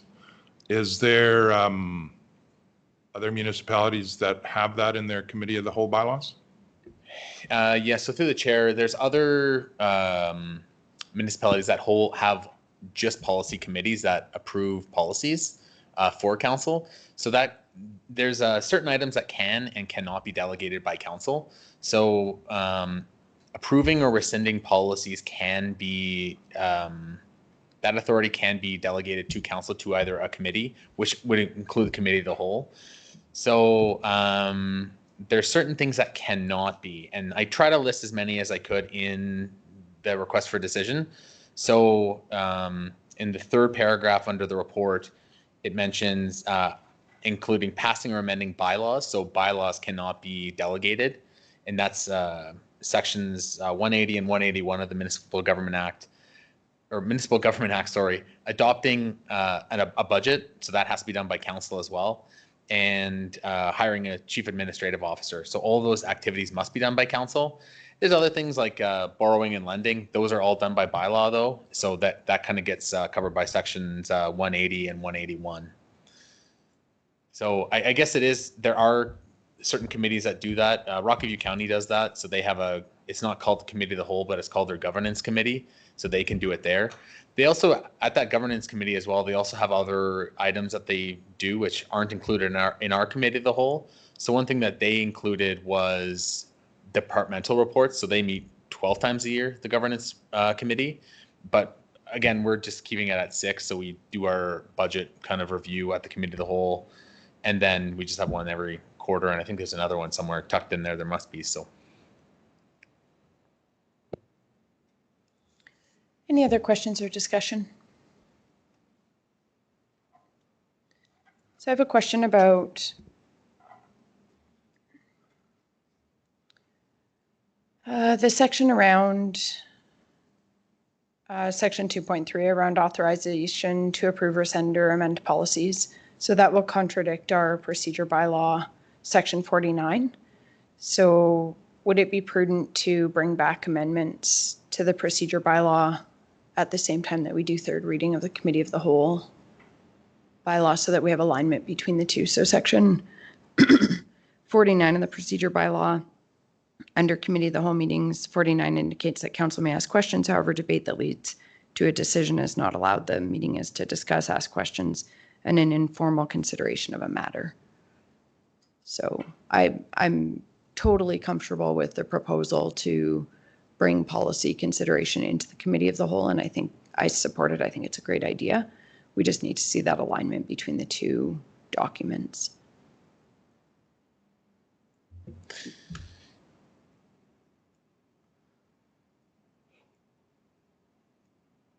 Yeah, through the chair, yes, that is correct. So ultimately what we could do is I'd have to take a look at section 49 of the procedure bylaw.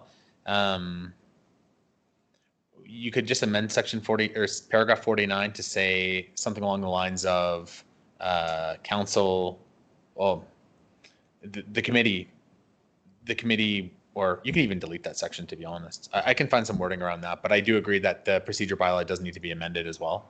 Yeah, and I'm even comfortable passing third reading, knowing that, like, just if council's going, or if administration's going to bring back an amendment to align them, like, we don't need to bring it back to another council meeting, but I don't think we have a committee of the whole bylaw or committee of the whole meeting imminently, so.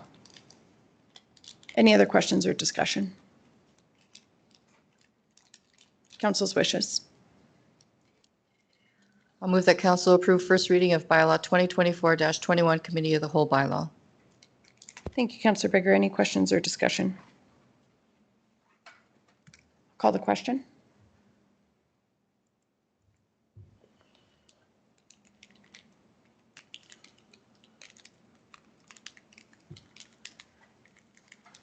Motion is carried. Council's wishes for second reading. I'll move second reading. Thank you, Deputy Reeve Clausen. Any questions or discussion? I'll call the question.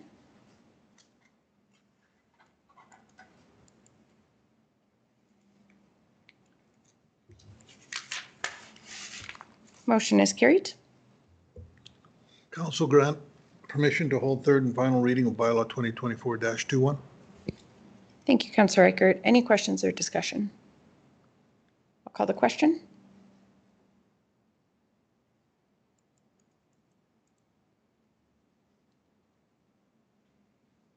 Motion is carried unanimously. Councillor Kester. Council approve third and final reading bylaw 2024-21. Any questions or discussion? I'll call the question.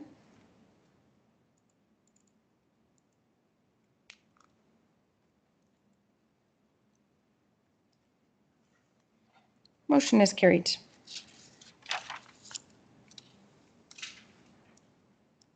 We'll move to agenda item 2.41. At the June 6th Town of Strathmore Council meeting, there were a couple of comments made, one by a Town of Strathmore councillor and one by the Mayor of Strathmore.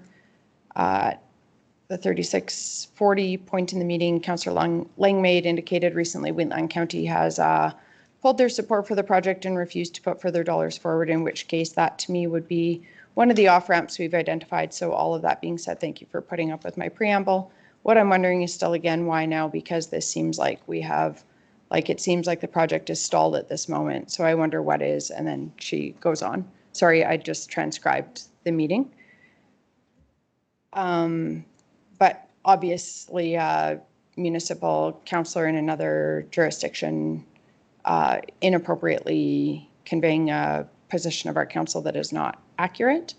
At no time has Wheatland County Council pulled our support for the project.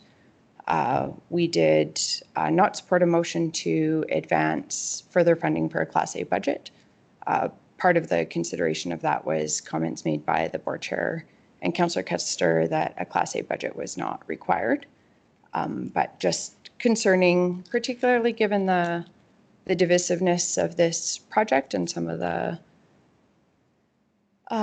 just public perception challenges, to have that be stated in a Town of Strathmore Council meeting. I have had a number of ratepayers reach out just with questions around the origin of that comment. At the 2 hour and 45 minute mark, the mayor said, as it was standing, and we all know that the Wheatland County has voted against a letter of support, and I don't believe that the Lodge project is at this time moving forward. It's in a stasis or limbo at this point. So there was also that comment made. I'm not sure, I can't contemplate commenting on the Town of Strathmore's positioning or decision-making around this project, but I am concerned for the same reasons I outlined regarding the councillor's comments, to have that on the public record in the Town of Strathmore Council meeting. I will acknowledge that at the 2:55 mark, 2 hour and 55-minute mark, Councillor Kester, who was there as the board chair of Wheatland Housing Management Body and as a representative of the Wheatland and Area Hospice Society, did share with the council that he had tabled a motion for a letter of support without conditions for the next council meeting, which I believe is the 18th. Wheatland County hasn't, and this was a bit confusing, but could also be, I think, interpreted negatively regarding our council. Wheatland County hasn't officially not withdrawn their support. It's a motion for support without conditions as asked by one of the ADM's executive position anyway. So I think a double negative in there, but was again construed by ratepayers as potentially suggesting that at some point Wheatland County was going to withdraw their support. And so my request would be for council to consider a letter from the Reeve to the Mayor of Strathmore requesting that the public record be set straight and just asking for their council to refrain from commenting on Wheatland County Council's position. At no time did any Wheatland County councillor or mayor, or sorry, did any Town of Strathmore councillor or mayor reach out to me for information on the county position. So I'm not sure the origin or what was prompting comments from that perspective, but it is critical that we not let misleading information stand on the public record and that this be corrected. I did not call a special council meeting to address this because I thought we could address it at the next available council meeting, and that's why I'm requesting consideration today. Council's wishes. Councillor Kester. I was present there and I did correct them. I says county is not withdrawing their support. I said there is a tabling motion coming up for what we went through today, but at no time did I even suggest that there was a motion coming up for withdrawing support. I said I didn't say that. I just said they're still supporting it, the same as always. Yeah, I did read Took the it as a transcription of your comment. And I was thanked for making the correction by the mayor. Yeah, I think with the double negative, it was confusing. And so that's why I bring it forward. Deputy Reeve Clausen. I think, as I pointed out today, we have a number of resolutions that are thankfully on our package now, so people can, our website, so people can refer to them to see where we're coming from and the process to get where we're at. And I have no problem sending a letter back to the town and just saying, please, like, we're not asking for anything, just correct it and make sure you know where we stand. And we could even update it with today's motion that carried. Yeah, it's just because I was at that meeting. I listened to it live after. I couldn't stay the whole time. And there was a lot of things said. There was a lot of passion and stuff, but you got to be careful. I mean, we've been stung before by saying the wrong things, and we should all just respect each other. So. Any other questions, or is there an appetite for a council motion? I'll make that motion that we give the town of Strathmore our list of resolutions and where we're at now, and to make sure they know that Wheatland County still supports Wheatland Lodge, and they should perhaps retract what was publicly stated in their meeting. Does that cover it? Would you contemplate just clarifying requesting a retraction? Sure.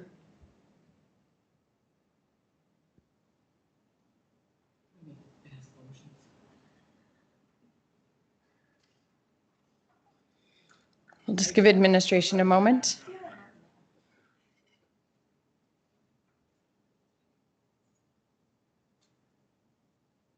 Is everybody clear if we have that council authorize the Reeve to send a letter to the town of Strathmore Council? I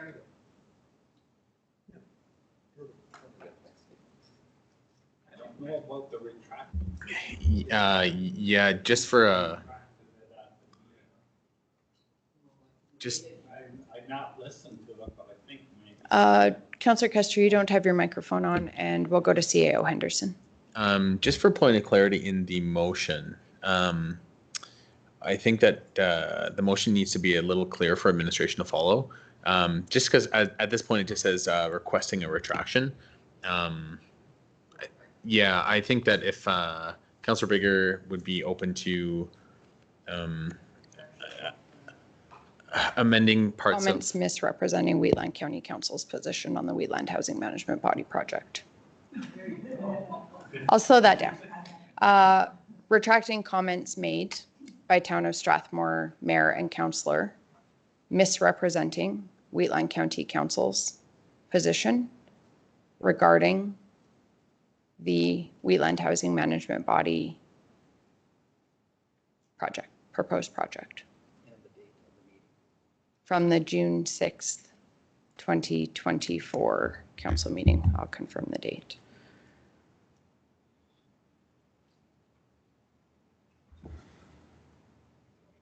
I'm just looking at my calendar. Sorry, June 5th.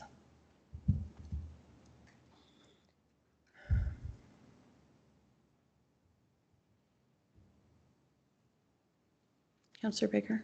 I actually think that the town would be very pleased with being able to retract that. They must be misinformed, right? Yeah, so that would be very good for them to know that.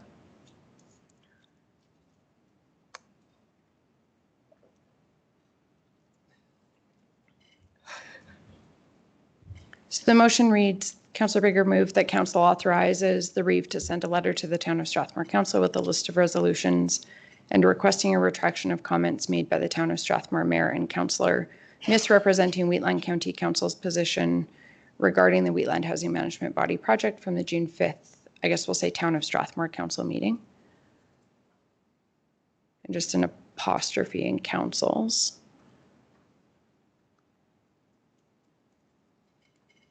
And do we want to just clarify historic resolutions regarding their proposed WHMB project? So on that first, with a list of historic resolutions regarding the WHMB proposed project. I know we'll have it in there twice, but.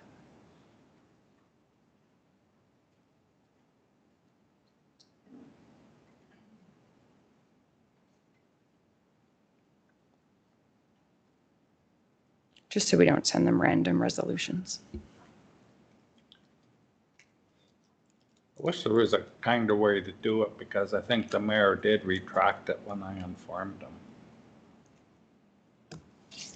It wasn't a big deal. He says, oh, that's good to know or something. I can't remember exactly.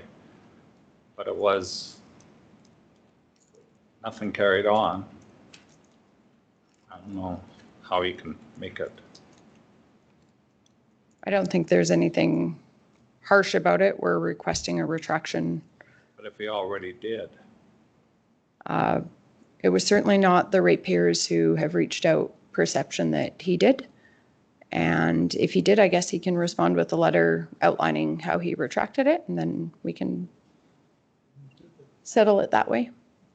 But I did review the meeting at the suggestion of multiple people. And I'm conveying a concern to council.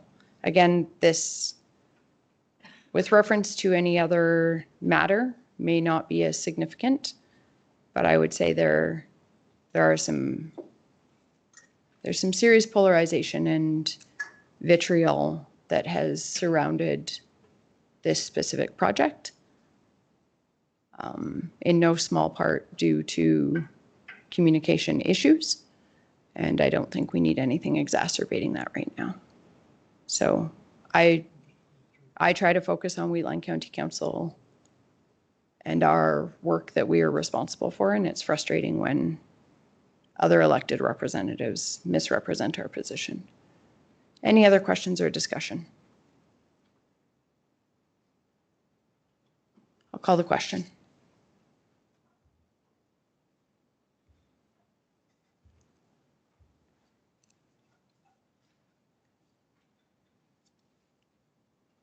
Motion is carried. We'll move to 2.51.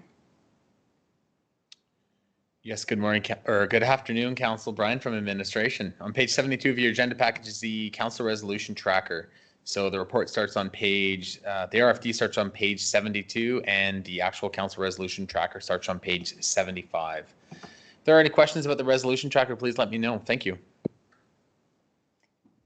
Any questions regarding the tracker? I'll move that council accepts the council resolution tracker dated June 18, 2024 as information. Thank you, Councillor Laprise. Any questions or discussion? I'll call the question.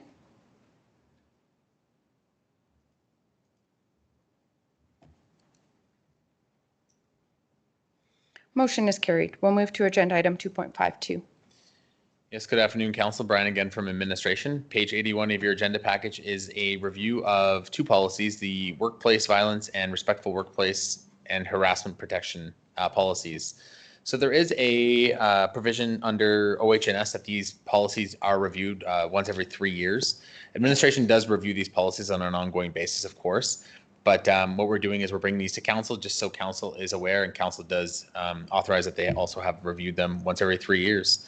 So we do ensure that legislative requirements are captured, and this is done through our policy committee and also through our safety officer as well.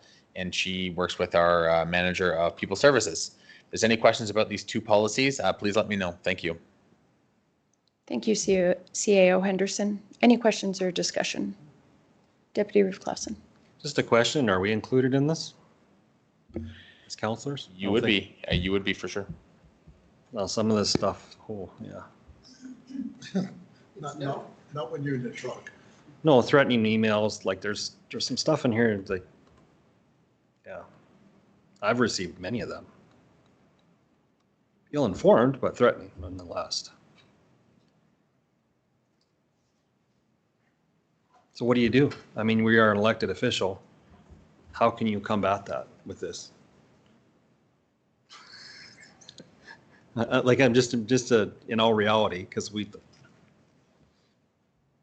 So I did just have our council interview for our core safety audit, and we all do play a role, and we are responsible for mitigating risk to the extent that we can. There are known risks with any work that people do.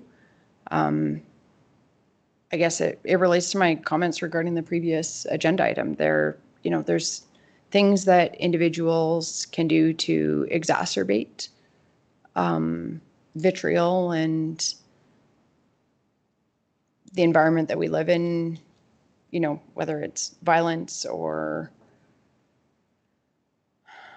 vandalism or threats or aggressive comments. And there's things that we can do to try and de-escalate. And so I think in line with comments I made at our Welcome Back barbecue as well, we all have to take safety seriously. We have to be cognizant of the situations we're putting ourselves in. And the same rights to work apply to councillors as do to the rest of the county around recognizing risks and refusing unsafe work and those types of things. But I think we all handle it to the best of our ability in our own ways. But the policies do apply to all of the Wheatland County team. Any other questions or discussion?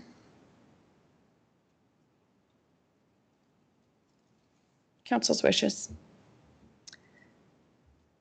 I'll move that council approves the required 3-year review of Human Resources Policies 6.1.7 Respectful Workplace and Harassment Protection and 6.1.8 Workplace Violence to meet legislated requirements under Part 27, Section 390.7 Violence and Harassment of the Alberta Occupational Health and Safety Code. Any questions or discussion?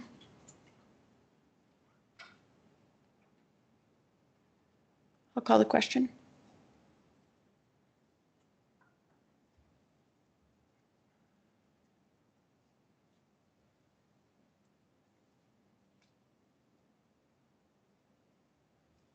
Motion is carried. We'll move to agenda item 2.53. Yes, Council. Brian again from Administration. So this is something very interesting and something that will be coming to your next council meeting. It's the regular consent agenda. So this report details out the regular consent agenda and what it. I've moved that council move out of closed session, and I will call the question.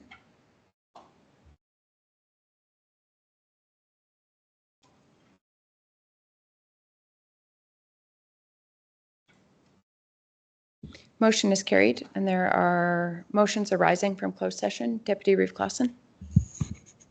Make the motion that council authorizes $40,000 for the purchase of property identified as tax roll 6274000, and that the funds be deposited into an account created specifically for this parcel.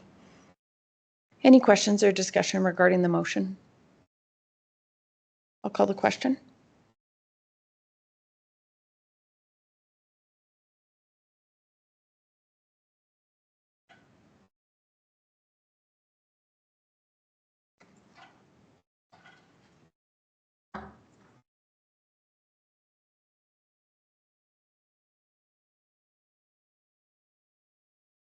Motion is carried.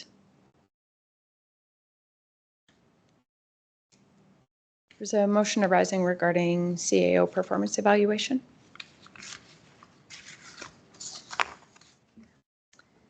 I'll move that council direct the Reeve and Deputy Reeve to sign the 2023 annual performance evaluation of the Chief Administrative Officer in accordance with Section 205.1 of the Municipal Government Act, and that a copy of the performance evaluation be placed in the Chief Administrative Officer's employment file. And further, that the Reeve and Deputy Reeve sign a letter outlining the CAO's salary increase of 2.5% retroactive to January 14, 2024. Thank you, Councillor Priest. Any questions or discussion regarding the motion? I'll call the question.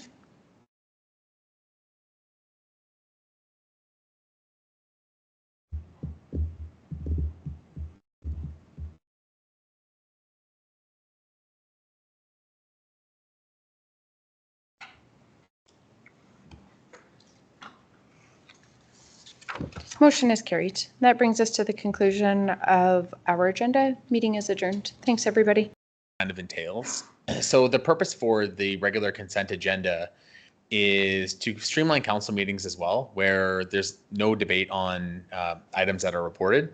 So on page 98, a good example actually would have been this morning. So the 5 sets of minutes that had no amendments, those could all be captured in one single motion. And instead of voting on every single one individually, there's one motion that streamlines it a bit. So this morning, for example, we could have saved maybe 10 minutes. Still is good, you know, streamline, that's what we're working towards anyways. Another good one is council reports. I do know council does report on their items. However, there isn't much question. So anything that you put in your report, there's a little bit more incentive to maybe put a little bit more detail in your report. So, you know, it doesn't have to get pulled from the consent agenda. So if there's something on the consent agenda that council wishes to discuss or deliberate on at the approval of the agenda, what we'll do is council will just make a motion to pull that off the consent agenda, and then it gets discussed in regular debate. So anything else is kind of detailed in this report. We're hoping to start it at the next council meeting. We do understand that it might be a little bit of a learning curve, but ultimately we think it will be best for the governance of the county to move forward in a more streamlined fashion. And what we've also done here is we've also put in a sample of what our new agenda would look like. So the consent agendas, we're still working on things, you know, like we're thinking about putting our departmental reports in here. If that's the case, that's good. And if not, if council wants them pulled out, that's also okay. The agenda is the agenda of council. So just a reminder that there would be no discussion or debate on the items. And new business would also be discussed. So it's not like you lose the ability to debate on an item. It can always be pulled out of the consent agenda for debate. It's just ultimately just trying to streamline processes. So what we've done is we've also pulled consent agendas from other municipalities, and we've kind of just included them in here, just so council can also see what they look like. And yeah, I thought we'd go from there. And it is also in our procedure bylaw as well to have the consent agenda. So we're just trying to get in line with that procedure bylaw. If there's any questions about the report, please let me know. Thank you. Any questions? Deputy Reeve Clausen. Thanks. I have seen this done in other municipalities. I didn't understand it at first, but now seeing how it works, I like the idea. My question is just on process. So at the start of the agenda, if anybody wants to bring something out, any counselor, is that voted on, or is it just if I say I want to look at this, like is that a voted on thing, or is it just automatically brought out? Through the chair, I believe it's voted on. However, I'll have to confirm that one. And we'll just kind of go through the process and kind of get that ironed out before next meeting. And my thought process is I don't want it to be, I think anybody that submits anything should realize that anybody could pull it out. And I think it should be that way. Like it should be, if any of us read the package a couple days before and go, I really want to know something more about that. I honestly don't think there should be debate whether you pull it out, because you'd have a legitimate reason to do that. Because we're all professionals. So I think typically on boards and committees that I have sat on that utilize a consent agenda, it's typically addressed at the approval of the agenda. So you would approve the agenda with the consent agenda. And I think through the collective will of council, you're going to, see that it would be approved to withdraw anything. And as CAO Henderson said, it's going to be reports that, all of the information within the reports is typically already included in our package. But if there is more fulsome detail needed or questions about what has been reported, it would be a council decision, but our entire agenda is by council decision, right? So. And I'm thinking more so you avoid a debate. Like if someone says, well, why do you want to see that? Well, I don't really have to say, I just want to see it. You want to have a discussion on it, do have a presentation, and it's clear right at the start so staff can juggle around whether we need them here or not, right? But I don't think there should be a debate on whether you want to see something or not, because it is public information. If you have an inkling that you want to see something more, it should be an open, just, yeah, let's do it. Because that's as open as you can get to the public. So that's just my thoughts. Yeah, and so for clarity as well, the reports are still included in the council package. They're still part of the public record. I think in more recent administration hasn't necessarily been reviewing everything that's already in the package that we've already read, just for efficiency, because it's somewhat redundant if we've read the report for administration to go through the report. But they would always be available for questions and to clarify things. And I really can't see council limiting that.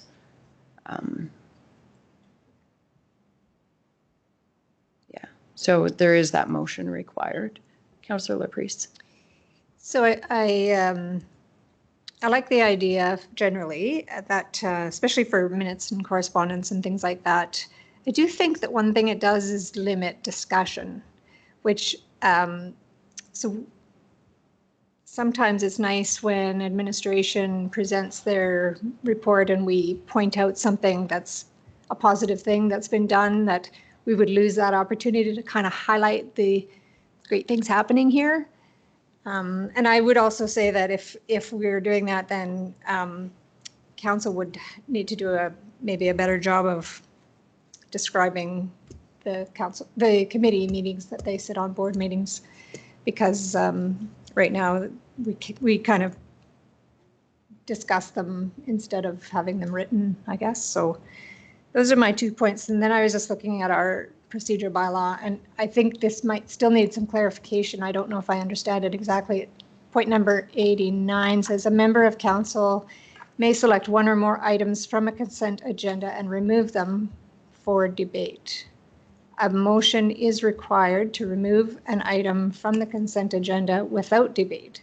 So you still need a motion, so it would get voted on, but there'd be no debate about whether it should or should not be removed. So I don't know. The other thing, we use a consent agenda at the housing board, and I feel sometimes if you're the one always asking for things to be pulled, you feel a little bit like a nuisance. It puts you in a position of being a person that's always calling things out. I don't know. And really it's not not a debate issue. It's more discussion and just highlighting, so I like it for things like minutes and correspondence. I don't know if I like it for the rest of it, but I don't know. It's my thoughts. So council does have latitude and can direct administration in which items would be included in the consent agenda. So I think it's a good point that you make too around our general manager's reports. It is always a good opportunity to celebrate, accomplishments or good things that are happening in the county, as well as a sort of set time to address often GM Bullock with transportation issues. It's just a convenient time to raise those. Obviously, council raises them outside of their, just divisional concerns, that type of thing. We don't have to include those. We don't have to include councillor reports. It's just a way to streamline. So we could, start with certain ones included and then direct to not have those included, or we could start with less and then direct to include more. It can be an iterative process, but it's council's will. So when we go to do this, it would be the same things every meeting that would be put into the consent. It wouldn't be up to administration to decide what's in and what's out. It would be the same things every council meeting. Through the chair, yes. However, council, of course, does have the authority to approve the agenda prior to the meeting, so administration would just prepare it. Perhaps to put, just to get into the process a little bit, you do make an excellent point about departmental reports. Perhaps administration could implement the consent agenda with just minutes and correspondence to start, and then start getting a feel of how that works at the council table. And if there's correspondence that needs to be pulled off, council can make a motion to pull that correspondence off. If council thinks it's going well, maybe we revisit it in January and see how it's going. And that's a thing we could just kind of see how it's going. With that, I'll make the motion that council accept the regular council meeting consent agenda report as information. Thank you, Deputy Reeve Clausen. So just so administration has some direction, just maybe round table, does anybody have a strong preference for starting with a more constrained consent agenda with just minutes and correspondence, or would you like to see a more fulsome consent agenda to start? What's sort of council preference? We'll start with Councillor Laprise. I'd prefer something constrained to start, and then we can build on it as we go. Councillor Baker. Councillor Eichert.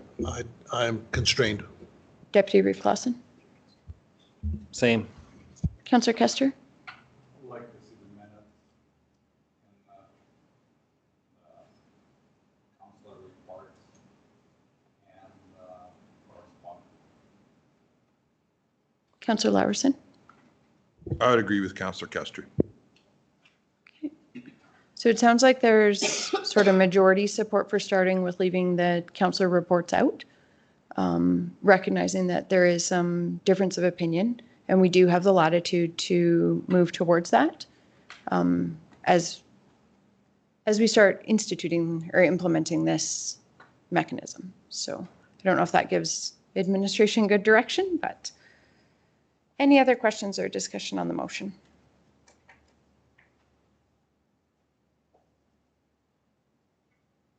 I'll call the question.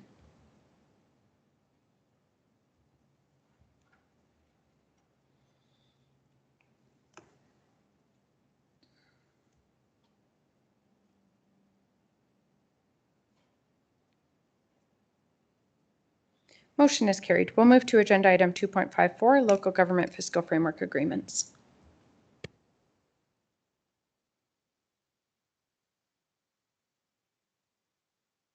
Good afternoon, Council. Joel from administration here. This is a relatively quick item. It's just a request for Council to be authorized to sign the attached memorandums of understandings with the province. And this is around the new local government fiscal framework grants. As we kind of noted in the report, there was some more comprehensive information that outlined the differences between the old MSI funding grant program and the new program back in February. And we just had included the table that was from that report back then. And then, of course, attached are the two agreements. Administration also had a chance to review them, and they were fairly standard as expected with any kind of ongoing grant program. And they're segregated into the two operating and capital grant programs. And that concludes this. Staff are available for any questions. Thank you.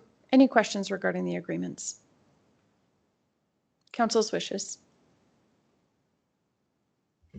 I move that council authorizes the Region Chief Administrative Officer to sign the memorandum of agreements for the local government fiscal framework capital and operating program. Thank you, Councillor Bigger. Any questions or discussion? I'll call the question.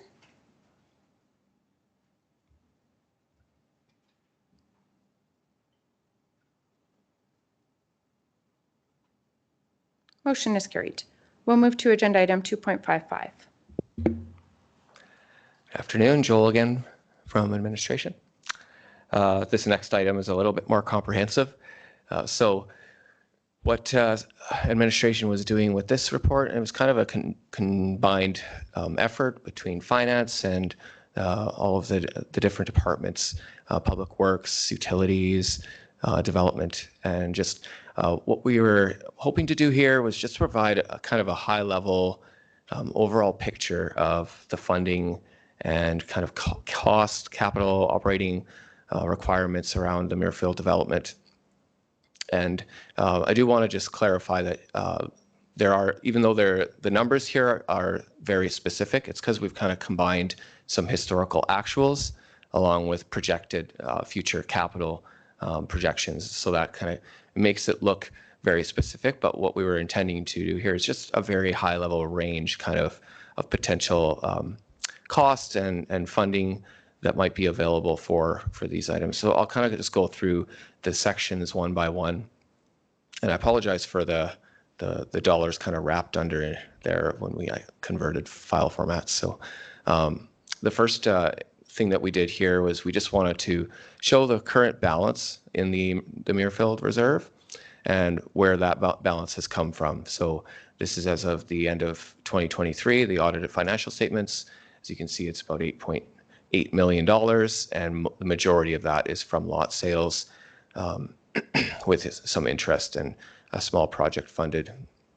We note that project just in the report was from some new meter project that occurred when we first took over the development. So then what we did is further broke down that total lot sales by year just to get an idea from the most activity that we've found kind of to date. And that just for council's information. Then what we wanted to do is just kind of do a conservative projection of total funds that may be available. There are some unserviced lots and such that the county still remains holding and it will be selling in the future. And so we put a placeholder in there of the $5 million and added that to the current Muirfield balance just to come up with an estimated total funding envelope of about $13.8 million.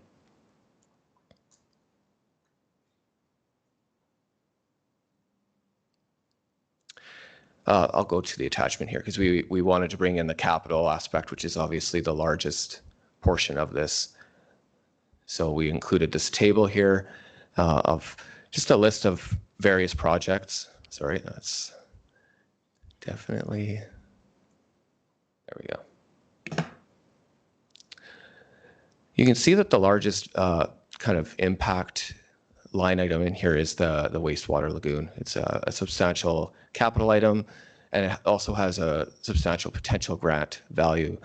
So what we wanted to do here is again provide a range, just because these are capital projects that are kind of in our ongoing 5-year rolling capital plan. Numbers could change in terms of engineering projections, even the grant values. So we wanted to just make sure that we're just kind of giving a high level range of what kind of costs overall at this point in time could be could potentially be had in order to finish this off. So with that in mind, showing that grant, it kind of rolls it up into one kind of picture here of the net funding. And so what this assumes is all things under that capital program coming out as they're currently expected to, along with the total 75% grant for that lagoon. We would anticipate being around kind of net zero, I suppose, for all of those projects in terms of the funding available in the Muirfield Reserve. But then we also, just to give an idea of the range, then we wanted to show if we didn't get any grant, then that would be kind of the deficit total that would be required to be like the uptake from other reserves or debt funding, unappropriated surplus, wherever that may come from. And that little graph is just a pictorial of this table that we provided too. So this just kind of sums up the work that administration did to pull some of the numbers together, where we show total revenues, the same being kind of between both scenarios, and then total expenses for the projected and actual capital spending. So we included some historical operating actuals in there, although those may not apply, or council may choose not to apply funding towards those, or they may. And that kind of accumulates the total expenses to the net Muirfield Reserve available, or deficit, which again would have to be covered by other sources. That concludes the presentation. Staff are available for any questions. Thank you. Any questions? Just to comment, I'm glad that it kind of works out, assuming we get funding, obviously. Some things that you could probably take out of this, I would say, in my opinion, would be like the water meter upgrades, the fencing and things like that, because we would have had a FAC on those and we would have accepted them as built at the time. Regardless, we would have ended up with it at some point. So, and then the mercantile building, that's, I mean, there's stuff that we're going to get back in selling some of these assets. So I'm really happy it's close. And it's going to be basically like we would have expected a developer to come up to the standard. So could have been a lot worse. So, but it's funny when you have that kind of money and a certain family member may just make the books balance out really good, really close to that.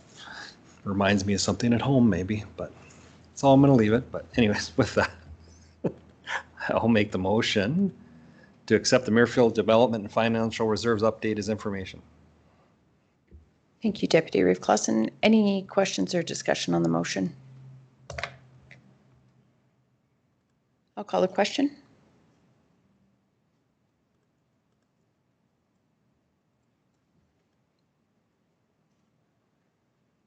Motion is carried. We'll move to agenda item 3.1, correspondence. We just had one letter from Minister Dreeshen, and I have been working with administration to follow up on, this was raised by council with our meeting with Minister McIver at the RMA convention. And so it just outlines a process there to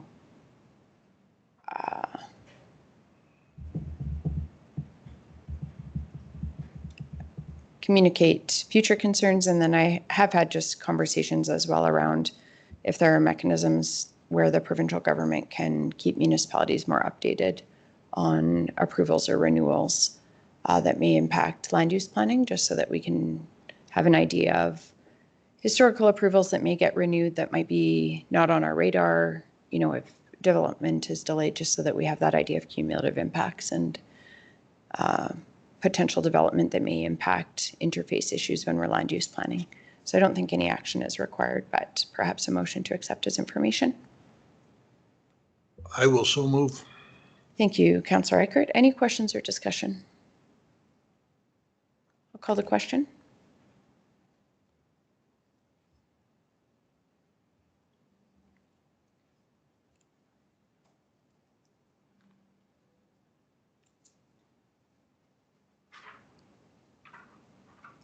Motion is carried. I will now move us into closed session, but I would like to note, and I would like it noted in the minutes, that I am recusing myself and declaring a potential pecuniary interest related to the closed session item re Wademsa surplus return and operations. So Deputy Reeve Clausen will be assuming the chair, and I will step out of the meeting and just return when that agenda item has been concluded. So I will call the question for moving us into closed session.